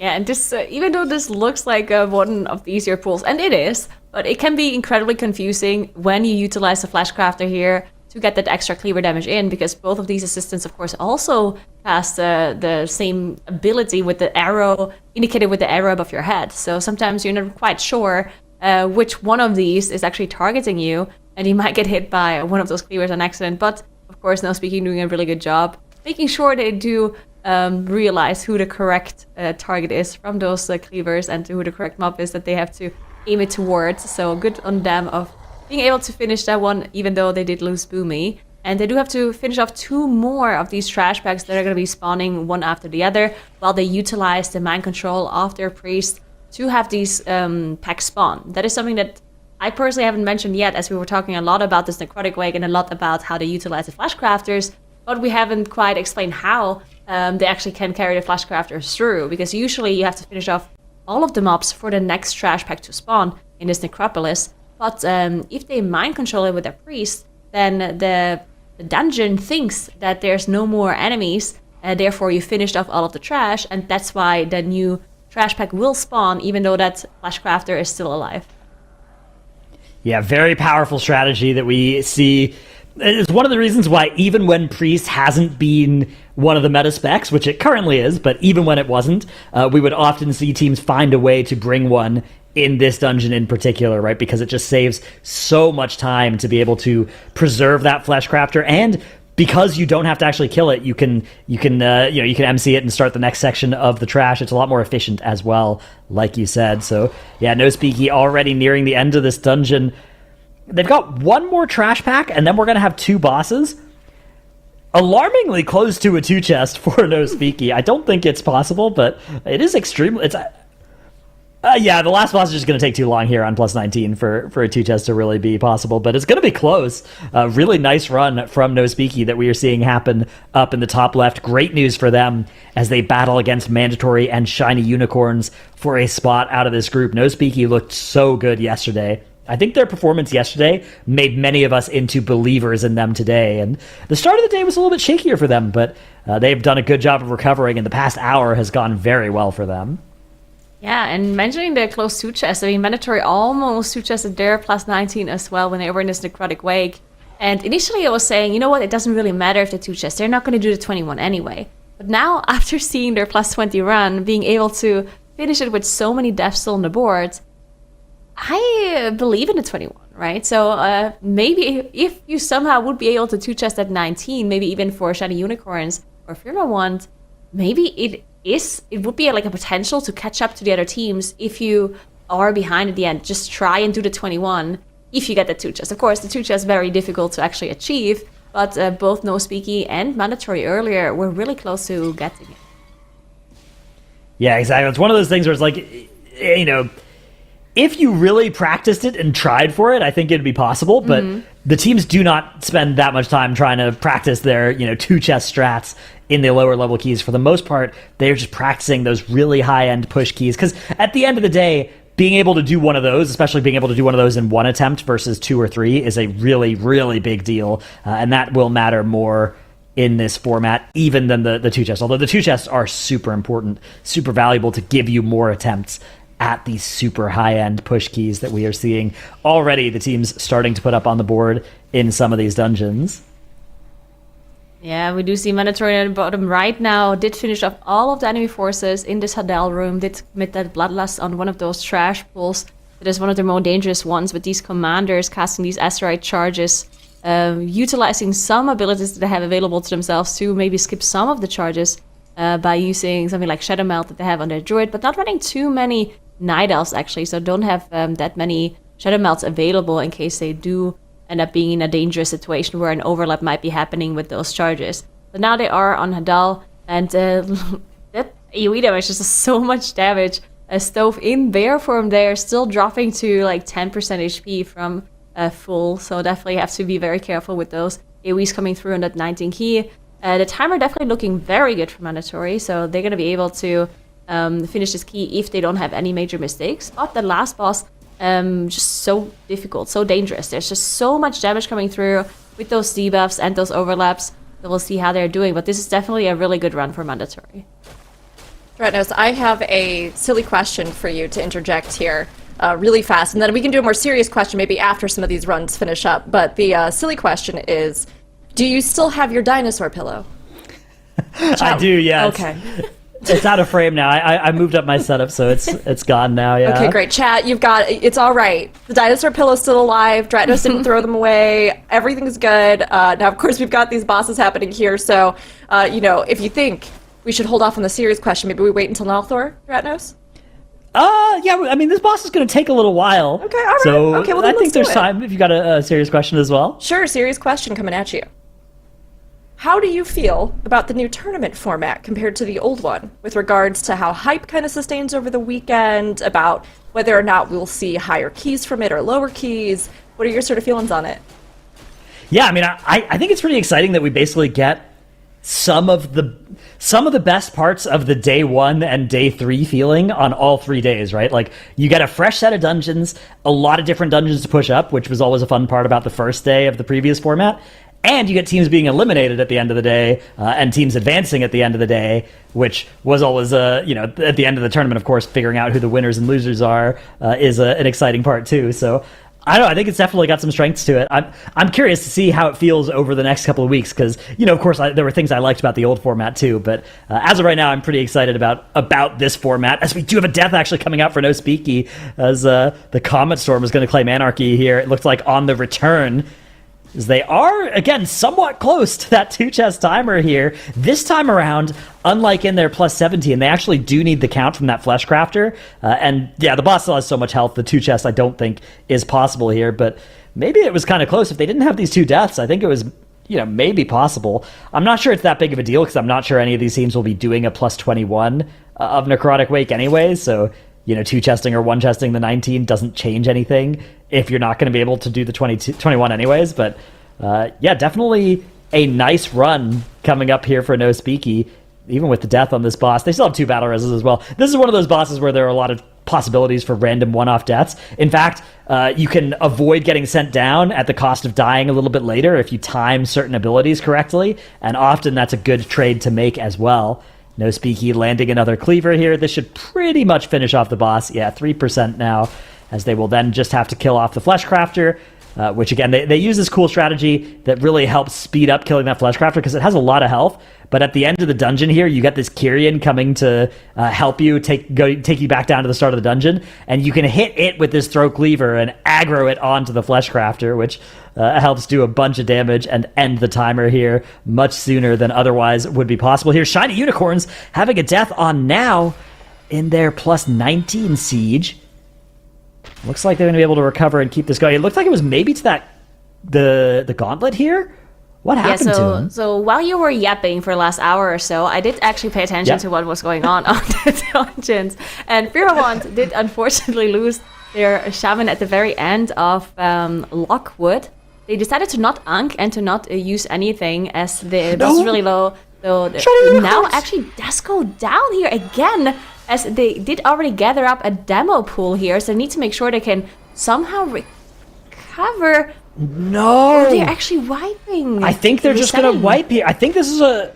Is this a continued? They're No, it's a town portaling. portal. Oh, no. Oh, this is catastrophic for Shiny Unicorns. And wow, when Yips watches this back later, he's going to have a big grin on his face with the tank death there at the start of that pull. But that's one of those things that can happen to you on the Prop Paladin. You just get a pull gathered and you don't have all your defenses going. And a death there, that's going to cost so much time for Shiny Unicorns. Great news for No Speaky and Mandatory to have Shiny Unicorns stumble once again, as we'll get the end of Dread Captain Lockwood here. Yeah, so they're going to ricochet through at the very, very end, which kills Royben here, unfortunately, right? Royben can release, though, as the boss goes down, but at this point, and now is already off, trying to gather up the pool here. This is actually the second death. Yeah, so now had died once before, and this is the second death as they gather up this pool here. Maybe Royben was, because she had died, maybe they were just not on the same page here. Maybe now also just lacking some sort of defensive that he was supposed to use. Either way, just very unfortunate. So late in the dungeon as well. This is another big time loss for them. Yeah, it's just so brutal. Now they'll have lost almost 40 minutes of their day in 19 Siege of Borealis here, whereas Mandatory are looking in position to one-shot this key as they finish up this second platform. Unlike at the plus 17 key level, Lust is not going to be up just yet. They're going to have to save it for the third platform. But honestly, that's kind of nice. Having it for the third platform just get you over the finish line. A very nice feeling as they work on the gripping terror now. A little bit of a reprieve, a little bit of safety when there's no demolishing terror active here. Still actually quite a bit of damage from the boss as it puts out those debuffs, but a lot more manageable when you're not getting those slams as well. Yeah, definitely is more manageable. As Shiny Unicorns immediately walk back into that plus 19, they really need to get this done now. Otherwise, it's going to be very difficult for them. They definitely have to make up quite a bit of time now in comparison to Mandatory and No Speaky, especially if Mandatory times this 19 siege that they are in the top left corner where they're the last boss, and it is looking very good for them as they also have those 4 battle rusts available and 4 minutes, of course, more than enough time to finish up that last platform. Perma1 though, having another death on Nairo as they do go down to that crushing slam. Already having some issues, some spot deaths here and there throughout the dungeon. None of them costing them too much time, and it is the 18, so they should still be fine on a timer. But definitely don't want to have any more major mistakes coming through. And then we have No Speaky in the top right, immediately going back into that plus 20 Necrotic Wake that we already saw Mandatory time earlier after almost getting a 2 chest on that plus 19. Yeah, if No Speaky can one-shot this plus 20, they are going to be in such good shape because, we're halfway through our day, and this will be the second of 3 dungeons that they'll be able to put at the ceiling, right? At the highest level they'll probably want to do. So they'll have so much time to go into that Dawnbreaker, or I guess maybe come in and attempt the 21 Necrotic Wake, which I don't know if that's something that any of our teams will be attempting today, but, maybe once you run out of time, it's probably easier than a 20 Siege. Yeah, I think so as well. And maybe that's something that Shiny Unicorns will have to attempt. I mean, Necrotic Wake is the last dungeon for them to do after they get this 19 siege done. Then they're going to be moving on to Necrotic Wake. And if they feel like they are behind enough that they have to do some crazy attempts at something, maybe getting or somehow trying to get the plus 2 on the 19 and then doing the 21, that would maybe be the ticket back for them. Of course, as you said, like the 21 is something that not sure if it's even possible. And then on top of that, they would still have to plus 2 the 19. So this is obviously not something that is super easy, or I don't even know if it's doable, but might have to be something that they'll try at the end of the day. Mandatory though, they are finishing off that pass on the plus 19. What a clean run. Only that 1 death on the board. And yeah, I mean, they were just breezing through the siege. And they're very likely going to be moving on to that Dawnbreaker now. The great news for Mandatory as well is that was a pretty fast run of the siege. Look at the comparison between them and No Speaky, right? They have an extra 2 minutes now, and presumably the 19 sieges are going to stand on these scorecards till the end of the day. So if we get to a situation where time tiebreakers are being evaluated between No Speaky and Mandatory, Mandatory will certainly have the edge off of that Siege of Borealis. Although, if No Speaky have a really clean 20 Necrotic Wake, they could maybe get the advantage in that dungeon and kind of equalize. As you can see right now, Mandatory not even coming down to tiebreakers right now. They literally just have an extra key done compared to No Speaky. The same 2 dungeons as well, so just the day has gone much better for them. They haven't had to reset pretty much at all, whereas No Speaky have lost a little bit of time. But even once No Speaky finish off this wake, Mandatory will probably have the time tiebreaker over them. Yeah, I'm not sure. Mandatory actually had those 14 deaths in the Necrotic Wake. Like, their Necrotic Wake time was actually really bad. So their wake wasn't clean, but it was their strat is so fast. The double flesh crafters. True. I don't know. I'm not sure how much time No Speaky will be able to recover on that. I guess maybe a 30-minute run is possible, in which case our time tiebreakers will be equal between the teams, which would be nice. Yeah, that'd be very interesting. I would not be surprised that Mandatory might, if they don't think the 21 is doable, which I'd love to see. But if they don't do the 21, I definitely believe that Mandatory will come back to this 20 Necrotic Wake and get up a better timer in case there would be a tiebreaker between them and another team. I think that's pretty likely. Yeah, I think if you're Mandatory, you're looking at that wake and you're saying, all right, that's 3 or 4 minutes that we could very easily save, and we might well get to a point in the day where there's not much to do except improve timers, right? Right now, they're starting off the Dawnbreaker. We're a little bit over halfway through our day, and they're already 2/3 through the dungeon. So once they finish pushing up this Dawnbreaker, they'll have to start making decisions about going for stretch goals in terms of pushing key levels, or improving that time tiebreaker and betting on the other teams not being able to improve above that level. One of the nice things from Mandatory Spot is that you're not competing against No Speaky and Shiny Unicorns. You're kind of competing against No Speaky or Shiny Unicorns, right? Like, they both would have to get ahead of you. So going for a time tiebreaker might solidify you the win, just because, okay, maybe one of these teams can do some kind of incredible high-level key, but we don't think both can. As Shiny Unicorns having a death here, again on the first boss of this plus 19. The B-Res is available for them. It is going to land, so they're going to be able to recover so far. And Firmawand, I don't mean to count them out as well. They're in the bottom right working on this plus 18 siege. 5 deaths in this run, but they're still on pace here to be able to time this key, I believe. They do still have 2 bosses to get through, so their timer is a little bit tight, but I think it's still possible. Yeah, we're definitely going to have to keep an eye on them. As I did also want to quickly mention that Mandatory on the bottom left, now in their Dawnbreaker, and they actually are playing that Rogue. That is something that Tattles talked about earlier. He was stating, and we even saw like the damage breakdown at the end of the dungeon between Shiny Unicorns and Firmawand, just because the Rogue actually can really shine in this key. We did see a Casual Addict on the Rogue for Shiny Unicorns doing almost the same amount of damage as we see Enhancement Shamans do. So actually very, very high damage profile for the Asa Rogue in this dungeon. So Stove actually switching to it, not playing the Moonkin here. Yeah, interesting. That's a very cool thing to see. I mean, this is definitely a great dungeon for that spec, so very cool thing to see. Of course, another cool comp thing to point out is that Firmawand have been playing that Frost Decay in a lot of these dungeons there. Tommy played that, I believe, famously in their Stone Vault a couple days ago, and then also using it in this siege, so another cool choice to see. We haven't seen a lot of Rogues so far in the day out of Shiny Unicorns. Casual Addict there, I think he played it in the Dawnbreaker, right? But I guess they haven't been playing it here in this Siege of Borealis, so something that he was playing a lot of yesterday in a lot of dungeons where the other teams weren't using it. Yeah, and one interesting thing about the Shiny Unicorns here is so Casual Addict is playing Rogue and Enhancement Shaman, but whenever you want to have the Rogue, you don't want to replace Enhancement, you want to replace the Moonkin, right? So what happens whenever they play the Rogue is that their Moonkin has to play the Enhancement Shaman and Casual Addict plays the Rogue. So they have to switch more within their comp compared to Mandatory, right? Because Rogue is a class that I think that's not a class you just switch to and you learn really quickly. I think Rogue is definitely a class that you need to be playing a lot more compared to something like Moonkin, right? So to be able to have the Moonkin player go to Rogue like Mandatory has is definitely a little bit of an advantage, because then you don't have to switch out 2 players, you just switch out that 1 player on a different class.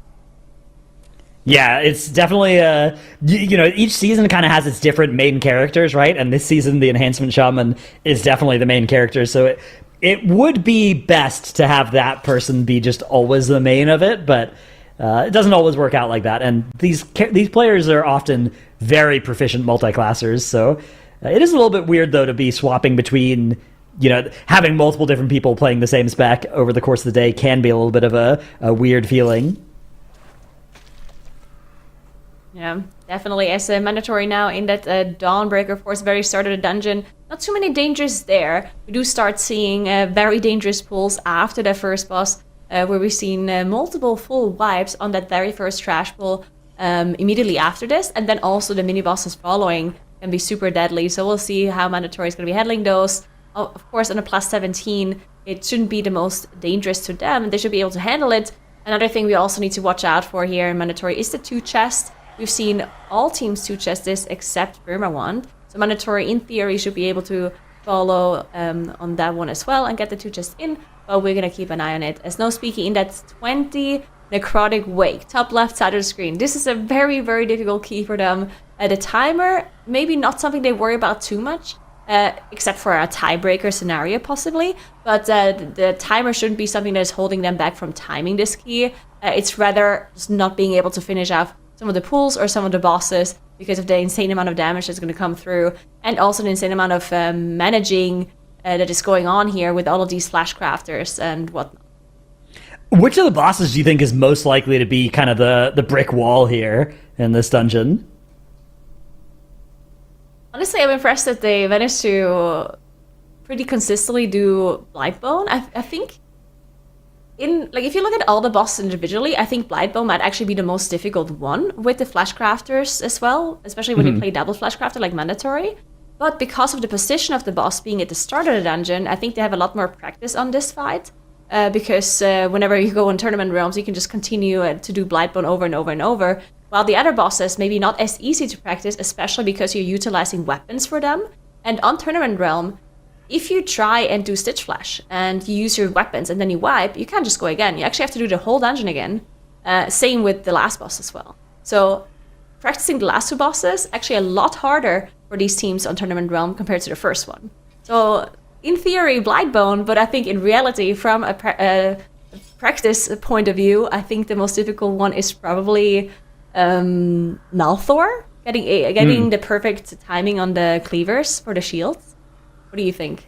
I think you're right. Yeah, the nice thing about Nalthor is that if you had the run clean up till that point, you have a bunch of battle reses that you can just throw at that boss, and even if something goes a little bit wrong, things going very wrong though for Shiny Unicorns on Dread Captain Lockwood. Now is down, and the rest of the team is soon to follow. And Shiny Unicorns have now lost an hour in plus 19 Siege of Borealis. Just a complete catastrophe. Things are falling apart for Shiny Unicorns. This is a huge opportunity for No Speaky and Mandatory to make it out of the day. And actually, if you're a Firmawand fan as well, this is exactly the kind of thing you need to happen to probably not just Shiny Unicorns, but one of the other teams as well. This is going to give Firmawand the opportunity to maybe catch back up here and even potentially fight for third or second if something goes wrong for one of the top two teams as well.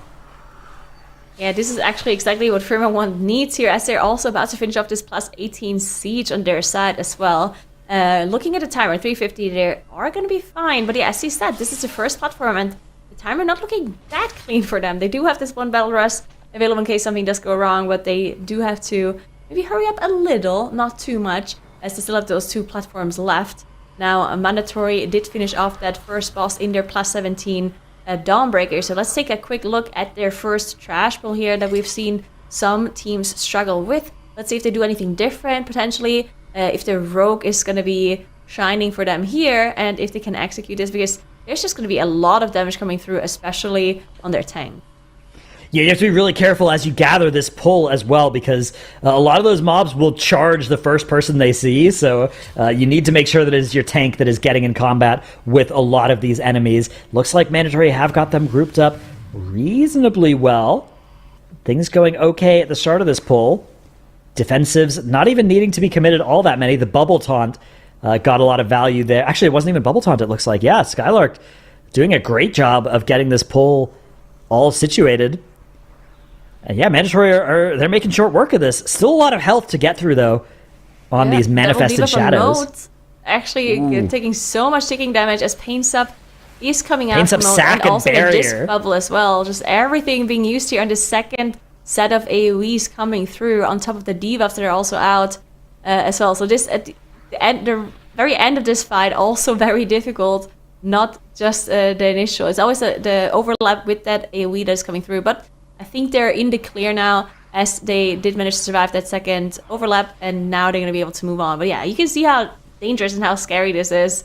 And this is just 17. They have to do this on a 19 as well later if they want to follow up and get the same score as the other teams. Yeah, that is going to be absolutely brutal coming up later in our day. Looks like we are going to be taking a 10-minute break here for Shiny Unicorns. Makes sense. A good mental reset break. I think that is their last break as well. So once they're done with that, they will be playing through until the end of the day. Meanwhile, Firmawand in the bottom right having a death. I think that death has sealed the deal. What was already probably true is that they were depleting, and they are, in fact, actually, okay, it may have been an intentional death as they realized that they were toast. The plus 18 not going their way. Very bad news for Firmawand. They have lost a lot of time in this plus 18, but just a couple of medium-sized mistakes are going to mean that timer is out of reach. They will be hearthing out as well. So Shiny Unicorns and Firmawand are struggling today. Mandatory, flawless so far, and No Speaky, not perfect, but they are having a much better day than Shiny Unicorns, which is what they need to qualify to Global Finals. Shiny Unicorns definitely need to take advantage of this break to get that reset, like you were saying. And unfortunate seeing Firma deplete there, but, hopefully they can get back in it and find, their pace again. But now, Nagura, earlier you were commenting on just how much Stratos can yap. And, it's true, and we all know this. But for those of you who might want to hear a little bit more Nagura yapping, let me give you just a little second here to have a moment to shine. So I have a silly question for you first. Are you ready? I'm ready. Okay. What's better, a cat with a rocket launcher or a crocodile with a laser? I think I prefer the cat with the rocket launcher because we all know that cats can be evil. So I would be interested to see what the cat can do with the rocket launcher. All right, okay. I like that cats are evil, but crocodiles, sometimes just eat people. But, in some cases, small cases, niche cases. They're not very smart, I think, Well, cats are That's very true. smart, so something interesting could happen. As Soph unfortunately actually does go down here, as they do one of the most dangerous pulls of this dungeon, as Bloodlust is running as well. So losing out on some of Soph's damage here. Hopefully they can still finish this off. It's still looking pretty good, as they did manage to get Soph back into that pool. Another Dark Orb is going to come through, which means another huge amount of AoE damage coming in. Let's see if Mold can top everyone. We actually see a spell ward come out onto Maystine here, making sure that the Augavoke can stay alive. And it looks like they are able to finish off this pool. Yeah, this is a very dangerous section of the dungeon. Those Dark Orbs just do so much damage, but it does look like Mandatory are going to be able to survive another one. And I think with the mini-boss dead here, yeah, they are perfectly safe. So they'll make their way towards the boss. First, though, there's going to be another trash pull for them. And yeah, Shiny Unicorns are on break. Firmawand, it looks like maybe in as well, or maybe they're heading back into that Siege 18. And No Speaky in the top right, approaching the end of this plus 20 Necrotic Wake. Okay, yeah, Firmawand starting up another Siege here. But yeah, No Speaky are in great shape. This is a zero-death run in this Necrotic Wake. This is huge for them. This is a great time tiebreaker that they are potentially cooking up as well. So this would be very big for them if they can keep this run on the zero-death pace. It would be huge. We'll see, if they're able to actually sort of come back with this. But Nagura, I'll let you jump back into the action. But the serious question, if you want to dovetail it in as well here, which chat asked, is do you think that it is really difficult for newer teams to come into the scene when there's such a long history with it? So feel free to take that run with it and take us into the action after.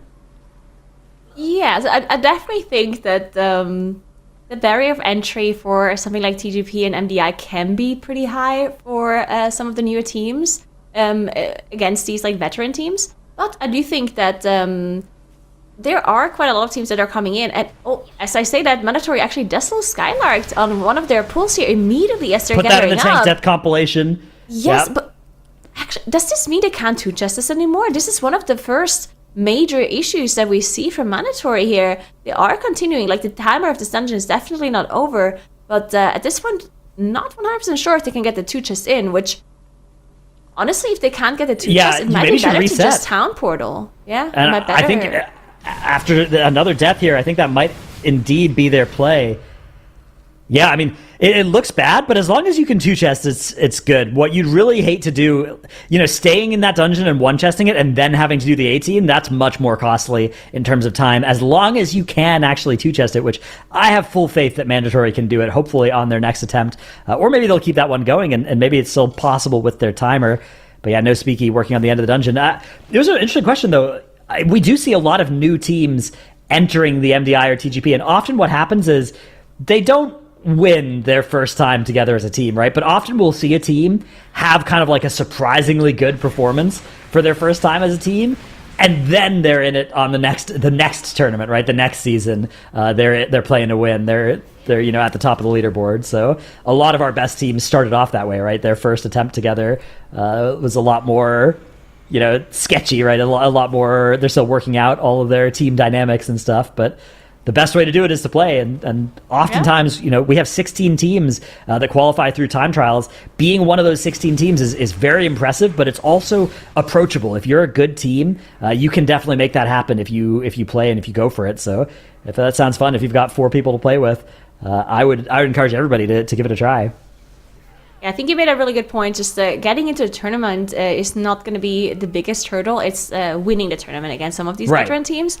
But as you mentioned, I guess the best example would be Missed Count. Missed Count is a team that hasn't been participating in MDIs and TGPs for that long, but they are really good now, right? They maybe didn't win their first time around, but they're doing really well now. So I do think it's definitely possible, especially if you're a team that has been playing together on live servers and that already has some of the synergy built up together. I definitely think you can approach TGPs and MDIs really well. I think TGP may be slightly more approachable compared to MDI, depending on what you prefer doing more. Personally think MDI is also a very cool format to do, but obviously TGP is slightly closer to live server keys. That maybe that's something you've been doing before if you haven't competed in a tournament like this yet. Yeah, TGP is definitely more. It's more like what you're doing when you're pushing keys, right? Whereas MDI is a very different beast entirely. So, absolutely, I think a great place to get started. A very fun format as well, where you basically the skills that you learn from practicing TGP will make you better at playing live keys, anyways, even if you don't end up qualifying through to the competition at all. So, yeah, definitely, it's just a lot of fun to play. Very true.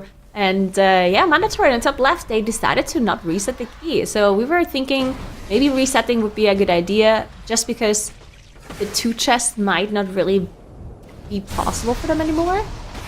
But at this point, I wonder if they think it is still possible. They have 10 deaths, which is a lot of death penalty, but they're still not quite over the 2 chest timer. They have all the count they need, right? They can they kill this boss, then they kill the Dark Architect, and then they kill the last boss. Can you do that in like 6 minutes or however long they have left? Maybe. It's a plus 17 key. Their Lust will still be coming up in the timer for that as well. This is going to be a very tight potential 2 chest for Mandatory. It would be big for them if they're able to somehow save this run, even with those 10 deaths, and put a 2 chest on the board. Shiny Unicorns back from their break now on the bottom left side of the screen, back into that 19, but unfortunately do wipe again here on the very first pull. Hopefully this is not going to get to their head. Sometimes this happens. Sometimes a team takes a break, and as they come back, you just have an early wipe like that. Sometimes you just, you took a break, you were thinking and doing other things, and then you have to get back into the rhythm. So hopefully Shiny Unicorns can go back into it and get that 19 done. They really need this key at this point. They have been wiping in this for a long time at this point. So hopefully they can recover very, very soon. No Speaky though on the top right side in their plus 20 Necrotic Wake. The timer, again, not an issue, especially as they still have 0 deaths. A 100% clean run by them. But can they kill off these 2 last bosses? They're incredibly difficult. There's just so much damage coming through as these creations just keep on doing more and more ticking damage onto the group. It looks like they might not even focus the creation as much as we've seen the Mandatory do. Because of course the longer they're alive, the more damage they're doing, and we did see Mandatory finish them off pretty fast. It looks like No Speaky actually keeping them alive slightly longer, maybe even being able to one-phase Stitch Flash here, or utilizing the last grip to get the boss back down, which is something that Mandatory did not dare to do. Wow! Oh, wow, they actually don't get a one-phase. That's incredible, wow. Yeah, incredible work by No Speaking, maybe timing those throw cleavers from the Fleshcrafter perfectly so that they can get that boss killed without it escaping even once. Huge time save for them. We're also going to see, it looked like maybe how did somebody take that? Was that Shadow Meld and then take the portal so that they could get upstairs and start the RP on the last boss? I mean, I guess it doesn't really have a long RP, right? It's pretty much just ready to pull as soon as you get up there, so... They are going to be all upstairs now. The Fleshcrafter is with them. They'll leave it over in the corner, and they'll start the last boss here. Kind of close to a 2 chest in this plus 20, Nagura. It's on the wrong side of it, but it's close. Yeah, I mean, maybe we see the plus 22 on a Necrotic Wake. No, obviously they have more than enough time, so they're just playing it safe here. It looks like they're even waiting for some cooldowns, just hitting the Fleshcrafter for a bit, getting some resources before they pull the boss. Just waiting around. We do see Mandatory on the top left. They're not in danger of not timing the plus 17. They're in danger of not getting the 2 chests, which is what most of the other teams got. When I say most, it's No Speaky and Shiny Unicorns that got it. Remember, wanted also not get the 2 chests.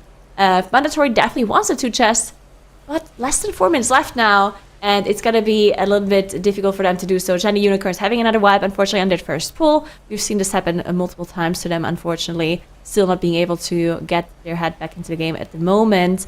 So hopefully that will happen for them very soon. But we are approaching, Shiny Unicorns, they definitely have to get it back together soon. I think there's still a good chance for them of winning, because I personally think we're going to be reaching the ceiling of score somewhat soon, right?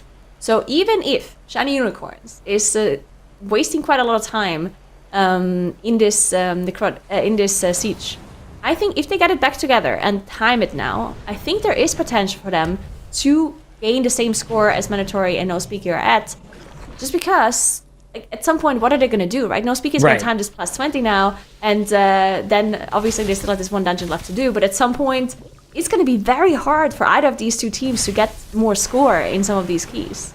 At some point, that's true, right? But, like, there's only 2 hours left in our day. Shiny Unicorns have to finish off this 19 siege, and then they have to push the Necrotic Wake all the way up. Something like a 21 Necrotic Wake is, I think, possible, and that's something that teams, if they do have an extra hour at the end of the day, could probably attempt and make happen. And I think No Speaky and Mandatory are positioning to have that time, whereas Shiny Unicorns definitely won't, with how much time they've lost in this siege. Yeah, I do agree on that. So there's a possibility for Shiny Unicorns, but it's definitely going to be a tall task for them, and they have to get their head back into the game and manage to get this 19 siege done, of course, as well. That is something that they'll have to get done very soon if they still want to have any chance here to make it into the top 2. Mandatory on the top left, again, we're talking about their +2 chances here in the 17, and they have 2 minutes left. I don't quite think that's going to be enough. But at this point, resetting wouldn't make sense for them, right? At this point, they should just finish it, and maybe potentially, I don't think 2-chesting the 18... I mean, it doesn't accomplish anything either, right? Because, like, are you going to run this dungeon on 20? Yeah, I don't think so, yeah. Maybe, but I would be surprised. I'm not sure they're dead for the 2-chest timer, though, in this +17. They'll have, like, a minute and 20 seconds on the boss, and they'll also have Lust for that. It's going to be close. We're going to have to watch here for Mandatory. 64.1% on the boss here. As it flies to meet them, they built some resources up on those webbed victims. And they will have Lust here. Lust, Ascendance, Tempest stacks, every cooldown in the game. Big damage will be coming out from Mandatory. Will it be big enough to overcome this boss's formidable health pool in just a minute to secure that 2-chest, even with the 10 deaths they had? The boss's health is going down pretty quickly. So far, they're on pace, but that damage is going to slow as the Lust and their cooldowns expire here. Yeah, this is going to be very close for Mandatory. Let's keep an eye on them, as No Speaky on the top right side is about to finish off Nalthor. Not too much trouble there, 4 minutes left as well, so their timer actually looking really strong in case it comes to a tiebreaker at some point. But going back to Mandatory, top left, 30 seconds left on their timer here. Bloodlust is still running. Their personal cooldowns are running out though, and the Bloodlust is about to run out too. So we'll see if they can do it. 20 seconds left. No, there's no way, right? They still have 2.5% on this boss's health bar. I think Mandatory have just had their first big mistake of the day, which is a 1-chest instead of a 2-chest in this +17 Dawnbreaker. That's going to cost them something on the order of 30 minutes, which actually is really good news for No Speaky now. No Speaky way faster in that 20 Necrotic Wake, now have time tiebreaker over Mandatory as well. They will be able to head into that Dawnbreaker 17. And if No Speaky can 2-chest the 17, Mandatory, of course, will be able to go and do the 18 in the same time. Both teams will be tied, basically. And it is No Speaky with the better time tiebreakers. So, yeah, No Speaky in first place right now. That's not going to hold for that long, of course, when Mandatory stops the clock here. But I think they're in great shape coming out of the day. Mandatory also still doing well, right? They had such a good start to the day that those two teams are pretty much in the same spot, and it is Shiny Unicorns and Firmawand that have just had the most catastrophes happening, especially in those sieges for the two teams. Shiny Unicorns and Firmawand both starting up another attempt at the siege, but it's getting rough for those two teams. Yeah, and one more thing to mention about Mandatory here, like we talked about how consistent they have been. They didn't have to reset a key day, so they were super clean. But No Speaky, they were or almost as clean as mandatory as well. The only thing that has happened to them was they had to reset at plus 19 siege 20 minutes in. Which, Right. now looking at the mistake that mandatory did, that was obviously less costly. So even though a reset of a key so late in the dungeon seems worse, it's actually worse to miss the 2 chests, right? Because Yeah. mandatory misses out on almost 30 minutes here as they have to do the dungeon again, while in the end, No Speaky only lost the 20 minutes in that siege after the reset. So in hindsight, probably would have been better for mandatory to go again on the 17 once they had this wipe coming through, to skip that 18. But yeah, obviously they're gonna have to run that dungeon now. No point in resetting. They thought maybe there was a chance in still getting the 2 chest. Didn't quite work out for them. Rashanon is dropping lower and lower for them, and they're gonna be able to chest that key even with those 10 deaths on the board, which is absolutely crazy to think about. Like, doing a Dawnbreaker in a 17, having 10 deaths, and still getting the key down with 4 minutes left is still just absolutely insane by mandatory.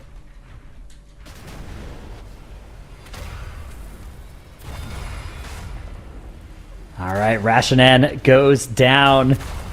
Looks like that's going to be the end of their run. We'll see what they decide to do next, of course. Meanwhile, we have these 2 sieges underway. It is a 10-minute break for No Speaky as well. It is indeed, and it's also time for your break, Dratnos and Nagura. Thank you so much for being with us. We love your yapping. Let's be clear, both of you. Great yappers. And we have a couple other yappers coming on desk, Makes and Tettles, who are going to be joining us. So, Makes, we have 2 hours left in the day to start a dungeon. Give us a recap. Where do the team stand at the moment? Well, it's a bit of a tricky situation because, of course, right now our leaderboard is once more a little bit misleading, perhaps, as we do have a death on the side of Firmawand. Only one team has entered all 3 dungeons, therefore having a much higher score than the other teams. Between No Speaky and Mandatory, I would say it's still pretty close when I was just looking across their timers and how it's all going to play out in the Dawnbreaker. And then Shiny Unicorns and Firmawand have been having a little bit more trouble in the past couple of hours. Firmawand specifically missing out on a lot of those +2 settles that are so important. Yeah. And that is going to cost them, unfortunately, here, as you can see. What do you think's been the biggest story that you've seen so far today? Like the biggest positive story? I'm just talking about just what do you think the biggest storyline is from today so far? Mandatory getting through these keys with as many deaths as they are having. I'm not used to seeing them play as, I would say, a bit sloppy. You know, they're having a lot of deaths, but they know that they can afford them. They're still within the timers, and that is kind of the difference between MDI and The Great Push as well. But I'm just surprised to see them have this many deaths. We also got a couple of great recoveries out of that, for sure, looking at that Necrotic Wake earlier, but yeah, it's very surprising to me.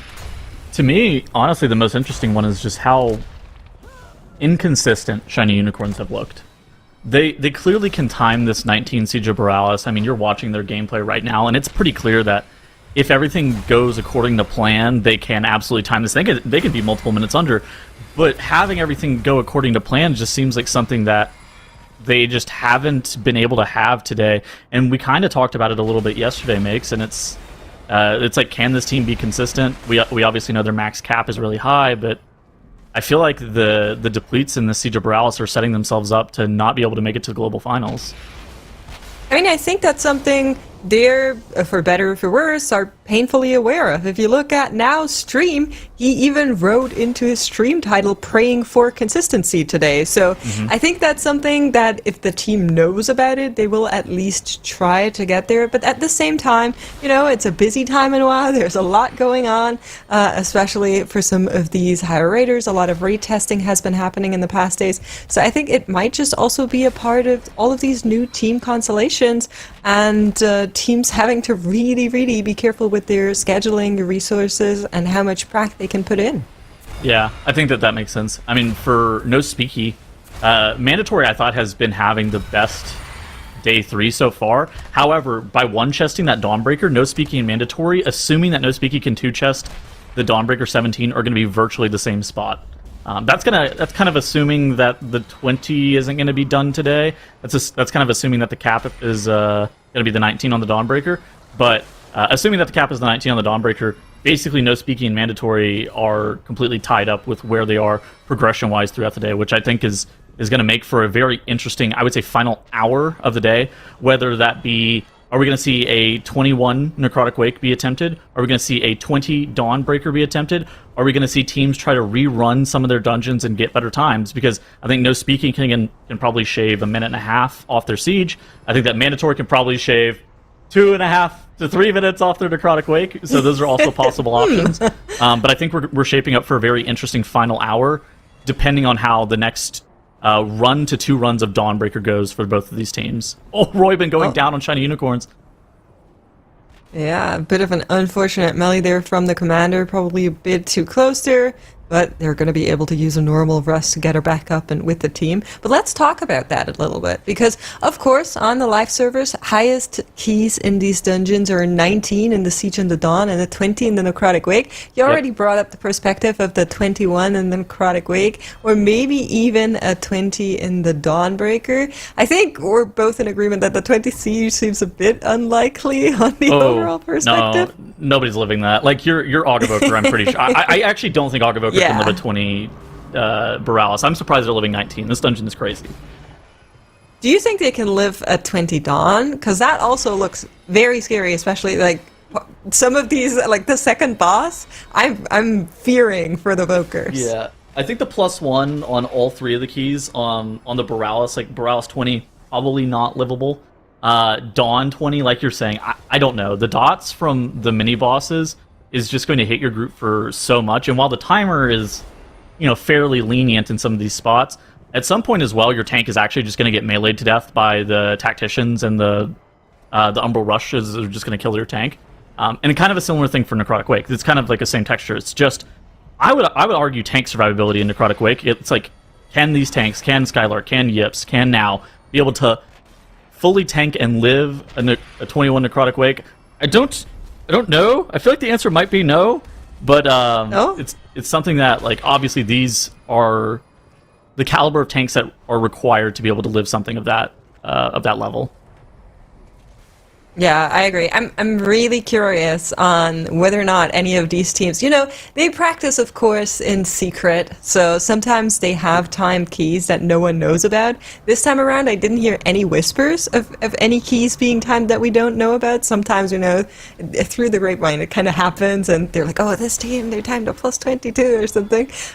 We'll see if any teams have surprises in store. But at the same time, we kind of have to keep in mind that this is, despite of how crazy competition has been, it's still just, quote-unquote, the group weekend. There's another group, and then there's actual finals, so it's also a little bit of a question of how much can you afford to give away, maybe? So I think we're both in agreement that the timer for Wake and the timer for Dawnbreaker on 21 Wake and 20 Dawnbreaker is probably doable. Which do you think would be more likely to be done? I think the Necrotic Wake is more likely to be done. Mm-hmm. It's just the damage. So in the Dawnbreaker, to me, it's everyone in the team. And in the Necrotic Wake, it's like you were saying, more the tank than just the entire team. And I have a feeling like maybe you can live that, especially because the timer in the Necrotic Wake is more lenient. So maybe there's a way that you can get through it. If you just slow down a bit, I don't know. Hold on, don't just say just the tank. It's also 6th Man of the Year Flesh Crafter.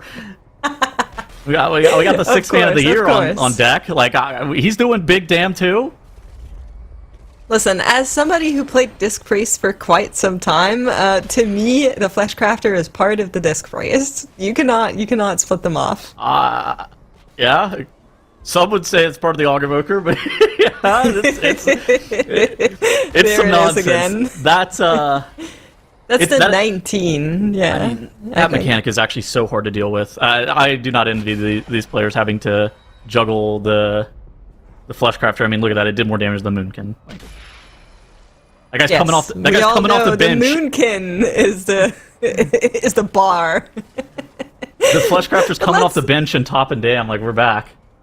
I mean, it doesn't surpass the shaman just yet, so clearly it is balanced. But let's take a look at Firma 1, because it looks like they're actually skipping this part of the trash here, making sure they're not opening themselves up to more banana fiascos as we have seen in the past. And the shiny unicorns, they're in that 19. Now, you have been looking across the times earlier. I believe a 6 minutes 9 Bainbridge is pretty decent when it comes to the timers, right?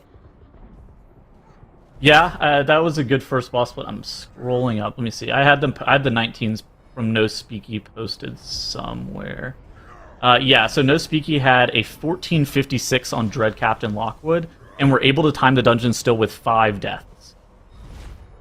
So shiny unicorns are in a great position, assuming that they don't wipe here. Now, they are probably in the most difficult part of this dungeon, and the part of the dungeon that's honestly the easiest to wipe to. The next couple of pulls are very tank intensive. Everything from here through Hadal Dark Fathom is just a ton of damage on your tank. I think the last boss, Vic Goth, does a lot of group damage, and people can actually die to the Putrid Waters. But I think if shiny unicorns are going to wipe, it's going to be to one of the next 4 to 5 trash pulls here. How do you call this area of Siege? I know Siege Monkey has Town. been around forever. Monkey Town? This is Monkey I heard Town, Banana yeah. Alley as well. But yeah, since you're the guy for names, I figured I'd ask. No Speaking now entering that Dawnbreaker as well, and something that's going to be very important is whether or not they're able to put the +2 on the board there, because that is what Mandatory was unable to do. So we're going to be keeping our eyes open for that run as well, as they just entered and are working on getting the first boss started. Looks like everybody in Dawnbreaker that we've seen thus far has actually been playing that rogue, except for Firma Wand, which ended up playing that Frost Death Knight. Ooh, and Cryptic's going down on the side of No Speaky.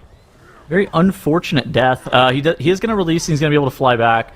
It's just a little bit of a time loss. I think that there's a lot of leeway timer-wise to actually be able to 2-chest this dungeon, so you can afford a couple of deaths. But once we start to get up to that 5, that 6, that 7 death threshold, that's whenever that 17 2-chest actually becomes a lot more challenging for some of these teams. Yeah, absolutely. I think for Firma Wand, the issue might just be that their DK player is also their Boomkin player, but I'm not sure if Tommy is also familiar or happy with the rogue. Whereas teams like Shiny Unicorns, you know, they were so happy to send Casual on the rogue whenever they can because he's a rogue main. So it might just be a little bit of familiarity as well. I remember whenever No Speaky were starting, like, getting prepared for the TGP, Cryptic's leveled a druid, leveled a DK, leveled a rogue, and he was like, and he also has a mage.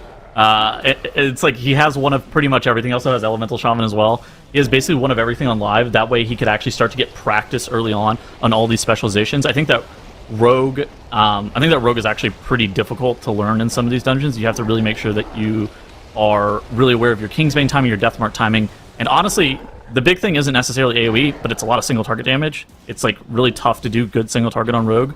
And so making sure that you get adequate practice on all these specializations and being able to multi-spec well, I think is like a huge undertaking for some of these players on these teams.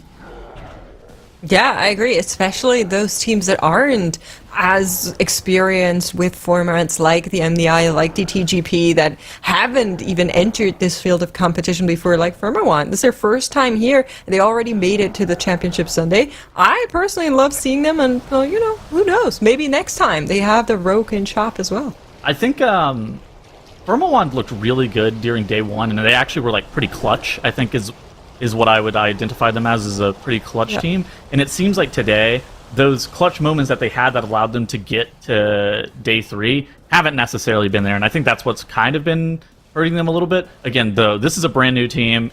I think it takes multiple TGPs/MDIs for you to be able to actually compete on like a global finals level. And so I think that Firma Wand, this is like the start of how they become an elite team, right? I would love that so much. I'm smiling as you say that, but I agree. At the same time, though, probably wouldn't count them out just yet. On the Friday, they were actually able to solidify their placement 30 minutes after we ended the call for last dungeon started. They were able to slide in there by just, you know, a hair, so to say. So I think there's still more they can give in today, and if their time management is good, then who knows? This pull by Shiny Unicorns is one that's actually pretty dangerous for now. It has double pad foot in it, and you can also get stunned by the Banana Rampage from the Buccaneers if you're not careful.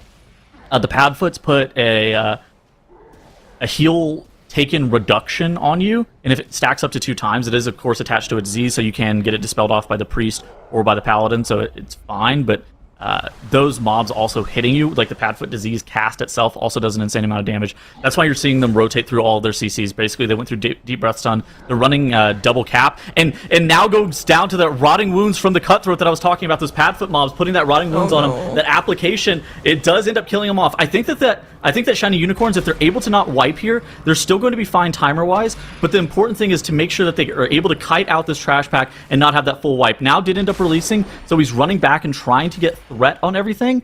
Oh my gosh, makes this as a tragedy. It absolutely is, right? The one player in your team that has access to an easy combat rest for the tank goes down immediately. Nobody else can easily facilitate it. Then they start running because they know, okay, he has to release. We have to bring the pack back there to maybe have a chance at getting it under control. And then on the run, one more of their players does go down. Royben, unfortunately, not able to reach them. There's a lot of line of sight in this area, as well as you just saw. So very, very unfortunate for the Unicorns. I think in the overall scheme of things, with these 4 deaths and them not losing this pull, I think they're still okay, no?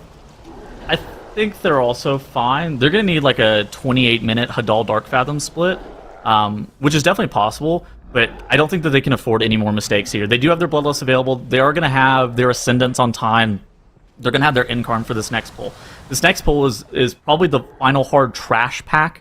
Obviously, it's the last trash pack, but it's the final hard pull for the tank, honestly, where you're basically doing double commander pull into one another. There's also the poison that gets stacked up on the tank periodically, and so it actually can be very dangerous, depending on what the situation is with Bubble, depending on all of the defensive cooldowns. And so I think that this last pull is going to be the final one that can potentially wipe them, and then from here on out, we have basically, can your Aug Evoker live on Vic Goth? And that's going to be the most important question as well, because on a 19, this boss is so scary. Ooh, Hawk ends up going down to the Azerite charge as well. That's a big deal, Makes. He ended up losing his Spymaster's web stacks right before the Bloodlust pull. Yeah, that is actually so painful for them. And not only that, they're now also, once again, having to bring him back. It takes a while before the pull is back under control, like you're mentioning, the Spy Masters, that's so much damage lost right before the next boss, and they need to deal with Hadal Dark Fathom rather soon if they want to stay on the split that you just lined out. So I'm starting to be a little bit worried for their pathing through this dungeon. 5 deaths already, more charges are coming in, and they still need to deal with all of this trash before they can pull the boss. Yeah, it's going to be about nuking down these commanders. These commanders are actually the most dangerous mobs in this pull. They put those Azerite charges on you that you outlined, and you basically don't have enough defensives for them on you over and over again. That's why you're going to commit things like your Meld, you're going to commit things like your Barrier. Rapture might get pressed here in just a couple of seconds, depending on how much longer this pull is lasting. One of the commanders is about 15% HP.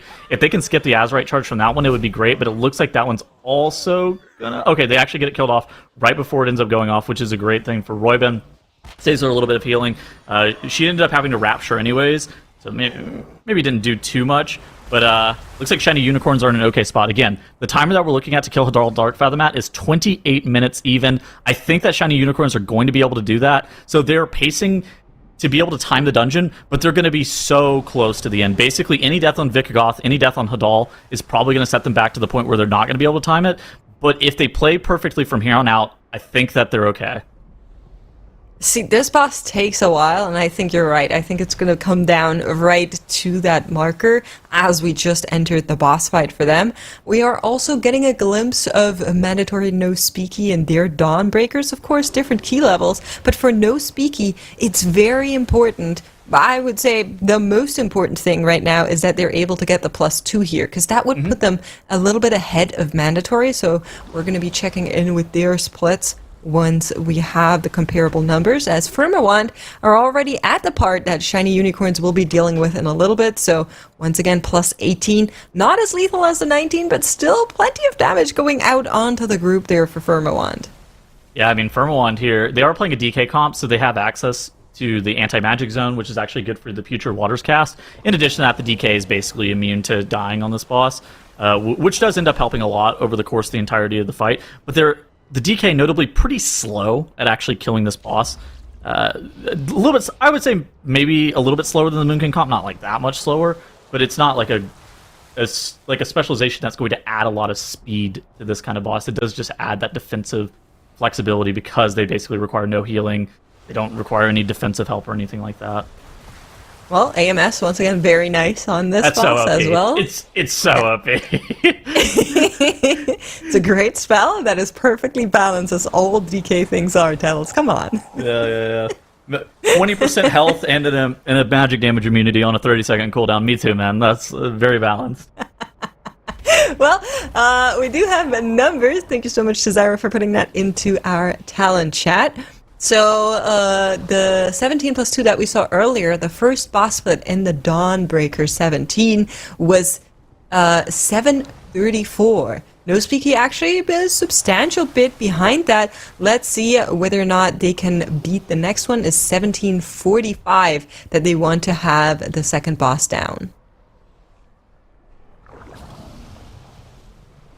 Still need to clear a little bit of this area before they can pull, and this boss takes a while, but they might be able to do it. I think it's definitely within the cards here. I wonder what No Speaky's gonna lust here in the bottom right. So most teams are actually lusting that orb mini boss that they just killed off. They're gonna have to press their lust in the next 3-ish minutes if they want to get another lust in the dungeon. So maybe it's just Grandma's house mini boss. What do you think? Have they not been at Grandma's house yet? No, I don't think so. Oh, I was hoping they would have been. Then I think their split timers are actually looking not as ideal. I think they're actually a little bit fast. You normally have lust there, like on that orb mini boss. I think they're fine, but I'm not. I very rarely two-chest this dungeon on a 17, admittedly. And by very rarely, read that as never. This is a one chest kind of key from your boy.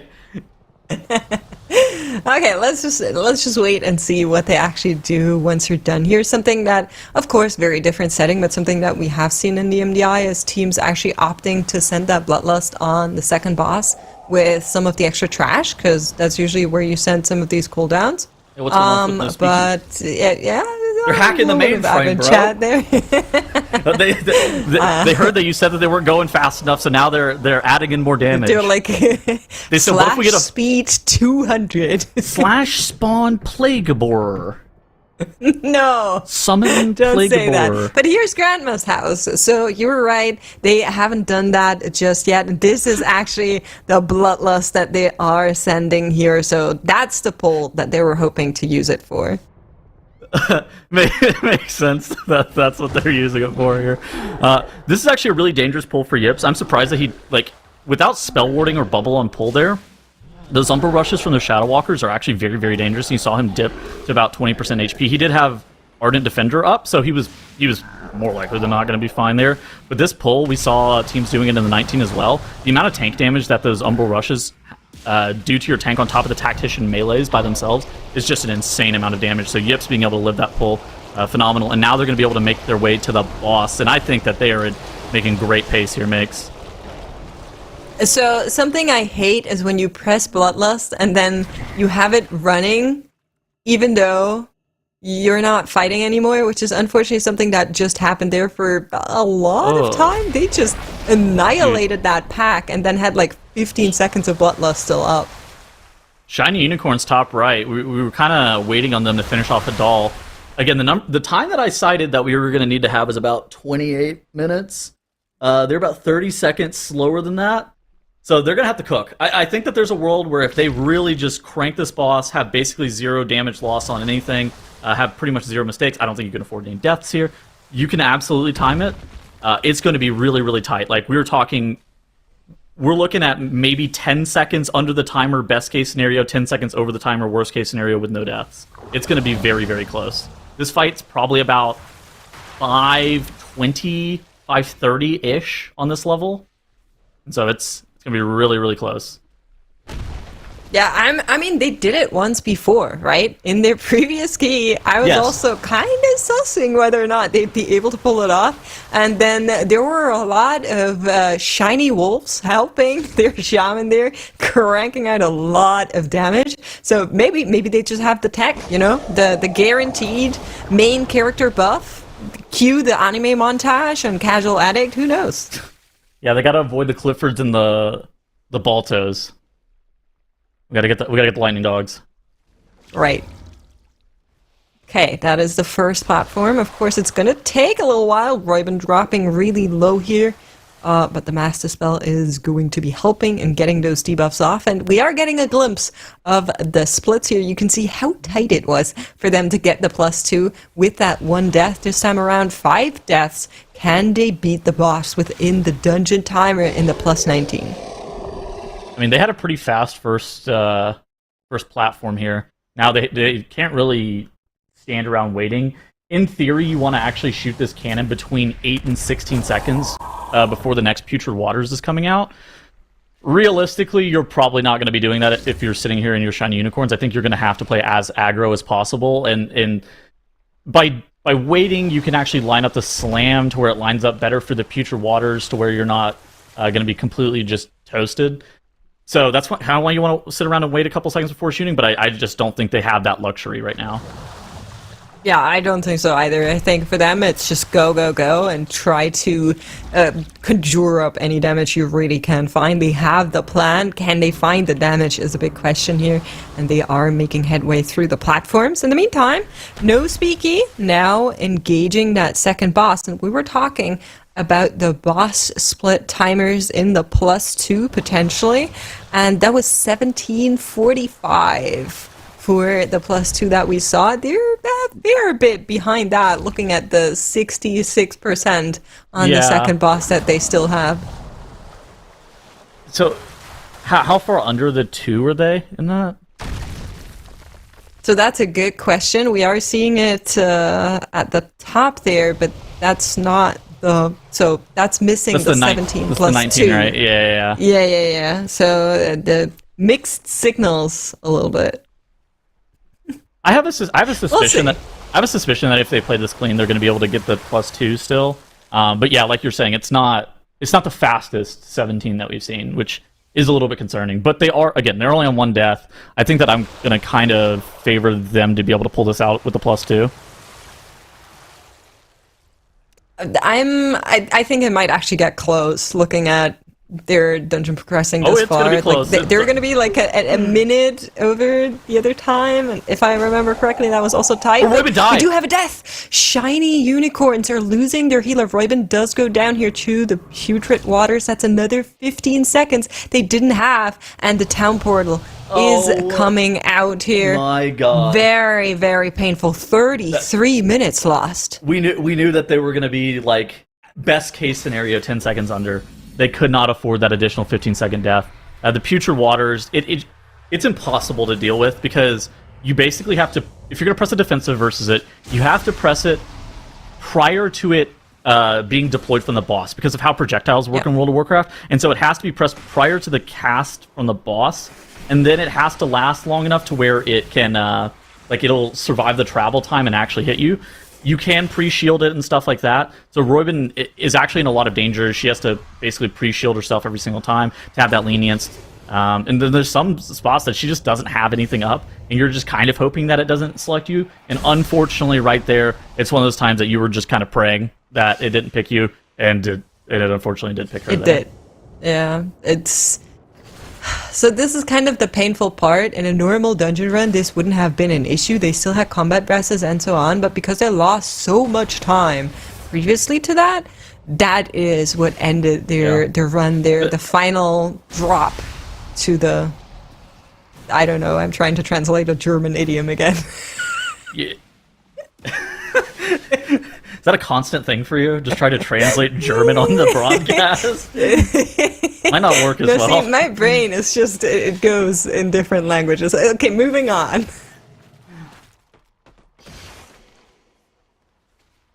So yeah, this is No Speaky. Half finished their second boss. They're on 1919 there. They are starting Rashanon in a little bit. 6 minutes to go. I don't know, Tells. I don't know. I'm a love watcher. I'm believing in this. It's gonna be. I'm not feeling great about it though. I'm gonna level with it. Zyro is a big believer. He's in our chat saying no speaky, have about a minute of wiggle room. That's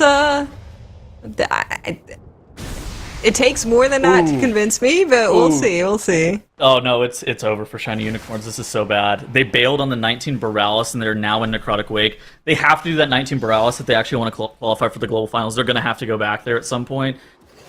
You know, it's kind of a tilter to not be able to get that dungeon done, and then you'd be like, well, do we need a break? And you're just like, I guess just take me to Necrotic Wake, man. So here's why I think this might not be bad. They had a lot of trouble in this siege, and they still have the potential to just get the 19 because they have the +2 available to them. If they need something else to take their mind off of things, to maybe like download some changes that they made on the fly to just get some extra points on the board, just, you know, the mentality aspect of things. I don't think it's super bad that they're in the Necrotic Wake now, but they definitely have to go back. Nobody in the history of ever has been doing the TGP and goes, yeah, we're actually doing super well in the Siege of Borealis 19 where we've depleted it to the last half of the dungeon. What if we, instead of going to the Siege of Borealis that we've been in for the last 2 hours, go to somewhere else? I think you're always tilted whenever this happens, right? I mean, I think you probably are, and they're starting this key off with, unfortunately, yet another death there on Casual Addict, but that's fine. You have to shrug it off, and if this Necrotic Wake gives you that, then I think it's perfectly acceptable to run the Necrotic Wake and say, okay, we need distance from the siege right now, and we'll come back later stronger. It's an easier key. It's a lot lower stress, because it is on a few key levels down, but they're going to have to go back to the Borealis. I think that's setting them up. I don't think it's eliminated them yet, Makes, but I think it's setting them up to be eliminated today. Yeah, I mean, it might come down to the wire. You know, there's still some more time in the day, about 1.5 hours to be precise, to start those final keys. That is enough to do quite a lot of dungeons, and I assume all of these teams... Well, I assume no Speaky, Shiny Unicorns, and Mandatory will at least be able to put the 19s and the 20 in the Necrotic Wake up. But I think it's going to come down to, are you going to try to +1 the key levels, or are you going to try to run the current dungeons faster? Yeah. And obviously teams that are setting themselves up for success, you're seeing the leaderboard in the bottom left. If you're no Speaky and you have the Necrotic Wake with, 3 minutes faster than what Mandatory did, you're going to be very happy about that, because that forces them to do something about it. By the way, I think no Speaky here in the top right are actually going to be two-chesting this. You're basically getting double Shaman Ascendants during the second phase here, and the boss was already kind of low coming into this phase 2. And so since you've basically guaranteed the double Shaman Ascendants during this phase, I find it difficult for them to not have the amount of damage that's required to take Rashanon under that two-chest timer. I think that it's going to be probably 30 seconds remaining on their timer for that two chest, which again, like you're saying, very close. I think that Mandatory might be looking at two chests for this 18, so that's a thing, but at the same point, no Speaky, I don't think it's something they have to be worrying about too much. Yeah, that Bloodlust is going to help them quite a bit to get some damage onto the boss, but arguably Rashanon Part 2 takes forever. It feels like whenever you're watching That's it, true. even though you see the decimals there, it's just, it takes long, and you're there and you're like, why is this boss not dead yet? We're going to see the same from Mandatory in the 18 top left as well. And then, yeah, we'll see what Firmawand is up to once you're back. But, yeah, the 1 minute, 40 seconds to go, Rashanon. Does +2ing the 18 matter? In Dawn? Yeah. Well, if you think you can do a 20? Well, what do you think? I think out of the 3 dungeons we have, my higher priority would be the Necrotic Wake. But I will also say, Mandatory 0 deaths in the 18. I've been looking very clean up until here, and they're super fast too, so Maybe there's a Mandatory's world. Mandatory has to run this dungeon again no matter what. The question is Yes. it going to be 19 or is it going to be 20? Which at that point, if they're able to actually do it on a 20, then it didn't matter that they didn't two chest the 17. Like basically completely even. If they go to the 19 though, they're effectively at the exact same spot that No Speaky is. Maybe No Speaky is like a few minutes faster than where Mandatory are, but it's not by much. I'm really curious because so normally I would think a team of that caliber, they probably have something up their sleeve, and Yeah. I wouldn't put it past them to just be like, oh yeah, we timed the 20 Dawnbreaker in our practice, but because Mandatory this weekend and particularly on the Friday and this weekend, look at this, 16 seconds to go, they're able to get the +2.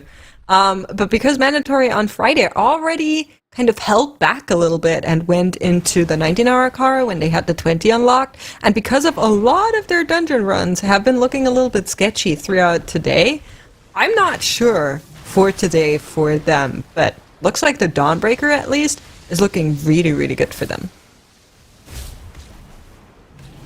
Top left-hand corner of the screen, Mandatory here. Again, I actually think that this two chest is on the table for them. They're going to have another Shaman Ascendance coming up in a minute, so they're going to be able to have double Ascendance happening during this second phase. Then they're going to have like a minute even on top of that, so I think that they're going to be fine to be able to two chest as 18. Again, it's a great question. Where are they going to go after this 18 two chest? Is it going to be into 20 Dawn? Is it going to be 19 Dawn? It's one of the two of those, and then after that, Mandatory is probably going to have an additional hour to do whatever they want. So say they do 19 Dawn, because that seems to be the most likely. The question is then going to be, are we going to throw attempts at a 20 Dawn, or are we going to throw attempts at a 21 Necrotic Wake? And from there, they're going to kind of pick whichever they think is going to be easier. We were kind of spitballing a little bit earlier. Our suspicion is that it's likely to be the 21 Necrotic Wake. If Mandatory honestly can time this dungeon on a 19, I think that Mandatory is going to be safe to make it to Global Finals. If they then actually get a +1 off of that, so say the 20 Dawn or the 21 Necrotic Wake, they are almost money back guarantee. They are safe, and they're going to be making it to Global Finals. That's the path to victory for Mandatory. For No Speaky on the top right-hand corner of the screen, they're kind of in a similar situation where Mandatory is. They're actually a few minutes faster than Mandatory if Mandatory is going to go into that 19, where No Speaky is going to time this Dawnbreaker on a 19. They're going to have basically the same level that Shiny Unicorns has in the Dawnbreaker, which is absolutely great for them to be looking to qualify for the Global Finals. So basically their path to victory here is they do this 19, and then they have around an hour-ish to assess and see what their next +1 could potentially be, or if they want, they could actually go back to that Siege of Borealis 19 and try to improve their time tiebreaker. Their Siege of Borealis timer, they had 5 deaths and it was like pretty bad. I think that they could pretty reasonably get a lot of time back there, but the first order of business for No Speaky in the top right is to time this Dawnbreaker on 19. Bottom right-hand corner of the screen, we've seen Shiny Unicorns here. We saw them try 19 Siege of Borealis for, I would say, an hour and a half. Unfortunately, the Siege of Borealis, the mobs were winning today. Shiny Unicorns is going to have to go back to that Siege of Borealis at some point, but in addition to that, Shiny Unicorns also has this 20 Necrotic Wake looming over their head. That's like a dark cloud. They're going to have to actually be able to put forth some time and some effort into being able to actually time that key, and so there's a question as to whether or not they're going to be able to do it. Mandatory actually a few seconds over the two chest timer on this 18, so they're not even going to be able to go directly into a 20, so they're going to have to actually do this dungeon on a 19. So No Speaky, funnily enough, actually takes the lead over Mandatory in terms of just actual time progression, like real time, assuming that No Speaky can also time this dungeon on a 19. And then our last team, Firmawand here. Honestly, they've had a little bit of an inconsistent day. There have been some mistakes in 18 Siege of Borealis. They weren't able to get a 19 Dawnbreaker as well. At this point, I don't think they're mathematically eliminated, but they're very, very close to mathematically eliminated. They would have to probably +3 the 17 and then one shot the 20 Necrotic Wake, but for all intents and purposes, Firmawand mathematically eliminated. Honestly, for first time attempting the TGP and also coming in as like, I think they were like the 12th seed, they had a very, very good performance and nothing to be upset about in the slightest. Yeah, I think they also, with Shiny Unicorns, with Mandatory, and with No Speaky in their group, those are some heavy hitters that kind of came out of the shadows. So definitely a lot of teams to fight them there that maybe were just a little bit more experienced than they were, but they've been giving us a great show. And of course, they're still going to try to claw their way to a third place, which is not out of the question for Firma So all the more reason to keep on going. Now, you did compare a no speaky and mandatory there for a bit. We have the leaderboard on the bottom left. And I think the big important thing for mandatory is once they are done with this 19 Dawnbreaker is either you go into the 20 Necrotic Wake and you shave off all of those minutes from the 12 deaths that you had, or you go into the 21 with the clear intent to actually pull that off. Because as it is right now, they are losing time tiebreakers to no speaky. I think Firmawand actually has an opportunity to play for third place here. I mean, Shiny Unicorns never put up that 19 Siege of Borealis. So I actually think that like Shiny Unicorns is either going to have to do the 19 Borealis. Oh, I guess Shiny Unicorns still would have second highest dungeon tiebreaker because they have the 19 Dawn. I think there's still a world where Firmawand can play for third place though. But I think it requires Shiny Unicorns to kind of make some mistakes and not actually time this Necrotic Wake on an equal level to where Firmawand are.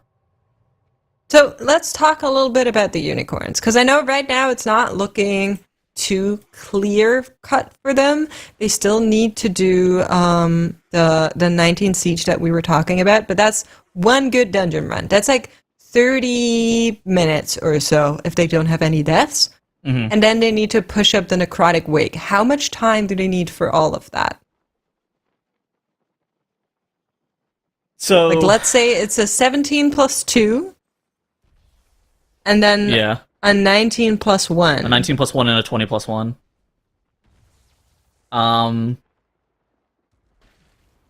It's probably like an hour 15. That's exactly what I wanted to hear. So with an hour 15, they can still go in and then get a +1 in any of the dungeons, or have a faster time tiebreaker, really. So the Unicorns, they're not out yet. I'm copiuming a little bit, but they're not out yet. The hour 15 is assuming that they're also not going to have like mistakes in their dungeon, right?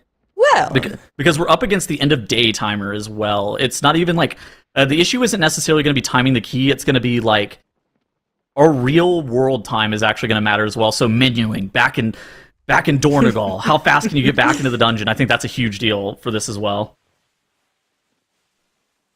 yeah, Shallow was saying yesterday, someone in the team who shall not be named has been taking longer to get back after breaks than agreed upon. And that matters. If you have someone that's like gone for 5 minutes, 10 minutes, that's 5-10 minutes out of your day. You can't run the dungeon then. Our menuing has to be elite today. And we also have to time everything. And then also one-shot the Siege of Borealis in our overtime. And then hope that our time tiebreaker is good enough. They're hoping that either no speaky or mandatory are unable to convert, right? So no speaky and mandatory after these 19s, they're kind of like... Yes. They have time to do what they want. The 19 Dawnbreaker, it's you said, okay, I guess optimally for Shiny Unicorns is that neither no speaky or like one of no speaky or mandatory are unable to put up the 19 Dawnbreaker until the end of the day. That would obviously be the best case scenario. I think in an hour 15 minutes, both no speaky and mandatory are pretty likely to put up the Dawnbreaker on the 19. Just seeing how these teams have been playing today. Although it is possible that you could have like a big choke. But I still think there's a path to victory for Shiny Unicorns, even if that, if that isn't the case. It's okay. A little death there from the cleaver can happen. It's okay. We just got 2 chests of key. Plenty of time. We just got 2 chests of key. We got to lock in. We're gonna be fine. No trouble there at all. Definitely not for the Unicorns. But yes, ideally they need no speaky or mandatory to have one or more oopsies to try and claw their way in, at the same time having everything go perfectly for them, as once again we'd have a death there on their side from a throw flesh. Yeah. I mean, the corpse collectors, especially that throw flesh ability, particularly against your clothies, does an insane amount of damage. We were talking about some of the shoots. in some of the dungeons earlier about how they can actually kill Clothies whenever we were looking at like the throw dagger in the City of Threads yesterday. That corpse collector's throw flesh does somehow even more damage than the throw dagger. It does, it's amazing to see how this has played such a big role in the dungeon, but we are going to be switching out our casters here as we come up on our last hour and 15 minutes of the competition. So, Tettles, we will say goodbye to you for now. We're going to get Zyronic on, and Zyronic, here we are, coming up on the very last hour. I mean, we have these 4 amazing teams, mandatory, absolute powerhouses that were in the MDI earlier. They're experienced, but perhaps they haven't been playing as cleanly, right? We've got No Speaky, who were all about playing cleanly and have shown that this weekend and have snuck up to our first. Shiny Unicorns, who have absolutely, they have amazing players, but they just can't seem to find that cohesion as a newly formed team. And Firmawand are fan favorites that everybody's been cheering on, but big underdogs. So as we take stock of all of them here, winning obviously matters, but Zyronic, all of these teams are fighting for different reasons. What do you think they're trying to prove?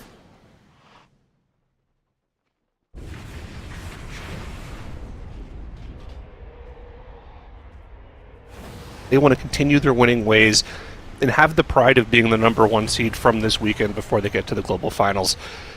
That would be what they want to see. Right now, they're actually behind No Speaky right now. And for No Speaky, I mean, this is a team with a core of 3 or 4 players that have been playing together for the better part of the past 3 to 4 years, but they've never really been one of those limelight teams that can compete at the highest level. They've been right on the fringe of being one of the best 2 or 3 teams, but they just haven't quite gotten there yet. Think of teams like Donuts and Despair when they also got Dorky to play on their team as well. They were really good. They were maybe the fourth best team, but they just weren't quite at that championship caliber level at that point. They might be there with this squad in the TGP. Shiny Unicorns, like Rook just alluded to, I mean, it's a team of veteran players, but the team cohesion just doesn't seem like it's quite there yet. One of my favorite parts of the TGP is we don't just have the main broadcast, right? You can go to the Warcraft section on Twitch right now, scroll down the list, and you can see any number of these players live. If you want to go watch Shiny Unicorns, Now is live on Twitch. Roybin is live on Twitch. Shellytyphon is live on Twitch. If you want to watch all of their streams and their POVs with their team comms, you can, and just see exactly what buttons the players are. And I was actually watching that during my last couple of breaks here, listening to the team comms, and they were a little tilted in the Siege of Borealis, but now that they're into the Necrotic Wake and they're playing well, I think the vibes are a little bit back. So, Tettles was talking about, there's just a little bit of a narrow path through for them, and I think if there's a team that can do it, it's a team of veterans like this. I agree. I think, so Tettles and I were talking a little bit about the choice to leave the siege, to abandon it for now, go into the Necrotic Wake. You say you've been listening to their team comms. What was kind of their reasoning, just for people to understand, to say, okay, let's just take trouble for Firmawand, but let's just take some time off of the siege, clear our mind, and then come back? Was that kind of the gist of what they were saying? Mental reset, 100%. I mean, it was just we're not getting anywhere in the Siege of Borealis. Let's get the Necrotic Wake down. We're going to have to get both of them done if we want to qualify through anyways, so let's go somewhere where we can go in with a fresh mindset, get that done, and then later in the day, if we're in the spot to potentially qualify, we'll go back and do it.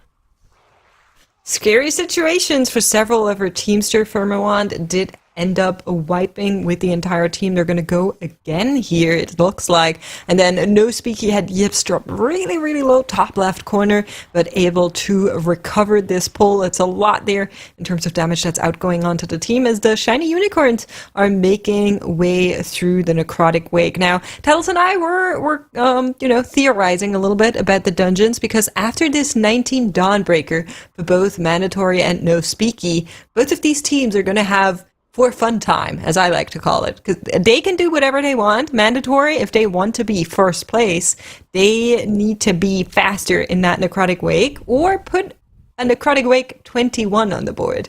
What do you think about the potential of the 20s and the 21s in these dungeons?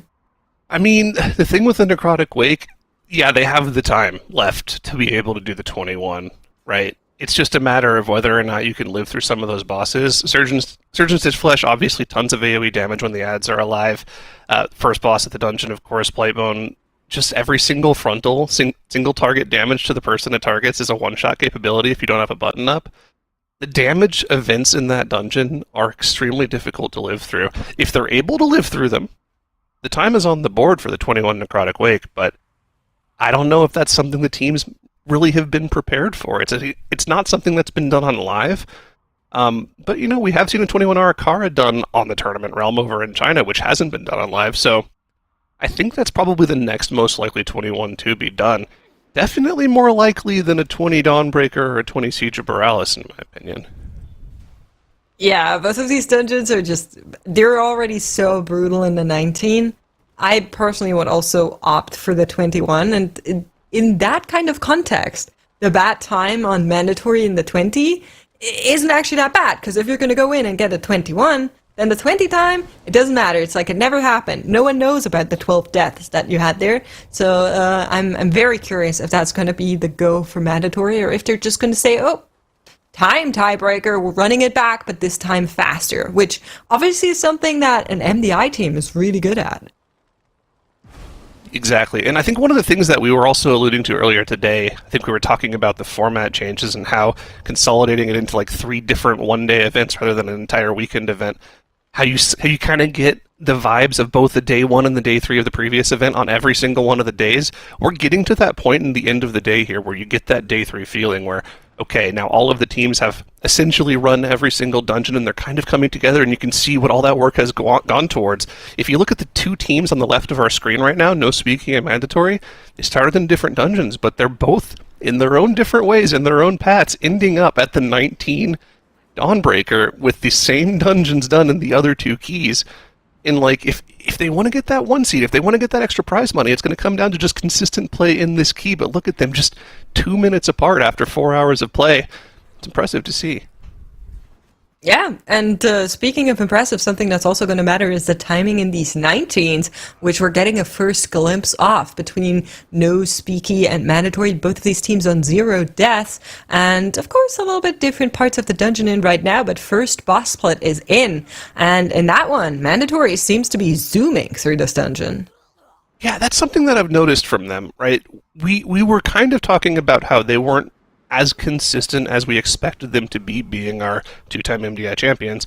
But it seems like when they're playing well, they do have essentially the fastest strats of all the teams we've seen so far, and if they're able to keep it clean, they're well ahead of the 2 chess timers that other teams have been pretty close on. So it's good to see that they've been practicing the strats for those 2 chests, or it seems like they have, because they're just that fast compared to the other teams. But again, they haven't been lights out with their gameplay today. They've had a couple, key wipes in scenarios that have potentially cost them the 2 chest. That's why we saw them have to run the 18 Dawnbreaker instead of just going straight to the 19 with a 2 chest. But, in the long run, if you're able to keep it relatively consistent and not have those major wipes that we've seen from Firmawand and Shiny Unicorns, where you end up losing 20 to 30 minutes in a dungeon run, it's okay. And they're showing that right now. No Speaky has been pretty consistent too. Gotta hold on for a second here. We do have a death from Shiny Unicorn. It's going to be a quick battle res off on Hawk, but that means there's no further battle res here, and that's going to be a problem for anyone else on the team, because they won't have a res if they want to try to skip that Dark Exile cast. You can see Casual Addict here on the Enhanced Shaman actually just running down to the end. They're going to be killing off this ad to get back upstairs and gain that crit buff on the boss, but they're going to have to play it pretty safe for the rest of the boss here. Yeah, and looking at their timer, of course, this boss is rather fast, but more deaths could slow them down significantly with no combat rests available, so they need to be very, very careful now. They also have that Flashcrafter still in the corner. That's going to take a little bit of extra time to be killed off by the final NPC, so still some extra time in the dungeon to be allocated for. They really want this +2 in the Necrotic Wake here if they want to have any shot at maybe clawing their way back into the top 2. It's a very, very narrow path for them that's not entirely on their own shoulders right now, but it is still possible, and it would start with a +2 in the Necrotic Wake here. So 1 minute, 20 seconds to go, 28% on Nelther, plus the Fleshcrafter in the background, but thus far, they're making a great performance here. This is a little bit of an unfortunate scenario here. You can see they have the Fleshcrafter out of the roots here, but Hawk is downstairs right now, dealing with that ad phase. So this Fleshcrafter is not rooted off in the side of the room. You can see Shelly trying to control it with that sleepwalk, but the Fleshcrafter is now on top of the boss, so they need to make sure that they're getting these spears into the boss and not into one of the other players. Going to be a scary scenario here. Hawk now coming back upstairs with a 6 stack. That's going to be a large patch of ice on the floor of the room. The other thing that they have to make sure they deal with in the last 45 seconds here is the dungeon isn't going to be over for them when they finish off the boss. They need to also kill off this Fleshcrafter. It's going to get one last throw cleaver that's going to do 10% of the boss's HP, and they're also able to cleave down that Fleshcrafter and secure the +2 for themselves. And for their chances of qualifying through, that is exactly what they needed to get done. Honestly, I was a little bit worried about the off-leash Fleshcrafter there, but it was kind of exactly what they needed because it allowed them, like you said, to cleave down already and therefore be done with it quicker. Very, very nice to see them pull that one off. Now, if they can keep that momentum, it would do them really well. At the same time, Firmawand, unfortunately, having trouble spelled out for them. Full team wipe here at the end of Blightborn. A sliver of hope, a little bit of sunshine at the end of the tunnel. They've only spent 6 minutes here, so they can just go back, do it again. Don't care about these 6 deaths and maybe just reset entirely to maybe still have a chance at getting the +2. And it looks like that's exactly what they're doing. Yeah, you don't like to see teams struggle, unfortunately, but they've got a huge fan base. I've seen the Peepo cheers in the chat for Firmawand all day long. I don't think those people will be going anywhere. Still securing a 4th place finish on the weekend at the bare minimum for them here today. It's a great accomplishment, and you like to see that from them. Yips has died. Another tank death. Add that one to the compilation. I don't think Yips will be as happy to see that one later today, but they might actually be able to finish off this mini-boss. It's at a couple of percentage of HP. They're trying to kite it out here. Boomy's spamming the healing surges to try to keep himself alive through this debuff. They're doing as much damage as they can to potentially finish this off. A terrifying slam. Is that on Yips? It is. He has gotten back, and they're able to finish off the mini-boss with only a minimal amount of deaths. Very impressive just triage from the team there. And if that was their last mini-boss and they're on to the second boss, they can still time this key. That was crazy scary for them there for a second, being able to recover that as soon as the tank goes down there. You only have so much time to recover this, and thankfully they were able to do just that. Now enter the boss fight, and that is going to be a boss start at 20 minutes. Mandatory looking to do the same. They're on Grandma's house right now. Still need to deal with the last part of the mini bosses we just saw from No Speaky, and then they're also going to be pulling that second boss. It looks like they might be neck and neck here, Mandatory and No Speaky. They really are neck and neck here. This is the final mini boss for Mandatory, like you mentioned. They're going to be getting to the second boss again, like about 2 minutes faster than No Speaky. Their routes have been lights out. Obviously, there is the 3 deaths adding 45 seconds, but still, just the absolute, just the pace that Mandatory has in their runs today has been lights out. They've been by far the fastest team. No Speaky, though, they still can time the key. The question then would be, is the time gained from Mandatory in this run for the faster route, if they are both able to time the 19, would that be enough for them to pass up No Speaky in the time tiebreaker? So between the two teams, you can see the leaderboard top right. Mandatory does have the faster siege by right about 2 minutes, but then they have a 3-minute slower necrotic wake. So as long as they're about a minute or more faster than No Speaky and the Dawnbreaker, they would win the time tiebreakers, despite their necrotic wake being really, really slow. But they could always go back into the 20 necrotic wake and just solidify that. Say, we only need to run 1 dungeon, and we're shaving off like 2-3 minutes of that time. That definitely would make a lot of sense for Mandatory to go back into the 20 necrotic wake after finishing this 19. That is, of course, if they finish the 19, but they've gotten through most of the difficulty of the dungeon, and we're having more difficulty here for No Speaky as Cryptix dies to the slam from Anubikaj. Just didn't get out of that AoE circle, I guess, from Yips there, unfortunately. But look at Yips dropping incredibly low, too. Cryptix going down once again. What is happening here for No Speaky? This is a go again. They have to reset here. Oh, no!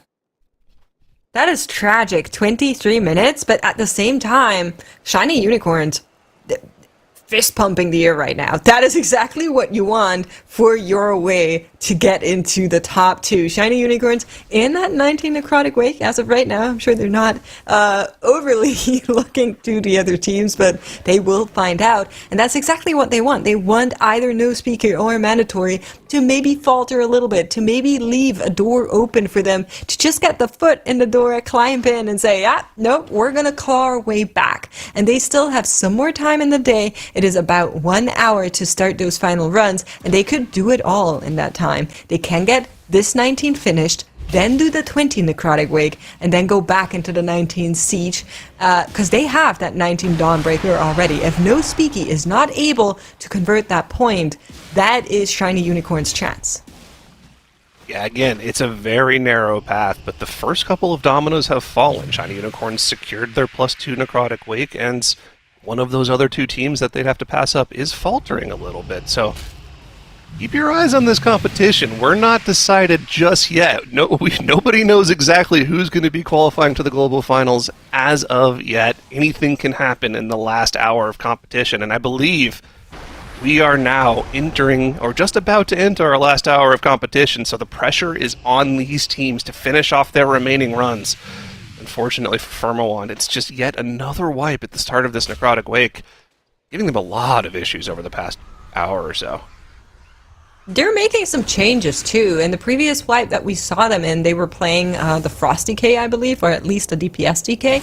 And Tommy now switching to the Moonkin, hoping to maybe help his team a little bit more on the Moonkin, but wasn't working out for them. Now, all eyes on Mandatory, because No Speaky just had trouble ensue exactly at the spots. If Mandatory can keep it clean here, this is their solidifying into the top two, their advancement into the Global Finals.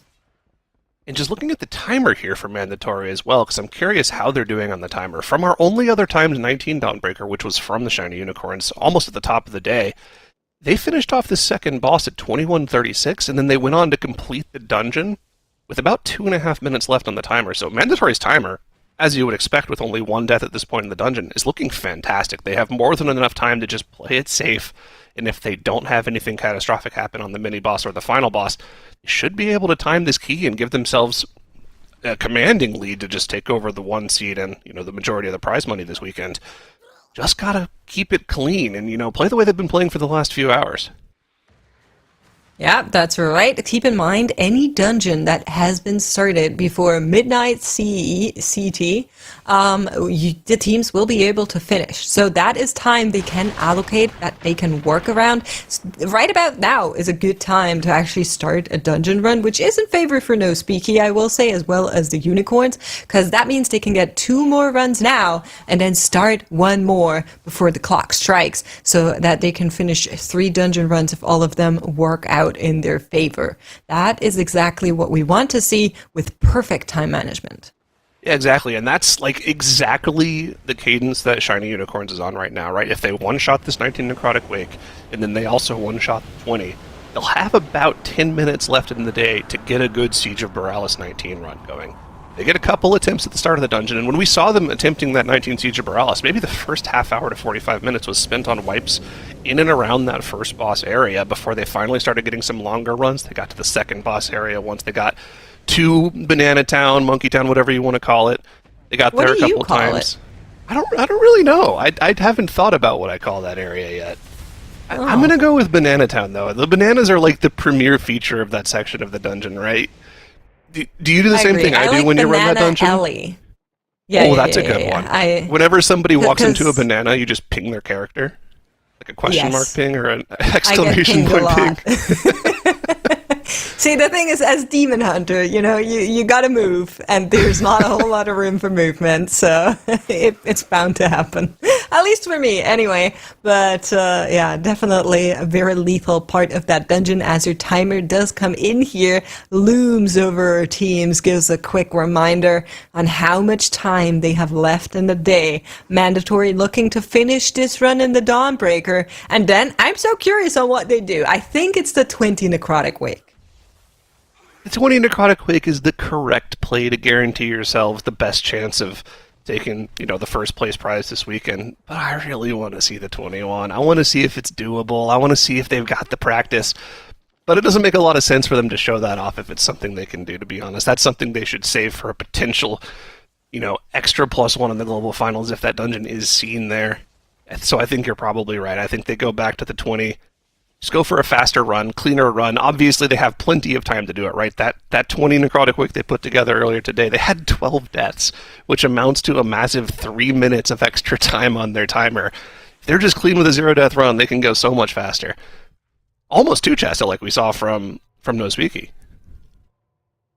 That's true. Yeah, I mean, they could even go into the 20 necrotic wake and then go into the 21 after. That's how much time they will probably have once Rashanon has been defeated for mandatory. Bottom left, they're still in phase 1, but are going to be pushing into phase 2 soon. For Firmawand, the story is unfortunately a little bit sadder. This 17 necrotic wake is hurting them a lot. I do, however, want to shout out once again how great they've been showing up all throughout this weekend, and I really hope we're going to see them again, as we also have a death ensue for the shiny unicorns. Casual Addict going down there to one of the Necromancer casts. Sometimes the teams that leave you with the lasting impressions aren't the teams that just walk away with the competition, but they give you the coolest moment of the weekend. And I think as it is right now, on day 1, Firmawand going overtime, clutching out that Stone Vault to secure themselves the berth to play today, is probably the coolest moment of the weekend. When you think back in the MDI history, it's not always the 1 seeds that give you the coolest moments. You know, think of things like the Ataldazar, where Angry Toast gave us the first ever view of what a double snap pull would look like, where they snapped a bunch of trash to their tank and then they snapped their tank to a dinosaur. Things like that. That was given to us by the overall number 10 seed. These cool concepts and ideas, it doesn't have to come from the best teams. And, you know, I think they can be proud of that moment, of that clutch factor that they brought into play this weekend. I couldn't agree more, and you said that wonderfully, Zyro. So hopefully we'll see more of these great clutch moments in future tournaments from Firmawand.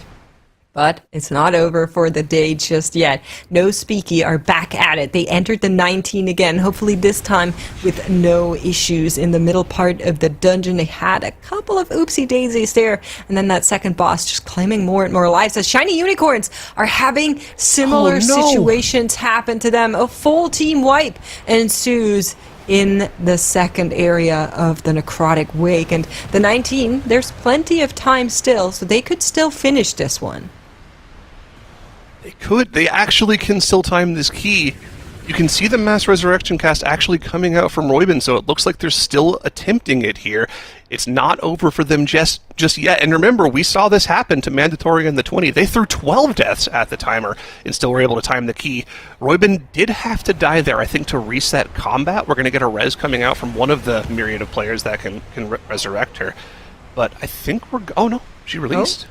Oh, she had to go back and get the flesh crafter. She had to get the... Yeah, so okay. That is something that happened for Mandatory when they had those 12 deaths, and they solved it by just overtaking a flesh crafter that was on the Necropolis, and then porting back down after and dealing with the flesh crafter after the final boss. Shiny unicorns here are saying, nope, we want this one. And so Roybin had to release, go back, grab it, bring it back with the team. As you can see, at least it's running fast, so she can just take it by the hand and bring it back. But definitely taking some extra time here for the unicorns. Extra time, but I mean, again, they're still in that scenario where they still have the time to time the 19, then time the 20, and still have a little bit of time to go into that Siege of Borealis. All this wipe does here is just remove a couple of your attempts at the start of Siege of Borealis, as long as they're able to finish these 2 dungeons off. And, you know, we still have the Bloodlust for this massive AoE pull, so again, they are not out of it just yet. It's just the door is slowly closing in on them here, and they really need to clutch it out. But again, this team, Shiny Unicorns, this is a team yesterday that started off the day incredibly shaky. But they ramped up over the course of the day, and by the end of the day, they played pretty much lights out to finish off the day. So, if there's ever a time for a team to do it, it's now. They need to clutch up. In case you could hear my cat there, she's just a massive Roybin fan. So, in case you could hear cheering Roybin on, that's Ari. Yeah, she loves Roybin. Always has, always will. Well, yes, absolutely. But yeah, Mandatory, they're currently clocking in their ticket to the Global Finals because this plus 19, I think, seals the deal. They're nearly done with the boss fight here. Bloodlust is still running, and they have 3.5 minutes to go. It's just incredibly good play coming out from Mandatory, to be expected of this team. This is the team that's won our past 2 MDIs. They've been around forever. They've qualified for every single one of the past 10 tournaments. This team is insane, and they're proving it here this weekend. They're showing why they're the number 1 overall seed. Rashanon shortly going down, and like you mentioned, Mandatory almost assuredly punching their ticket to the Global Finals in February. It is February, Zyro. Oh, right. It turned February yesterday. Later in February. There you go. All good.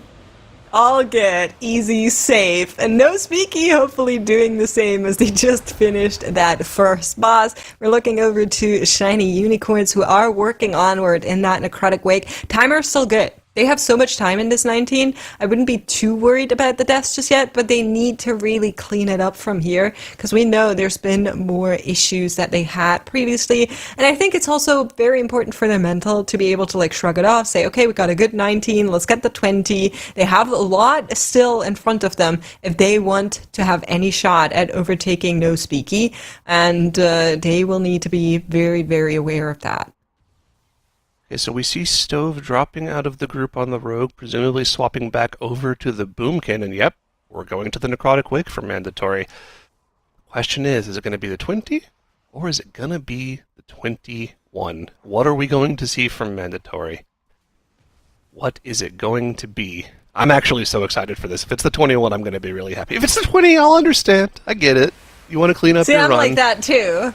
I really want to see think the it. logic approach is to go 20, but my heart says 21 or nothing. Send Exactly. it. I want to see it. That would be so good. Going back to something that we were talking about a little bit earlier today, and I think this is something that's really interesting just for the dungeon pool. No Speaky was like one of the only teams that called out Dawnbreaker as one of the dungeons they were not that comfortable with. They said specifically the middle section of the dungeon, like in between the first and second boss, was one of the like overall hardest damage and healing checks that they have to deal with. There's a lot of RNG in terms of like where debuffs are going out, when the AoE damage occurs, and it's just really difficult for not only the DPS players but the tank to live through. Think of how many times today we've seen a tank just walk into a pack and instantly get one shot by the initial melees. Yep. It's just so hard to live through this section of the dungeon. And it's really unfortunate that they're having to play it again on the 19 here after dealing with all of the trash. They died on the second boss, right? So they got through what they said was they thought was the hard part of the dungeon. Now they're having to play it again. So far, so good for them, though. 0 deaths this time around so far. Yeah, that's right. They also play it a little bit differently. I don't know if you saw it yet, but they don't use their Bloodlust on the first mini-boss. They use it at Grandma's house, and then they backtrack and do the mini-boss that's close to where they are right now last before they go to the boss. But we are getting confirmation as Mandatory has entered a 20 Necrotic Wake. They want to shave off their time, just, set themselves up for success to be in a better time tiebreaker situation than they are right now. This is the only dungeon thus far that they're slower than No Speaky, so it does make sense. However, my heart yearns for the 21 Necrotic Wake. Yeah, it makes sense that they do this. I don't want them to do You it. think they do it after? They do the 20 now, quick and easy, and then they do it? I sure hope so. But they're also be so just as fun. likely to say, okay, I think we're done, and then have Stove just come in and hang out with us for like an hour, like he did on Friday. Involuntary cast. But yeah, so this is from No Speaky. Oh, they actually changed it. So Bloodlust is being used here now. Maybe they were faster in their It's a wipe previous again? run, but it is a wipe. And it was that exact same thing I was talking about. Start of the poll on the gather. The tank is so in much more danger at the very start of the gather than they are anywhere else. They don't have their mitigation up just yet. As you're gathering that trash, your tank needs all the help you can possibly get to live. And just once again, it's pull, hitting the back, dead instantly from Yips there. It's just a very tough moment of the setup for the tank. And they're going to have to reset and go once again here. And again, Shiny Yeah. Unicorns, the door maybe opens up just a little bit more for them with that wipe.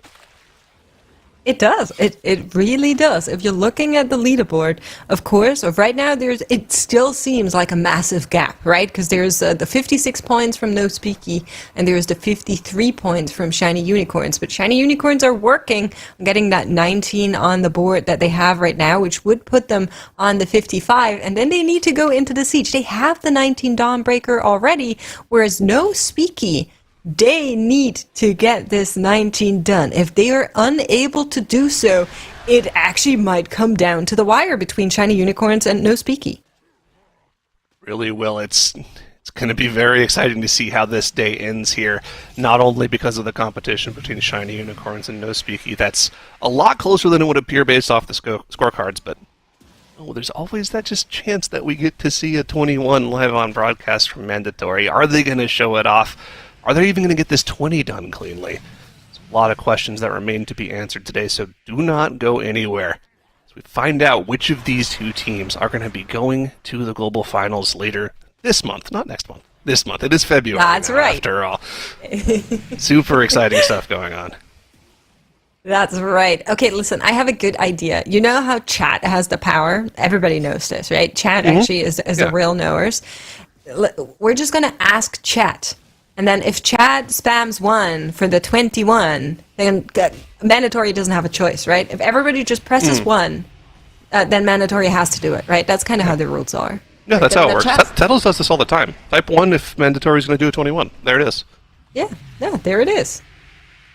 And they'll see the ones and they'll be like, well, guess we have to now. That's right. Those are the rules. You cannot change them. Which chat rules? But yeah, Mandatory working on that 20. Just a quick reminder, they have this dungeon already. They were just a little bit sloppy. And at 12 deaths, they're looking to be faster here. And at the same time, I'm starting to worry a little bit about No Speaky because they looked so clean, they looked so calculated, and this Dawnbreaker has been really out of the ordinary for them. You know, thinking about it, there might be a world if they end up having another really bad wipe in the middle of this dungeon that they might actually need to go and do the 18 Dawnbreaker just for safety. I mean, it's still an incredibly difficult dungeon, but, you know, a lot of the one-shot potential in the middle section of the dungeon goes down by about 10%, right? Of course, the key level's going as it goes up by 1 level every time, so that would give them the 1 score they need to at least tie a potential 19 then 20 from Shiny Unicorns and then a Cedra Borealis. I mean, Shiny Unicorns has to do a lot of work here to catch up. That extra 1 score would put a ton of pressure onto Shiny Unicorns' chance of qualifying through. Mandatory not keeping it super clean at the start of the key here. Looks like it's going to be a reset from them. They did have an early death on one of their DPS players to a Throw Cleaver, and Mode ended up going down here the last few percentage of Blightbone, and, you know, with only 6 minutes in the dungeon, they're just going to say, you know what, let's go again. This isn't perfect, there's no reason to attempt this, we're just going for a faster time, so there's no reason for us to take an imperfect run from this point on. We've already got this key timed. Now listen, I hate to be a hater. I'm not Tails after all, but Shiny Unicorns kind of need to stop dying. There's been a lot of deaths coming in for them, and they haven't even dealt with Stitch Flash yet. This timer is very lenient, but it also still has limits. I'm starting to be a bit worried, I'm not gonna lie. They still have too many bosses left, Surgeon Stitch Flush left, and now throw the Rhymebinder left, and I don't think they can press this Bloodlust here. They're only going to get 1 more Bloodlust in the dungeon due to the death timers. So, yeah, this is becoming incredibly tight and not a guaranteed time for them. They really, yeah, like you said, they can afford almost 0 more deaths at this point in the dungeon. They really need to keep it clean. Maybe about, I think, 8 minutes left on the dungeon timer from this point out. It's actually looking like even if they play clean from this point, they might not time the key. Like, 1 Throw Cleaver missing could be the end for them. It's gotta be lights out here. That is so scary. I'm actually stressed out right now. Hopefully they can get it clean from here on out.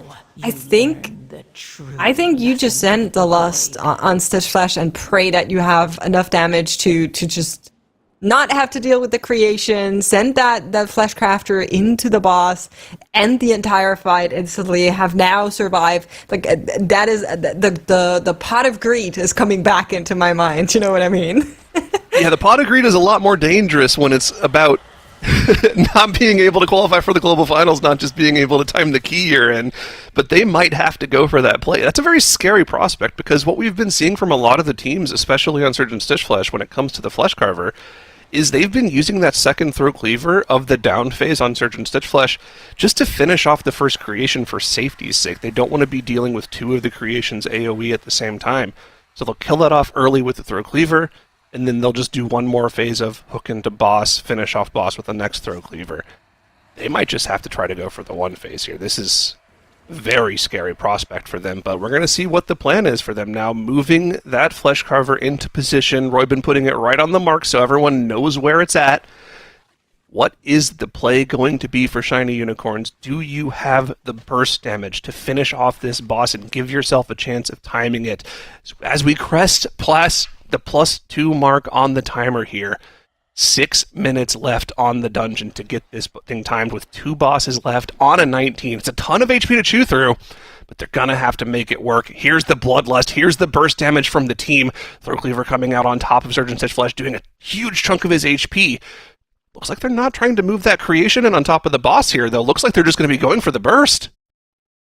Oh, wow. That is incredible. They are just going to be using Paladin to make sure Roybin actually doesn't have to run. She's also doing her best to damage the boss. They have a lot of damage available to them as Stitchflesh is already down to 11% up. No, he went up. Can they hit the hook? The hook is there. The hook is there. Can they kill Stitchflash before now goes down? Second creation is going to come in. It is 6%, 2 creations. That's a lot of damage. Okay. But the Flesh Crafter saves the day as they move on. They're able to go to Nelthar. They have enough count as soon as the Flesh Crafter will die at the end of this dungeon, where I've been toggling there with the Dominate Mind. And it's 5 minutes for Nelthar. That's enough. 5 minutes for Nelthar is scary. This boss lasts a long time, and there's a little bit of manipulation that you can do to make it safer, like delaying the throw cleaver so that they go into a shield every time, so you don't have to worry about having burst damage for those shields, especially when they overlap with Comet Storm. It's definitely something they're going to have to think about, but with 5 minutes on the board, I think they should be okay. One thing I do not want to see them try to do, though, I don't think they have the time on the board to sacrifice players here. I think they just have to play it clean, because any extra 15-second timers here could just be the end for them, and they only have the 1 battle res anyways. Playing with fire here if you're Shiny Unicorn, this is very scary. Listen, it is scary, but it is doable. We've seen it before. They have at least that 1 combat rat that you were just mentioning, so there is some leeway for them, and I believe they can do it. This is exactly what they need to come back, and at the same time, my eyes are like wandering over to No Speaky, who are once again in this 19 Dawnbreaker. They're dealing with the first boss. They need to down this dungeon if they want to see themselves protected from the unicorns. In the meantime, a couple of redos on Mandatory. There were some deaths there and a couple of redos on Firmawand, but positively noting, Firmawand has gotten through Blightborn, which was a major pain point for them, so moving on in the Necrotic Wake 17 at the same time. But looking back to the unicorns, 61% on Nelthar. They still need to be careful with their steppies.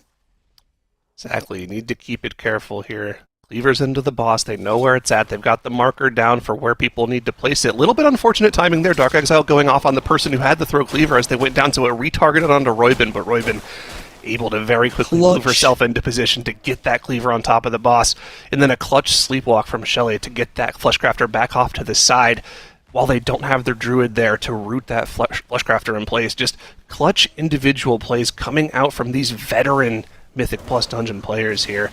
Roybin probably going to run over to just root this mob in place. Yep, the Void Tendrils coming out to make sure that they keep that in place on the edge of the room. Our new marker going down on the new position as well, so everyone knows where that cleaver's coming from. And I think Shiny Unicorns have put themselves in a position where they can get this done. Now Thor down to 30% HP. 2 minutes left on the dungeon timer, 2.5 minutes, so it's going to be close. But I think they've done it, Migs. I think they've got themselves in a position where they're still on that narrow path. Yeah, I think so too. So let's remind everybody on how that path looks going forward. They need to finish this dungeon, of course, which is looking very likely as of right now. They need to go back in, do the same thing in the 20 Necrotic Wake, which arguably is going to be harder. And then they need to go back to the dungeon that has been causing them so much grief, the Siege of Baralas 19. And that is going to be the big kicker as Casual Addict does go down for them here. That's another death against a timer, 13% to go, as they will need to try and get him back. Yeah, no Ankh available. They'll need to rest, but it did work out here. Now, actually, I think did the combat rest there is not that big of a range, but big enough to pick up the Shaman, as they are going to get the last 6%. One more Comet Storm for them. Happy feet, everyone. And that will spell the end of this dungeon. 1 minute 20 to go. And the Flash Crafter to finish off as well. Back into the 19. Finish that before the clock strikes midnight, and then go into the Siege of Borealis, and they'll need to one-shot it. And again, more issues for No Speaky and the Dawnbreaker. While we were full screen there, another full team wipe in this Dawnbreaker. They cannot figure this dungeon out. It's going to be another reset, and now No Speaky have spent the past 45 minutes attempting this 19 Dawnbreaker. Remember, if No Speaky's able to complete this dungeon, they will have all but eliminated Shiny Unicorns from the competition and secured themselves a top 2 spot for the Global Finals. But true to what they said to us in their surveys, they thought this was the hardest dungeon for them, and they're showing why. This middle section of the dungeon is so volatile, it's so difficult to get through cleanly. It's the last thing they have to get done to qualify. Can they pull it off in the last 35 minutes here?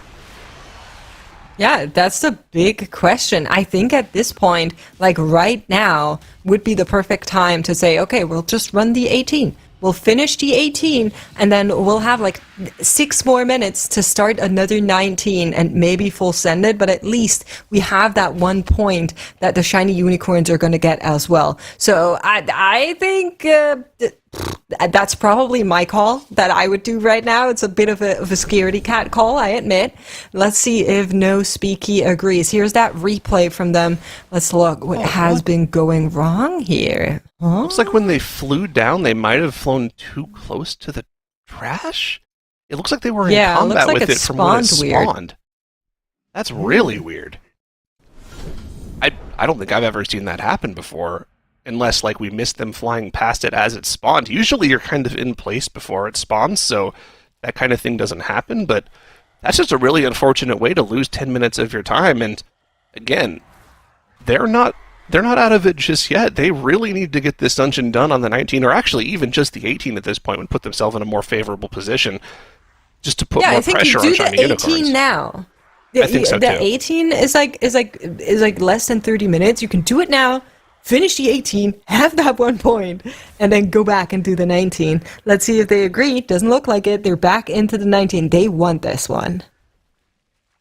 I mean, it makes sense, but also, it's not the safe play, but it is like the correct overall play, especially if they have gotten the 19 done in practice.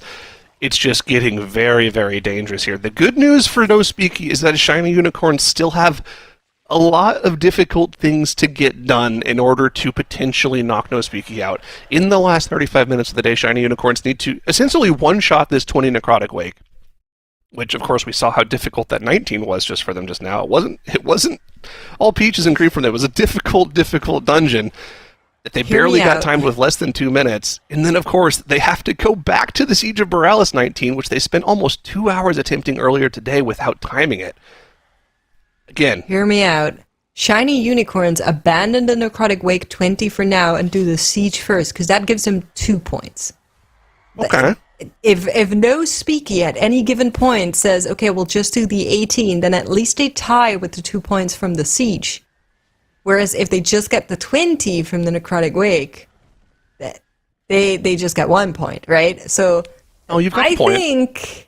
I think doing the Siege 19 here first, probably the more tactical choice, but of course, if you've been in the Necrotic Wake for the last hour or so, it does make sense to just want to try and finish the 20 real quick, which is what they're doing right now. Here is the steal opportunity for Shiny Unicorns. They do the 20 Necrotic Wake as well, and then they can actually go back and do the Siege 18, which would give them the 57, right? That would give them that extra score, which would give them 1 point over No Speaky, so they don't even have to worry about tiebreakers. Now, of course, No Speaky at that point could go back and just do the 18 Dawnbreaker if they really feel like they need to get the +1, but then we're just taking it to tiebreakers.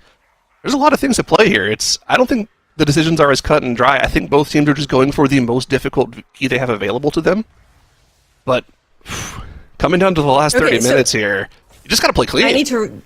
I need to reverse what I just said, because they, of course, need the 20 for the tiebreakers. And then also, Tattles, pointed out that Siege 19 is actually a 34-minute dungeon, which wouldn't work within our time window. So that being in the 20 necrotic wake does make sense. I take it back. We have a quick go again. That's fine. They still have time for that. Not much, but a little. Is it? They just did that 19 necrotic they wake need in to be 32 fast. minutes. They got to do Well, a they had 10 fast deaths. 20. They got to go very fast. Yeah, well, don't have 10 deaths. I'm so stressed out. I'm very stressed out right now. Single runs essentially left to the end of the day. 30 minutes. We're approaching 30 minutes on the timer, which means if Shiny Unicorns wants to have a chance of stealing that slot away from No Speaky, they're going to have to do this Necrotic Wake, essentially one-shot it, do it faster than they did the 19, and then instantly go to the Siege of Borealis and also one-shot that. Man, can they get it done? The pressure is on, but Unicorns, they amped up over the course of the day yesterday, so I am ready to see what they're going to bring here. Tuttles, take us in. Do they have a shot here? All right, chat, time to tab in. All right, no longer second monitor content. We're main monitor content now.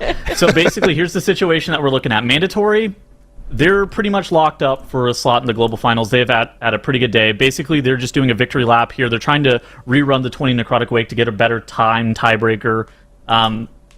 This could be due to multiple reasons. The most likely one, though, is probably just the fact that they don't think that the 21 Wake is doable, and they don't really want to throw attempts at a 20 Dawnbreaker.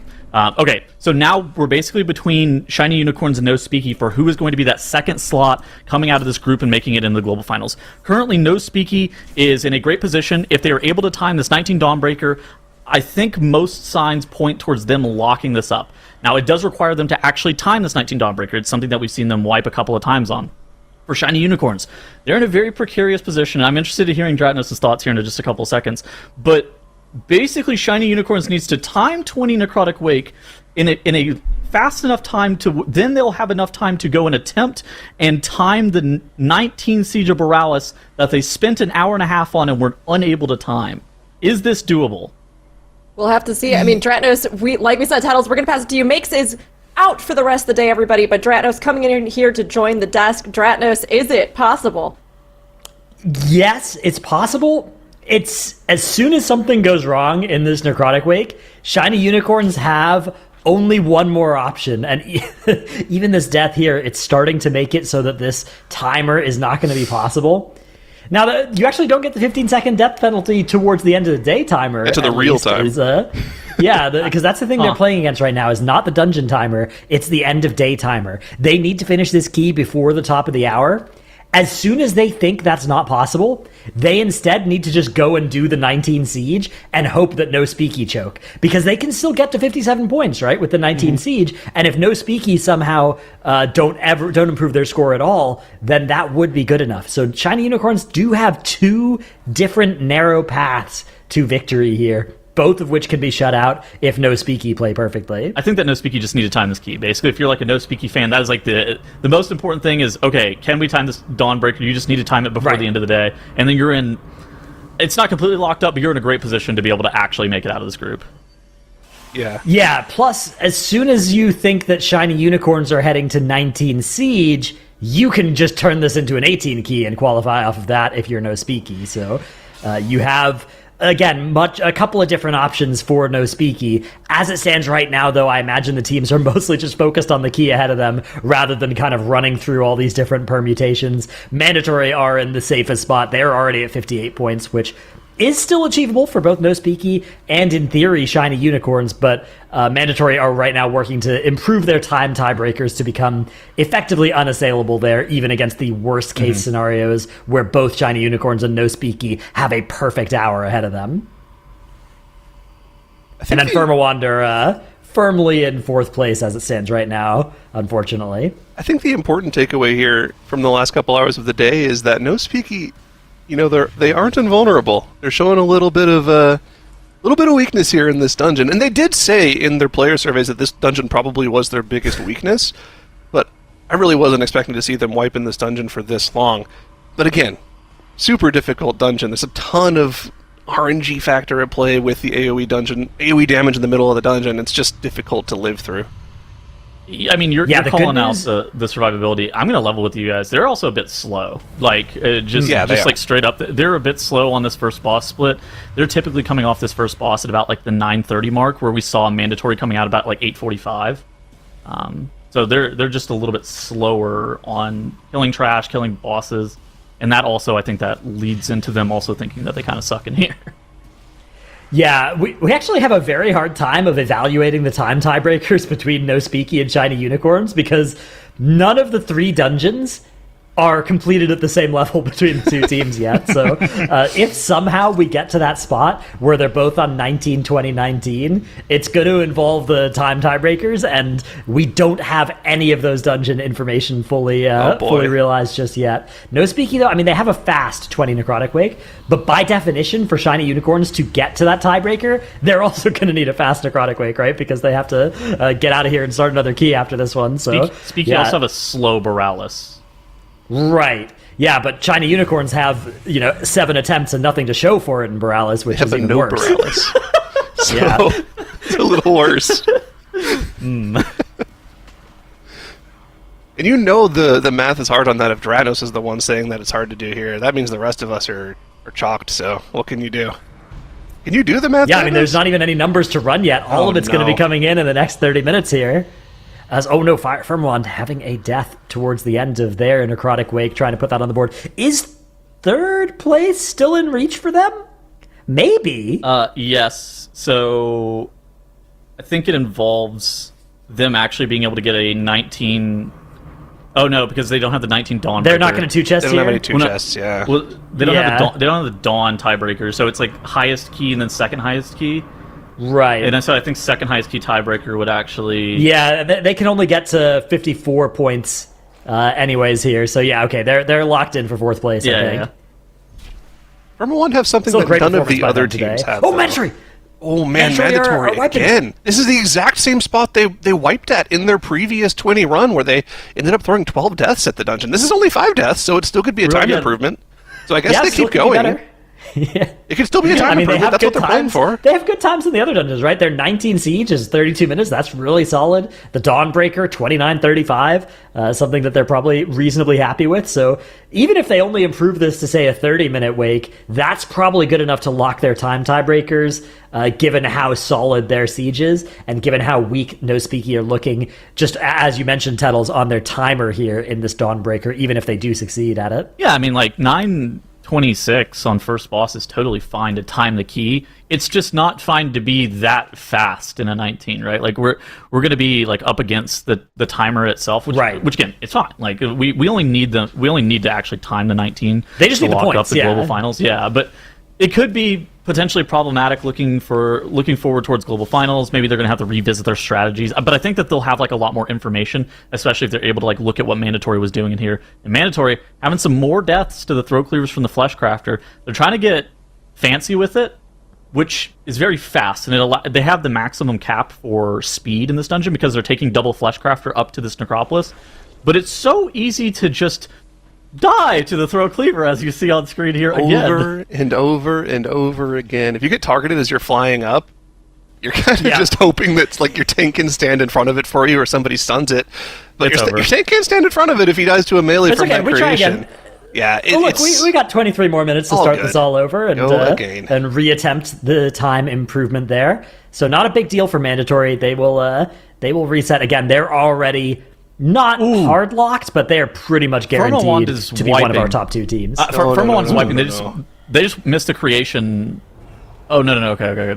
I thought they missed one of the creation hooks. They actually. They are down a player, but it is their Evoker, which is their best player to be dead here. Yeah. And they still have They their need best player alive, the Flesh Crafter. So as long as they can hit the boss with that throw cleaver, maybe Ooh, they're I think still that hit a fine. creation. They hit a creation. Oh, they missed. No, They missed. look at them rotting out here to the double creations.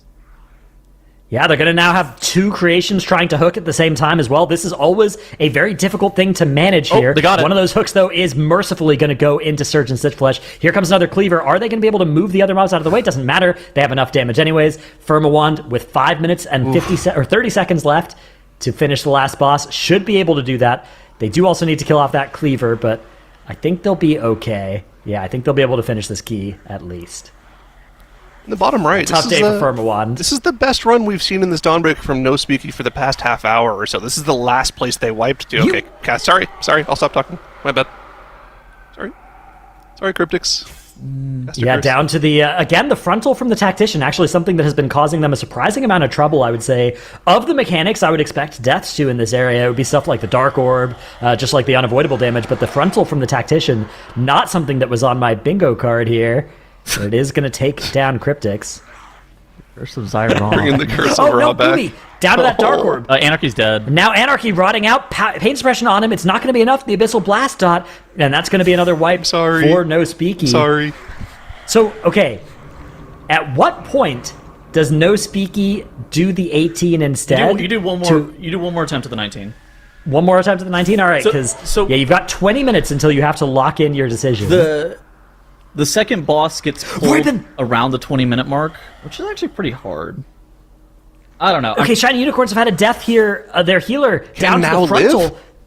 Yeah, now needs to not only live, he needs to live for 2 more seconds, and then we'll have a B-res. But these cleaves do so much damage, and now is dead. And this is so brutal for Shiny Unicorns because now they can't get this key done and start another one within the end of our day. So Shiny Unicorns need to now head to the 19 Siege of Borealis in order to instead make a play that says, all right, we can't get to 58 anymore. We can get to 57, though, if we can finally conquer that Siege of Borealis. And No Speaky currently are at 56, so if No Speaky continue to fall apart here, 57 will be good enough. But if No Speaky can realize that, then No Speaky can instead play for the 57 as well. And if they go to the 18 Dawnbreaker, they would have the tiebreaker of highest key done with a plus 20, and that would also lock out Shiny Unicorns. Firmawand here, having a death on Nalthor the Rhymebinder. No battle res will be available for 3 minutes here, which unfortunately, the dungeon is going to end in 3 minutes. They will still have throat cleavers, though, so, and again, it is their evoker that's dead, but now it's their healer as well, as that Comet Storm claims another victim here. They have a player downstairs finishing off the bottom of the Necropolis section, but I think this is not going to work for Firmawand, even with that throat cleaver. I think this is, unfortunately, a deplete for them. Brutal. What is Speaky going to do? It actually looks like they're discussing. They're thinking about it, yeah. Well, so No Speaky can kind of play a bit of a game of chicken here with Shiny Unicorns and see if Shiny Unicorns actually do start that siege or not. Because as soon as they do, then No Speaky know they just need the 18, right? Well, let's see, because Shiny Unicorn... No, yeah, they have to go to the 19 siege. Yeah, right? Shiny Unicorns have to do 19 siege because it's plus 2 points, okay, right? Speaky's just like, whatever, we're putting fate in our own hands. We're just gonna time this key. Oh, wait, hold on. All right. No, they're resetting. They know they need to do the 18. Okay. What are they doing? Interesting. Yeah, the calculation here looking good for No Speaky. Unicorns haven't even started. Oh, I guess we see with the green dot that they're in the Borealis. Also, they must, right? If they choose anything else, then they're also dead to an 18 Dawnbreaker, right? Mm-hmm. Yeah, that's true. So it actually kind of doesn't matter what Shiny Unicorns do for Speaky's decision making. Supposed to be Speaky's in every single situation supposed to be doing the 18 Dawn, I guess. Exactly. No matter what No Speaky does, Shiny Unicorns should do the 19 Siege, and no matter what Shiny Unicorns does, No Speaky should be doing the 18 at this point, as we have 17 minutes and 50 seconds left until the end of the day, which means only one more key is possible. In fact, for all of our teams, every single key that we are watching right now, it's not necessarily the last run of the day, but they won't be able to finish these runs and start another. They do have time to reset, though, which Shiny Unicorns will take advantage of that here, as the first pull goes wrong for them again, as they are back in Siege of Borealis. This has been the dungeon that broke them today. The 19 Siege, something like an hour and a half of attempts were thrown into this key without any success. They have to come back and succeed at it now, and they need No Speaky to choke in the 18 Dawnbreaker that we are assuming they're about to start up here. The narrow path is still there. They have one thing that can happen to still qualify. Is it going to be the case? Does No Speaking know what the solved endgame is? They've started their Dawnbreaker. Yeah, it is on the 18. They know what they need to get done. Anarchy's going to be so mad about this. He's not going to smile? Here's the thing, too. I know, obviously, one key level normally is actually like a pretty big jump.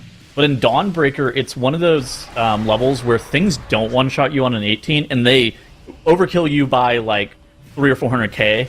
on a 19, and so I think that this is actually one of the biggest like key jumps between levels. I think like 18 to 19 Borealis is also kind of similar, where things are really chill on an 18, things are impossible to live on a 19, and so I think that No Speaky should be able to easily tackle this 18 Dawnbreaker. Ooh, Casual going down on the 19 Dawn. Going again. The other good news for No Speaky is they get multiple attempts at this, right? They can reset this over and over again. The problem is the pain point for them has been about 10 or 15 minutes into the dungeon as they're killing off those mini bosses, that last mini boss before the second boss. So they'll only have time to really wipe one more time to that part of this dungeon before they'll be, out of time in the day. The good news for No Speaky is that none of it matters if Shiny Unicorns can't finish a 19 Siege. If Shiny Unicorns can't put a 19 Siege on the board, then No Speaky will win by default. They can time this key on an 18 with the wipe. That's true as well, yeah. Which is, I think, a huge deal, too. Like, being able to have, like, a full team wipe and then be able to still time this key is, like, a massive point of leeway here. Yeah, this is an unbelievably close finish here, despite Shiny or No Speaky had such a solid lead an hour ago, but they've just thrown it away in the Dawnbreaker. They were ahead of Mandatory starting the... Okay, so both of the teams started 19 Dawnbreaker at roughly the same time. No Speaky started the 19 Dawnbreaker probably 5 to 10 minutes ahead of Mandatory. Mandatory were able to one-shot the 19 Dawnbreaker, and No Speaky has spent an hour and a half on it. Honestly, it's kind of like the opposite of what I thought was... Like, whenever we were looking at these two teams... in both their pools, I would have thought the opposite was going to happen, right? I thought that Mandatory was shambling a bit on day one. No Speaky looked like the most consistent team, having 0 mistakes on day 2. So maybe they were right in their questionnaire. Maybe Dawnbreaker just is their kryptonite. I actually love when this happens because, as casters, we sometimes have to come up with these like 1% theoretical scenarios where a team can still make it in. And yeah, we're kind of just being nice to them and not trying to count them out early. But, every now and then, it comes up that thing happens, and we're in a scenario now where, Shiny Unicorns can very realistically knock No Speaky out of this competition. Obviously, it's still in No Speaky's hands. If they're able to get this Dawnbreaker done, they'll still be safe, but very scary moments for them. Like you were talking about, they had it locked up 2 hours ago. All they had to do was finish this Dawnbreaker, but it's proved to be much more of a challenge than we expected it was for them. Yeah, Shiny Unicorns have gone from, like you said, something like a 1% chance to qualify to, I don't know what the percent chance is now, but it's definitely higher than 1. Of course, the problem for them is that the 18 for No Speaky is so doable and that would lock them out, right? So Shiny Unicorns, they're still heavy underdogs here, but their fate is kind of back in their own hands. It's now shared between there and No Speaky, rather than them needing everything to go perfectly right for them and perfectly wrong for No Speaky. You guys called this a solved end game earlier. Why? For what reasons? Like, explain to the audience. Like, we have like tiebreaker rules that are in effect here. That there's a reason that this is solved, right? So Mandatory at 58 points, that's already higher than either No Speaky or Shiny Unicorns are going for here. Mandatory are safe, right? One more spot to Global Finals, which No Speaky and Shiny Unicorns are competing for. If we stop the clock right now, No Speaky have 1 more point. But Shiny Unicorns could try and get a point as well from any of the dungeons, right? But the problem is, if they do that, they'll be sitting on, I guess they could go for the 20, and that would tie things up in theory, and we would move to both teams having a 20, a 19, and a 17. But more realistically, they think, okay, easier than doing a 20 of either of those other dungeons is a 19 Siege, which will give us 2 points, right? And that'll move us to 57. Now, No Speaky are looking at it, and they're saying, okay, well, if that happens, then Shiny Unicorns will advance to 57. We can also get to 57 with the easiest key available for us, which is an 18 Dawnbreaker. And if that happens, we'll have a 20, a 19, and an 18. And they'll have a 19, a 19, and a 19. And our first tiebreaker is what's your highest key? And a 20 is higher than a 19, so No Speaky will have that tiebreaker if we move to that situation.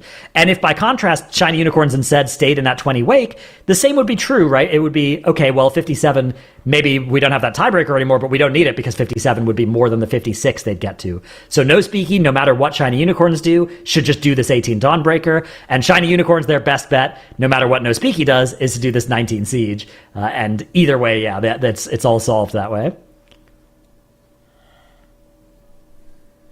Perfect. Absolutely perfect explanation. No notes.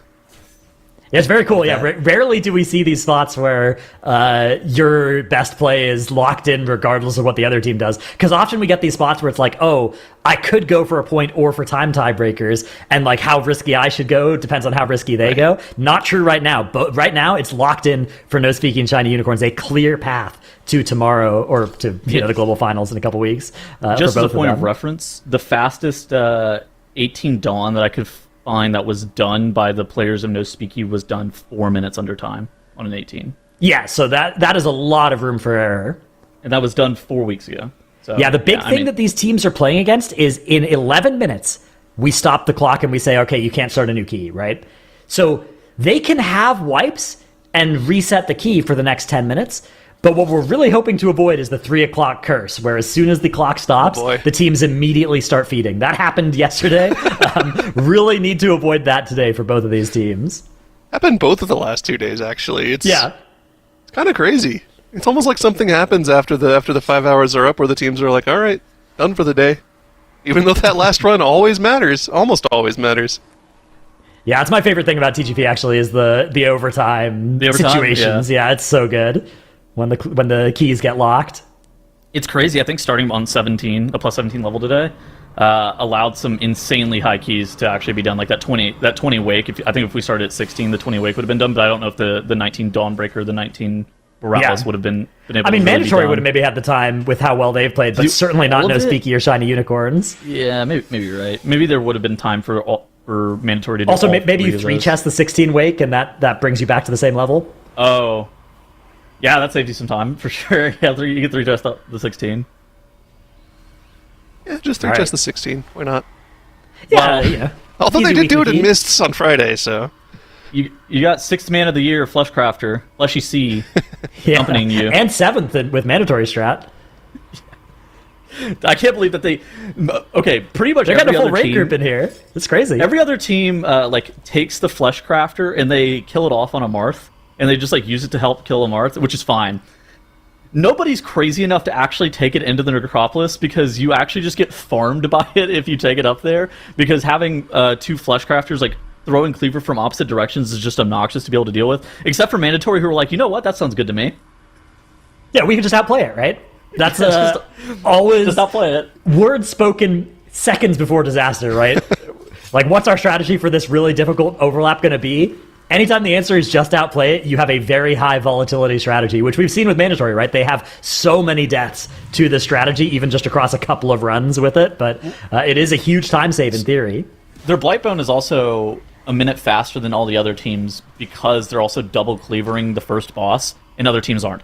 And now, funnily enough, I expect all the teams to be looking to double cleaver Blightbone in the future, in Group B and the Global Finals. I think everybody's going to be looking at what Mandatory did with the double cleaver, and they're like, well, I guess that's got to be us too. See, that's the interesting thing between Mandatory and No Speaky is you would basically never think anybody's going to yoink any No Speaky strat, right? No Speaky basically just have, the solid strat in every dungeon, but they don't have any big innovations in these keys. The way they did so well yesterday was they just didn't mess up, right? And that's a harder thing to copy. Whereas Mandatory, they're one of those teams where it's like, okay, this is the team that is on the cutting edge of innovation, and we're going to yoink strats from them. Starting to get into that section of the dungeon that has been posing so many problems for No Speaky, but like you guys have mentioned, the 1 key level lower just removes a lot of the potential one-shots in this section of the dungeon. We'll have to see if they're able to keep this clean now that they're down on the 18 level. And remember, the way this shapes up, if No Speaky is able to just finish this 18 in time, can be right up at the end of the wire. They don't have to 2-chest it or anything. They have guaranteed that second slot to Global Finals. So just for them, it's win and get in this dungeon. I think for a team like Shiny Unicorns, the extra time between now and the Global Finals, if you say they make it through, is actually a huge deal for them. I think that giving them the extra few weeks of practice is just an insane advantage for them, because we know their cap of their strats is actually quite high. They're actually very fast. The problem is just, I think that they haven't been playing together long enough, and I think that they just need a little bit better consistency, and that can come with a few more weeks of tournament run practice and just really putting forth that effort. Whereas a team like No Speaky, yeah, of course they're going to be looking at some of the strats that happened this weekend. They're going to be looking at some of the strats that happen in the future, but I think that their path to victory has always been pretty clear. Just play as consistent as possible, and if other teams make mistakes, we will be able to kind of overcome them just with that consistency. And I think something else that's important to mention is when we do get to the global finals, we're back to the previous TGP format where you play all 3 days and you get 3 dungeons day 1, 2 dungeons day 2, 1 dungeon day 3. And I think that particular format probably favors a team like No Speaky more if they're just able to actually play consistently all 3 days. Yeah. That's something to think think about so? if you're that team as well. I think so, I yeah. think it's the opposite. I think, it's the You think so? opposite. Yeah. Yeah, like the fact that they've had to deal with so many dungeons per hour, right? Like 3 Okay. dungeons across 5 hours, I think is really good if you're going to one-shot those keys. Whereas on that other format, I think it more favors the highest cap teams, right? The teams that it's like, okay, maybe we take 3 attempts to put the 19 on the board, but then we can do the 20, or we have the fastest time, right? Whereas No Speaky, I think, are in some danger of just never having the fastest time in any of these dungeons. We're also That's a in the good no point, limit actually. format. Yeah, I didn't think about that because if it does come down to a time tiebreaker, like you're saying, Yeah, I think No Speaky are they would shocked definitely in be in a time trouble. tiebreaker situation. As it stands right now, again, this is also a team that has tremendous potential to change things up over 2 weeks of practice, right? If they qualify to global finals, I am sure that they will be trying to win it. So here we are going to see them beginning this pull that has been their kryptonite in several of these previous 19 Dawnbreakers. Now it's just an 18. It's worth noting that the frontal from the Tactician is still going to one-shot anybody here, but the Dark Orb fall-off damage, which is a lot, is substantially less dangerous on the 18.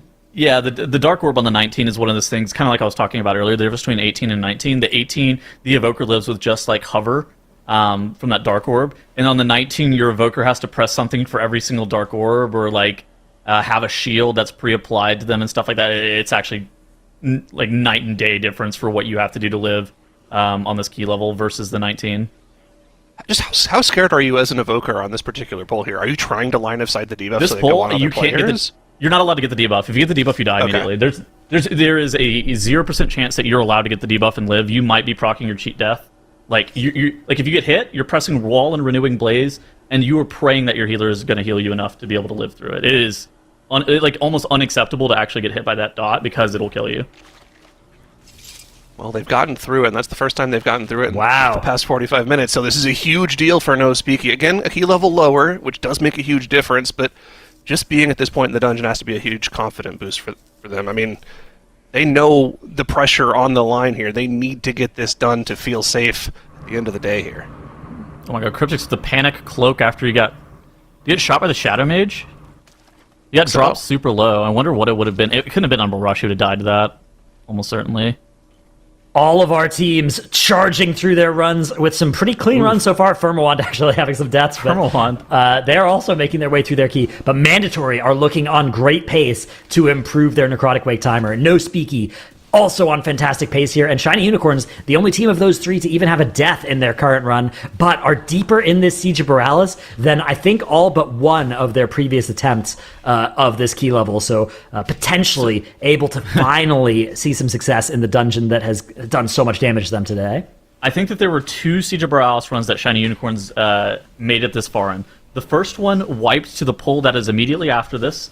It has a Demo and some Buccaneers attached to it. Basically, we're about to enter the hardest tank part of this dungeon, the Monkey Town area, and into the Hadal Dark Fathom room. That is the highest chance of now to die. There's like a pad foot pull that has this rotting wound disease on him as well, which is actually very, very deadly. And so we're going to be watching out for that for Shiny Unicorns. The other run they made it to the last boss. They basically ran out of time because they had deaths at some point during Monkey Town because Now had a death. But we're basically watching Now. Can he live the next 10-ish minutes of this dungeon? And that's going to probably make or break the attempt for Shiny Unicorns here. Yeah, we are nearing the end of our day. Just a couple minutes left for teams to reset if they need to, and then these dungeons will lock in. No Speaky having had a death there on Cryptics, able to recover and get this mini-boss underway. So things still going okay for them there, no longer a perfect run. And Shiny Unicorns, yeah, they're about to enter that tank section, and once they get there, the keys are going to be locked. They're not going to have any room for error. I just saw that Timber Moss playing Maghar Orc on the side of No Speaky. More often than not, you're seeing priests play Nelf or Dwarf depending on what dungeon they're in. I've actually seen some Maghar Orc play.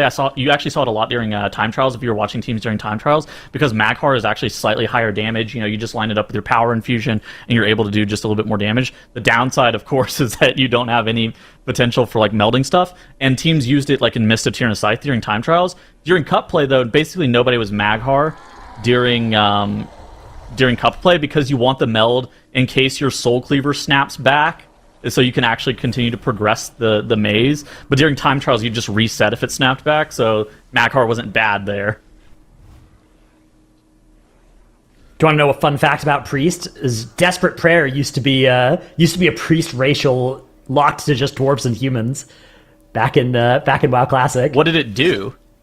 I don't remember. Like the same thing it does today? Like it's like 20% stam gain or whatever? I know dwarves would get Fear Ward as well. There was a bunch of like cool, flavorful priest abilities that were based on which race you picked. No longer the case in WoW, but those racials, like you said, definitely an important thing to look out for. And yeah, I think the Maghar is very cool. We've seen a lot of Maghar actually across a lot of the different classes over this weekend. Yeah, just a big dam. Kind of the same thing as like Mechanome was filling that role last time. But it seems like that's fallen out of favor a little bit. Shiny Unicorns here. Okay, so 30 seconds until the final run, and Shiny Unicorns have made it through some of the harder parts of this dungeon, but now they're actually entering the hardest part of this dungeon. The tank survivability in this area is going to be the most important thing. Now's ability to be able to live is going to be crucial. There's so much damage that's going to be going out on your tank each and every single pull here. If you get stunned by a banana at the wrong time, that can cause him to die as well. You also have to make sure that you get really good trimmers to allow your melee DPS to have better uptime on these demolishers. And so I think that right here, it's make or break for Shiny Unicorns. Any wipe here is going to basically send them home. They have to be able to time this key, and no speaky, not to time the key that you're seeing in the top right-hand corner of the screen. Of course, both those teams playing to try to solidify that second position going to Global Finals. On the left side of the screen, Mandatory has finally made it through the Necropolis with 0 deaths. Of course, their main goal just to make their timer a little bit better, be a little cleaner. They've already essentially locked up the #1 slot for our Global Finals. But Firmawand in the bottom left, yes, they're going to end up in that 4th place slot. But they're fighting to earn the peepo cheers of the chat. They need to get it done. How did I do this twice in 30 minutes? No, don't worry about that. Is that a caster curse? Okay, no, you're good. No, it's not allowed to be a caster curse because they're still going to be like 4 minutes under their previous still going to best. improve their timer here. Yeah. I'm going to classify as not a caster curse since they're still going to be like 4 minutes under. Yeah, not even a wipe, right? But not all of them are dead, so it's fine. Yeah, it doesn't count. Only 3. Only 3 deaths. Okay, we're good. Okay, the real drama here happening on our 2 right-hand screens as well are No Speaky and Shiny Unicorns. These are the teams playing for a global final spot. No Speaky finally on the second boss here after many attempts that failed before this point, but of course that was on a higher key level. Now they have a little bit of an easier task ahead of them. Yeah, this is probably the hardest part of this dungeon for No Speaky. Basically just like living, like if they have Bloodlust up here, I would like advocate for Bloodlusting this boss. This boss is the only thing that can realistically wipe you here. There's a couple of spots where if you don't rotate your tank defenses perfectly, your tank can actually get killed off by that Fear Slam that you see. The boss also melees incredibly hard. And if you don't have perfectly rotated CC, those blobs that you see on the ground, if any of them get a cast off, you're probably going to get one-shot 100 to 0, so making sure that you have perfectly allocated CC is an important point. That's why you're seeing Shamans in this dungeon more often than not running short cap totem, and so they can actually cap every single set, and that's like a huge deal, because the Shaman here is going to be the main person who's killing the ads, and also the main person who's CCing them every single time. Yeah, there's some nasty overlaps you can get as well of rage damage. Going down. Uh-oh. That's the vomit from one of the pillagers there. It's going to be an Ankh here, so not the end of the world. Again, the actual timer doesn't matter for Shiny Unicorns. They just need to finish the key. No situation where time tiebreakers are going to come up here. It just like it sucks because this pull's actually going to last a lot longer. So Casual Addict onked, and then like within 3 seconds he ended up pressing his Ascendance. Obviously, it's better than him losing the Ascendance, which is an important thing to note. But he doesn't have like his 2 Tempests prepared. He's not actually like pre-ramped here. Oh my god, Mandatory? Now might die. And Mandatory wiping here. I think that's gonna... They missed a hook, so they're gonna actually not have the ability to improve their time anymore in this. So I think that's gonna be the end of this run for Mandatory. That's okay. They are still locked in for first, even despite not improving their Necrotic Wake. All good. These things happen. They may decide to continue, but there's no reason for them to. It is certainly not going to happen for them. We can see that hook About to get wow. missed here. Yeah, they needed to get this one on the front of the room, and it's just barely wide. They were always missing that hook, like that puddle right there. Puddle, immediately, yeah. it insta ticks you. It's one of those puddles that insta ticks, and so it would have killed Maystine if he actually like stood in it at all. I don't think there's ever a way they're hitting that hook. Brutal. Now almost died, by the way, on that demo pull. He didn't have Ardent up, and I think he got hit to like 5% HP. I thought he was about to die. That was really close. But no Speaky here on the big screen, hitting 25% HP on a new Bacage. They probably only have one more, maybe two more AoEs left to deal with. Yeah, it's going to be probably two more AoEs left to deal with. And if they're able to make it through those and get their CCs dealt with pretty well, I think that no Speaky are going to be pretty easily timing this key. The parts of this dungeon in which you can wipe and deplete the dungeon after a new Bacage are few and far between. Yeah, it's very bad news for Shiny Unicorns. Of course, if no Speaky succeed, then it doesn't matter what Shiny Unicorns do, they are out. But they can't think about that right now. They have to play for the possibility of disaster for no Speaky, and they have to still complete this key, because if that doesn't happen, then they're also not making it through to tomorrow no matter what. So they are doing a good job here, making their way through this difficult tank section of the dungeon, avoiding the problems that have plagued them in some of their previous runs. They have a lot of time left on their key as well. I think they're in pretty good shape here, as long as they can keep it together. But no Speaky have managed to kill off this second boss in just 2% more here. And then they just have the Dark Architect and the last boss. They have so much time on the clock as well. Dude, if you're Shiny Unicorns, you have to be kicking yourselves as well. Like, dude, this is the best 19 chance that they had by far. They have fewer deaths than they've had making it to this point. Their Lust is going to be coming up at the perfect time. Assuming that Hawk can keep himself alive, he's going to have his 40 stack Spy Master, which is not what he's had for this pull. Both of ever since we've actually been seeing this pull get done for him. And I think that like Shiny Unicorns are actually in a good position to be able to time this dungeon. It's just they wasted so much time. This is probably hour 2.5 of Siege of Borealis 19, which it's just unfortunate that it took him so long to be able to put up this run, because it looks like it's going to be clean and it's going to be faster than where no Speaky were in this dungeon. It's one of those spots where it's like, if they could have just done this as their first run, they would almost definitely have qualified today, right? They would have had so much time to improve in these other keys. And no Speaky had similar levels of choke in the Dawnbreaker, but just slightly less. And that's going to be potentially good enough here for no Speaky. Of course, they will still have to kill off Rashanan here, which it's not the hardest boss in this dungeon, but it's by no means an easy boss. I think it shows the potential of this Shiny Unicorn squad and how good a team can be when you just put a whole bunch of veteran dungeon players on a team together. They can figure it out for the most part. They must have just came together too far close to the competition, just didn't quite have the chance to get that teammate, the teammanship, the camaraderie in. The consistency the consistency wasn't quite there for them, unfortunately. I mean, they're not out just yet. No Speaky, like you said, still have to finish off Rashanan, still have to get that +1 score on the board to seal the deal.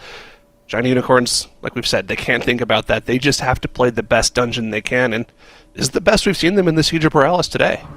It's pretty tough to wipe to Rosh for no Speaky with 3 battle reses. It's not that it's impossible, but like there's no like major fail case here. Like Yips is always going to be able to keep himself alive. This is like a pretty AFK fight for a tank, and so he should always also be able to battle res people with that being the case. Tattle's trying his hardest to cast or curse his friends here. Well, I'm just being honest here. Like this is the reality of the situation. Is that this like if they made it to this point during the 19 as well, I would have said the exact same thing. It's like hard to wipe here. Yeah, this is definitely, I mean, it's a difficult boss, but like you said, the battle reses go such a long way towards removing the biggest ways you could fully wipe. I think the main things to look out for would be like, if Yips gets hit by one of these Expel Web swirlies, that would be quite bad. If Yips ever steps out of range of the boss and causes it to hit everybody. If one of these bombs goes off, but it looks like they've managed to get all 3 of them thrown into the boss. So yeah, besides that, there's a lot of raid damage, but like you said, worst case, somebody bleeds out to that and they can B-res it, and it's not the end of the world. So second set of bombs will be spawning soon for them. Dealing with this erosive spray AoE. Your prop paladin, I mean, works as like almost like a second healer in a fight like this, because realistically, there's not much to be tanking. You're just making sure that you're standing in melee the entirety of the time. And during phase 2 as well, you literally just like stand off to the side and bait the Expel Webs away from the rest of your group. That is like your primary job, is to try to bait them better. You make sure that you get your spell warding on the correct time. You make sure you get your sack at the right moment. You can put your your weapon on people as well, and that's actually a big deal. So those are all the kind of the important jobs of the paladin. But it's like a five player death on this boss is just not that likely. Yeah, they could fail the dragon riding intermission here. Okay, we're coming up with too an long insane from the light. shot. Yeah, Yips could DC. I mean, we could go through all the possibilities, I guess. Yeah, a giant meteor could strike. In a lot of different ways, this could still go wrong for no speaky. Do you go for the fly up dot reapplication here as the boss flies by? Yeah, absolutely. 100%. Yeah. Style points. Looks like Boomy and Cryptix are away collecting resources on one of those web victims and rejoining just in time as Rashanan flies around. 63.83%. They need to bring it down to 60% to end this boss fight and stamp their ticket to the Global Finals. They are on such a good pace right now. They have so much time left in the dungeon as well. They just need to avoid wiping. If they wipe, they maybe still don't have enough time to come and re-pull the boss, so they have to not wipe. 6 minutes and 10 seconds, though. That's a long time. They maybe could still wipe. Okay, they could re-pull it, but yeah, you really don't want to... I mean, if you wipe, you're losing a minute and 15 seconds of deaths as well, so... that would start getting pretty sketchy. It kind of depends on what the respawn time of the boss would be, too. Okay, well, let's not even think about that. It's the lust. They're committed here. This is the pull. I think a wipe at this point is over, so they need to get this boss down 3%, like you mentioned, get the boss to 60%, stop the timer, finish the dungeon, get the +1, and stamp your ticket to the finals. Wait. Can No Speaky finally conquer the Dawnbreaker? Press Maghar! Press Maghar, bro! We're playing it for a reason. Please use it! Our smites, man! We're in PI, man! Please! Press Maghar! All the haste we could have gotten! Catastrophic error by Timbermaw, but I think they'll be able to recover from it as they're getting that boss now about the halfway point here of Phase 2. Meanwhile, Shiny Unicorn's making good progress on Hadal Darkfathom. They're finally on pace to time this 19 siege, but it will not matter if No Speaky can succeed in this key. It will be for the glory, for the revenge on the dungeon that has gotten the better of them today, but it will not be enough to get them to Global Finals if No Speaky can succeed and do the last 2% here of Rashanan, which is a little deceptive, right? 2% of Rashanan is a lot of health to chew through. Mm-hmm. I think they'll probably kill it on the second Ascendance. About that point, seems like it's going to be about the time that the boss is going to be dying. But yeah, so basically what the important things to be watching out for here is just like cooldown management. These spinneret strands that are on Boomy and Anarchy right now are actually very deadly, and you're going to have a defensive that's pressed for each and every single one. Fortunately enough, Pain Suppression is open and available. The Spell Warding is open and available. You have the Blessing of Sacrifice that's open and available. You're also going to have Rescue every minute, which can also completely mitigate the spinneret strands. And so it's kind of about knowing how much you're going to need for each and every single one, and honestly just properly communicating what you need help with, because you're going to need help at some point. And then beyond that, it's just kind of like Timber making sure that he's able to heal through all of these big AoE bursts of damage. Of course, they're going to be utilizing things such as the Barrier. They're going to be utilizing things such as the Zephyr. Zephyr doesn't mitigate against the dot, but it does mitigate against the initial AoE damage. They also have stuff like Cloak and AG and other minor effects that can also help a little bit there. Second set of 2 minutes in this phase are coming up here. Is he going to press the Maghar Orc this time? That's already feeling down. titles. I think he used it for healing. Oh, okay. Not for damage? That's a damage button, man. Unfortunate. That's right. I got good. Gratis, you have to talk to him later. Yeah, look at this set of cooldowns, though. It's done so much damage to the boss. Only 0.2% left for them to get through. As Shiny Unicorns have killed off a doll, cost them their shaman, but they were able to get through. Unfortunately for them, it is not enough. No Speaky at 60% here are going to stop the clock. They are going to put this 18 on the board, advance to 57 points, an unassailable point total, locking in second place, locking in Global Finals, and eliminating Shiny Unicorns as well as Firma Wand. Incredibly well played by No Speaky and Mandatory throughout the day. No Speaky, good job of recovering, identifying that it was correct to get into that 18 and successfully one-shotting it. It was, Shiny Unicorns, we get to see them here a little bit at the end, but of course, we do have our champions Mandatory and No Speaky moving on. Zyronic, you were commenting a little bit here as we wrap up the day with Shiny Unicorns. Yeah, and if, even if Shiny Unicorns were to get the score, yes, they would tie up the score at 57, but of course the tiebreaker would go to No Speaky for having that highest key done of a 20 Necrotic Wake. So they are guaranteed to be our second team qualifying for the Global Finals. It's really unfortunate for Shiny Unicorns, who look like they finally pulled it together at the end of the day here in the Siege of Borealis. What could have been for this team if they were able to do this earlier today? It was the same thing yesterday, right? They really built up momentum over the day, had some phenomenal runs, and just came in a little short with No Speaky. But I think that Shiny Unicorns, with a bit more practice, a bit more cohesion, right? They have that potential. We've seen them shine. We've seen them really come in clutch in these last moments. Even now, as they continue on getting in this plus 19, they just had to focus the run. They just had to kill it, and they did. And even though it won't take them to that second position as they continue going into the tears, I can't imagine they would die now. You know, it's something that unfortunately came a little bit too late for them today, Tettles. Yeah, I mean, I feel like this is fine for them to be able to time. Like, they have plenty of time to be able to actually finish off this dungeon on a 19. But yeah, like you were saying, it's just unfortunately a little bit too little too late. They didn't even really get enough adequate attempts at the 20 Necrotic Wake, I would say. They would have had to have one-shot the 20 Necrotic Wake and then came in and one-shot this key. But ultimately, it came down to the fact that they probably spent somewhere in the order of 2.5 hours in a dungeon where you realistically only want to allocate about an hour and a half per dungeon in a 3-dungeon format like this. And so they spent way over time in here. It still weren't able to time this on a 19. And then, I mean, this is a team that we kind of had pretty high expectations for, but the volatility of some of their play, I think, held them back a little bit, which is unfortunate because I think that they're an excellent team. They really are. Yeah, Drados, please continue. I mean, give us some of your thoughts on them. I mean, it may also just have been a Kryptonite dungeon situation here. This Siege of Borealis has just been so brutal for them.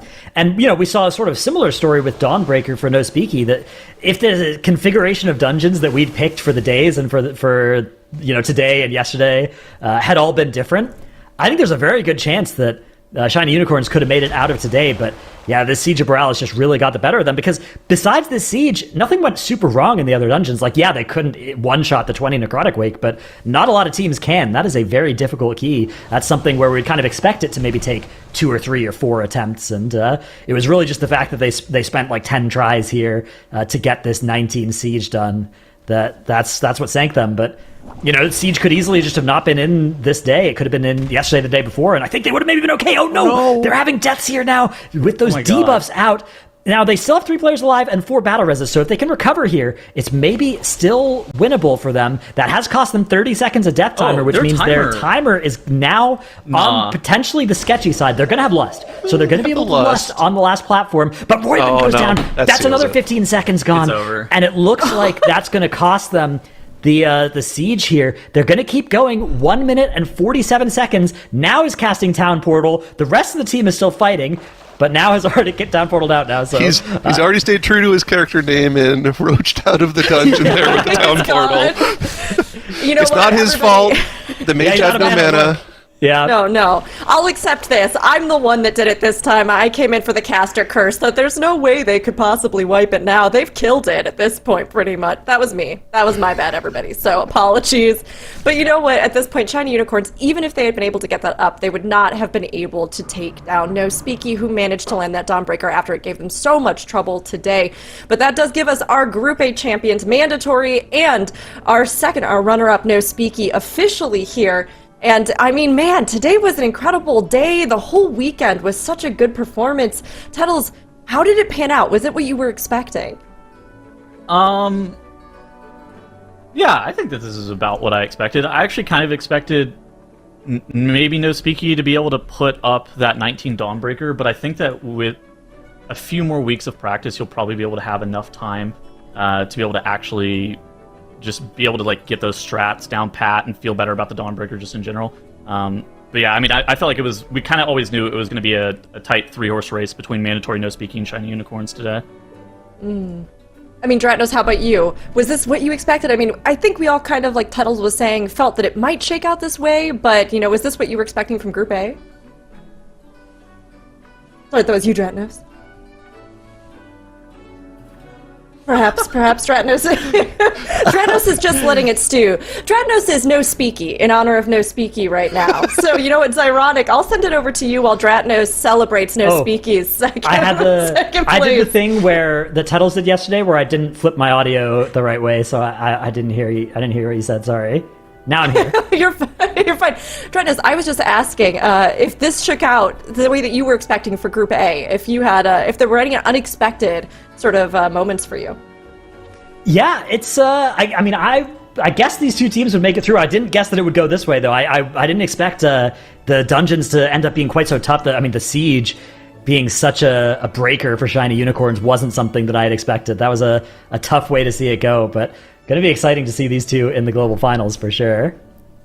It definitely will be. And you know what? Speaking of these two, we have some return guests here on the desk with us. Mandatory. We've got our amazing competitor Stove and Yips for No Speaky making it back. It's so good to have you both here, and congratulations on a really big day, honestly.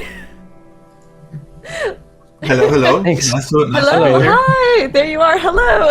Yeah, what's up, Stove? I mean, What's up? hey.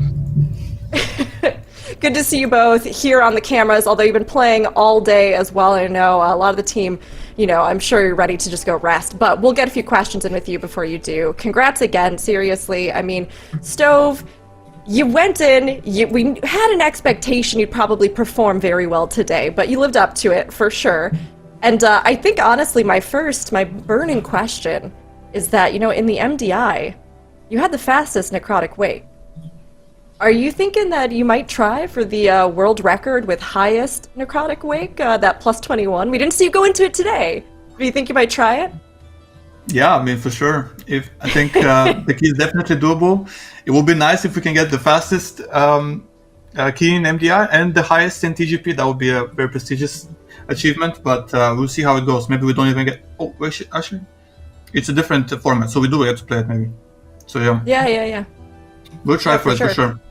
Okay, awesome. We're looking forward to it. It was so great to see all the runs today and plus 20s and everything else. I mean, some fantastic play. But, you know, on the other side, we saw some dungeons that really caused some difficulty, honestly. So, Yips, I was curious. Dawnbreaker, you knew it was probably going to be one of the hardest ones for you today. What do you think kind of caused some difficulty with it? Well, Dawnbreaker for us isn't, like, if we went through our logs and our practice, it's not a hard dungeon for us. We're not fast in it by any means, for sure. Like, we knew going today that Dawnbreaker would be the issue because we're slow in it relative to other teams, but we're not inconsistent with it. But we had, I think, 3 of our attempts, rings pulled random packs in the dungeons. The legendary skipper, and we pulled through the house on the Les Pull twice, which is just undoable. So we had some unfortunate things that just didn't really happen in practice on those attempts. But I wouldn't say we're inconsistent in Dawnbreaker. Dawnbreaker isn't too bad of a dungeon. It was just we had some unfortunate events, and I think we were playing well in there too. So it was okay. But we definitely do need to speed up for globals because we're not as fast as some of the other teams. That's for sure. No, I mean, when you got that run towards the end, you got through it. It seemed like, you know, like we would have never guessed you'd had any trouble with it earlier in the day, right? Now, Tunnels, do you have any questions for Yips you want to toss? I have a question for Stove, actually. For Stove. On a scale of 1 to 10, how difficult is this necrotic wake strat where we're double cleavering Blightbone and then taking the Flesh Crafter into the necropolis? Because that looks awful. No, it's actually quite easy. I don't know why, but we were just choking to like the most random stuff today. Well, some of it was my fault, but yeah, I don't think the strat is too hard. We just, just made some mistakes here and there, which I think we can easily fix going into globals. I think we need those 2 weeks definitely to be like the strongest versions of ourselves, since we didn't get too much time to play before the tournament. So that will help us out a lot. Cool. I have a question that I kind of want to hear from both of you on, but I guess we can start with Yips. How do you guys feel about the starting level of the competition? We definitely have a much higher starting level this time around, which means you're spending a lot more time in the higher key levels. What do you think? It's definitely nice to be able to have time to flesh out the keys and play well in the keys. I think it allows teams that are good at the dungeons to put up good timers, because, for example, like we should have got the 19 Dawnbreaker, but even if we did, we could have gone back to other dungeons and improved our time or improved our strategy or gone into 21 Wake and attempted to clean up that. So it gives you more time and more flexibility and choice in terms of which dungeons you want to target and being able to go faster. Also, it's nice because you're not spending as much time leveling keystones, which is a little bit dry and boring as you're in a competition. You're trying to be hype and locked in, and then you're just having to log into a 16 or something like that, and you're just kind of sleeping through it, and then you have to focus up. So it's definitely nice to consistently be in the higher keys and being able to focus on working through those. I like it. It's good. All right, I have a question for Stove, because Yips, I already know your answer to this one. How do you feel about tank deaths this season, Stove? Do they make you happy, sad? Oh, do they evoke any emotion in you? Yeah, I mean, it's definitely a little bit upsetting. You know, your tank goes into the pool, you're ready to blast it, and he just dies first global. You know, it's not a great time, right? And of course, it sometimes it's not even the tank's fault. Sometimes he just doesn't parry or whatever the tanks don't do these days. I don't even know. But yeah, it's terrible. It's tough. Yeah. Well, if you find this upsetting, then you may want to cover your eyes, because we have, for Yips, we have a special present for you. We have a tank death compilation from today. Oh my goodness. That might bring you no. some happiness. Can it just be me? Can it just be me just flopping over? You, of over course, and are over? part of Oh this, my as, god. You are a tank. Does happen. Oh, this is beautiful. But yeah, the Singing Steel, Oh my a timeless goodness, I saw classic. Oh, what happened there, Yips? Oh, I had Yeah. a dot, and Timber Damn. just he panicked. And Oh, Timber. I Damn. didn't parry. There's the Nightfall Tacticians with that big enrage, double damage. Oh, this happened. Oh my goodness! It's a melee. Oh, that is legendary. Oh, Here's I you walked again? into a banana. Oh man, don't No. Stove. It's embarrassing. Oh, No. Oh, oh, Skylar, that's please. not. Oh, no. Oh yes. Bang! That's so Bone good, Claw. man. That is so good. At least it wasn't just me. That's good today. That's good. There's the artillery as well. That's a rare one to take out a tank, but these things happen. You know? Crazy stuff was going down in Siege today. You guys maybe don't know, but crazy. There was some wild action happening. Oh, again! Oh no, Stove? Yeah, And then I'm last ready one for was this. going I'm was ready. insane. This were one went comms, crazy, were by you the guys way. happy? How were comms during that one? Oh. Like, was feeling good? Go again, go again. Go again. Okay, yeah, we had that one a few times today too. That was a good vibe. Yeah, it's tough. Yeah, you know, it was a good vibe. The tank deaths were amazing. Hopefully it brought you a little bit of joy, Yips, but we do have to ask, That's good. did Anarchy smile today? He'll probably be smiling now. He's probably like a think little so? bit happy. Very good. I hope so. If not, then I don't know how to fix it. It's not my problem anymore. All right. Well, you know, if he's smiling, we're going to probably need some proof. If he's willing, you know, a little screenshot, a snapshot, something like that, just so we know that the legend actually occurred. There's If not not, a chance. No shot. Fine, There's very no well. shot. He's sending a There is picture. absolutely Okay, not a all single right, chance all right. that will ever happen. you know, maybe one day we'll get an artist rendition of what it looks like when Anarchy smiles. But Yeah, he could be happy one day. One day. But seriously, it was an amazing day today. And, you know, as we kind of look ahead to what's to come, I do have to ask, Stove, we'll start with you maybe. Who do you think is going to be your biggest competition in Group B or with the Chinese teams as well? Yeah, the Chinese teams are actually a big unknown for me. I know that they timed the 21 apparently, Arcara, which is quite impressive. So I do think that there might be some good teams coming out of the Chinese Cup. But I do also think that there are some European and, well, I guess Yips' team as well, teams that are going to be really good, like the group that plays with Speed and Miscount as well, or I guess they're Streamer Zone now. Those guys, they're going to be really good. And what are they called? ESC Gaming, right? That's the other good team, I think. I think those teams are going to be like really, really good. But there are some dark horses that could also happen, like Cinema, I think they're called. They might clutch it out in the groups, and I do think that they're also really good. So yeah, there's definitely lots of teams that are going to be competitive in this tournament, and we're gonna see what happens in the Global Finals. We will, for sure. I mean, it's a lot of great teams, some newcomers, but a lot of folks that we know, even in new configurations, and of course, the Chinese teams, like you were saying, real powerhouses. Yips, how about you? Same question. Who Who do you think is going to be your biggest competition looking ahead? It's probably going to be mandatory. I would think. I think it's probably some team looking forward. Yeah, going to next week because I know that you guys didn't have a lot of practice time. Sort of same deal with us. We didn't really play live keystones going into the tournament. We didn't have a geared druid, and we sort of waited until the TR access came up. So it's definitely been a big time crunch the last week and a half or so that we've been playing on TR. But this extra 2 weeks, and the PTR testing during time trials, Boomy and I basically couldn't play a lot of the cycle, so it was so that was a big challenge to go through. But now we have 2 weeks where we can sort of, there's still going to be testing and things, but it's going to be more time where we can focus and speed up dungeons. Same with mandatory, and I think the teams that are in Group B, I think there's a lot more strong teams in that group to be looking at. Like even Yoda's team, they picked up Junkrat and they do a lot of damage, and they could have potential to do a lot of things. And knowing teams and knowing how some of them are first timers, and just knowing miscount, sometimes they start a little bit shaky.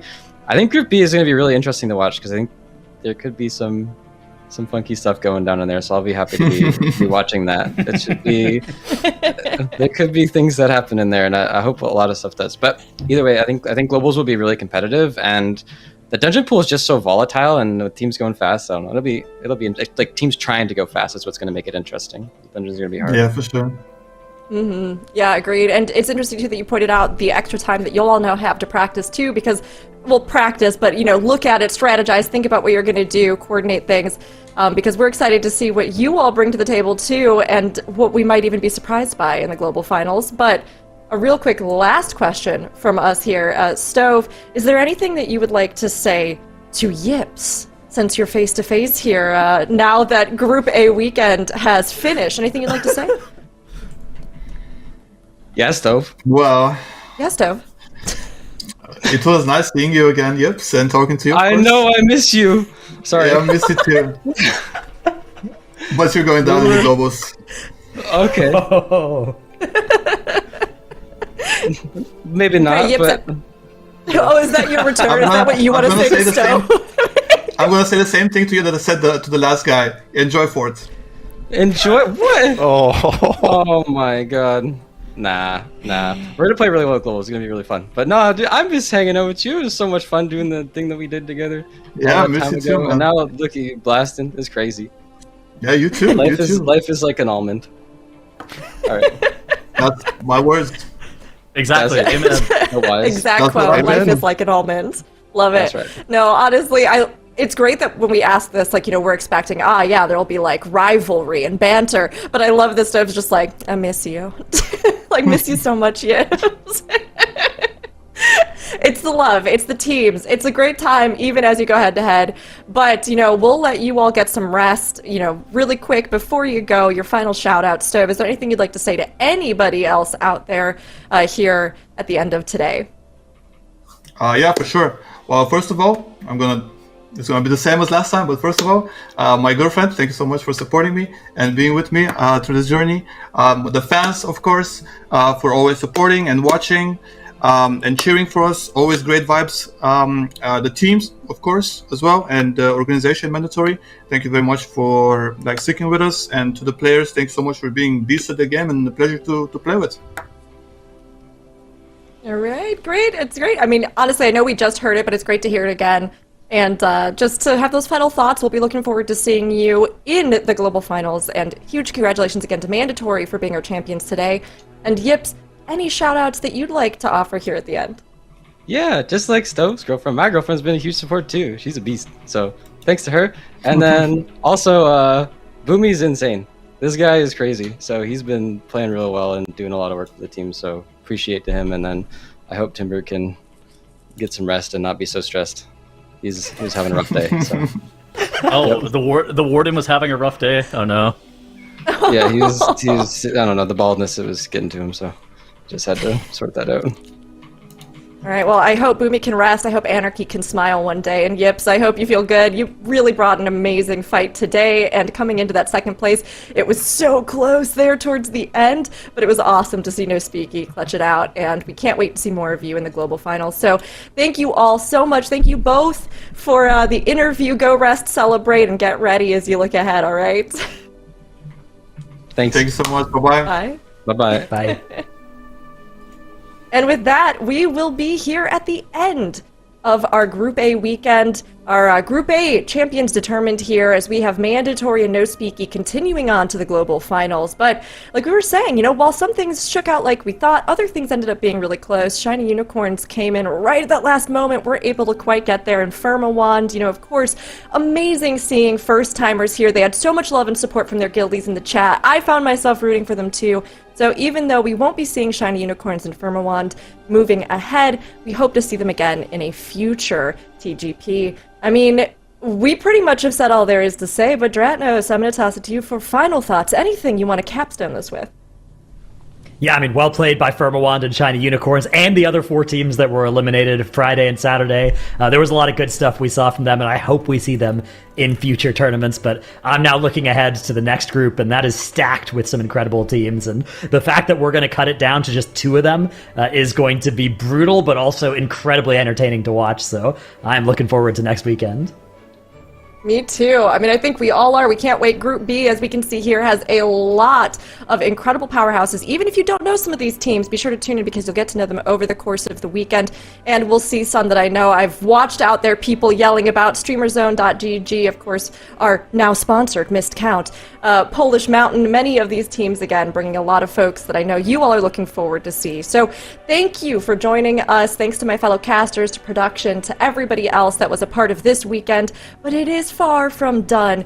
Group A has their champion, but Group B has another crown to be claimed. Next weekend, our Group B teams will jump in for 3 more days of key-pushing action to determine who will join mandatory and no speaky in the global finals. So be sure to join us here next Friday on the Warcraft channels at 10 p.m. PT, 7 p.m. CET for more Mythic Dungeon International, The Great Push.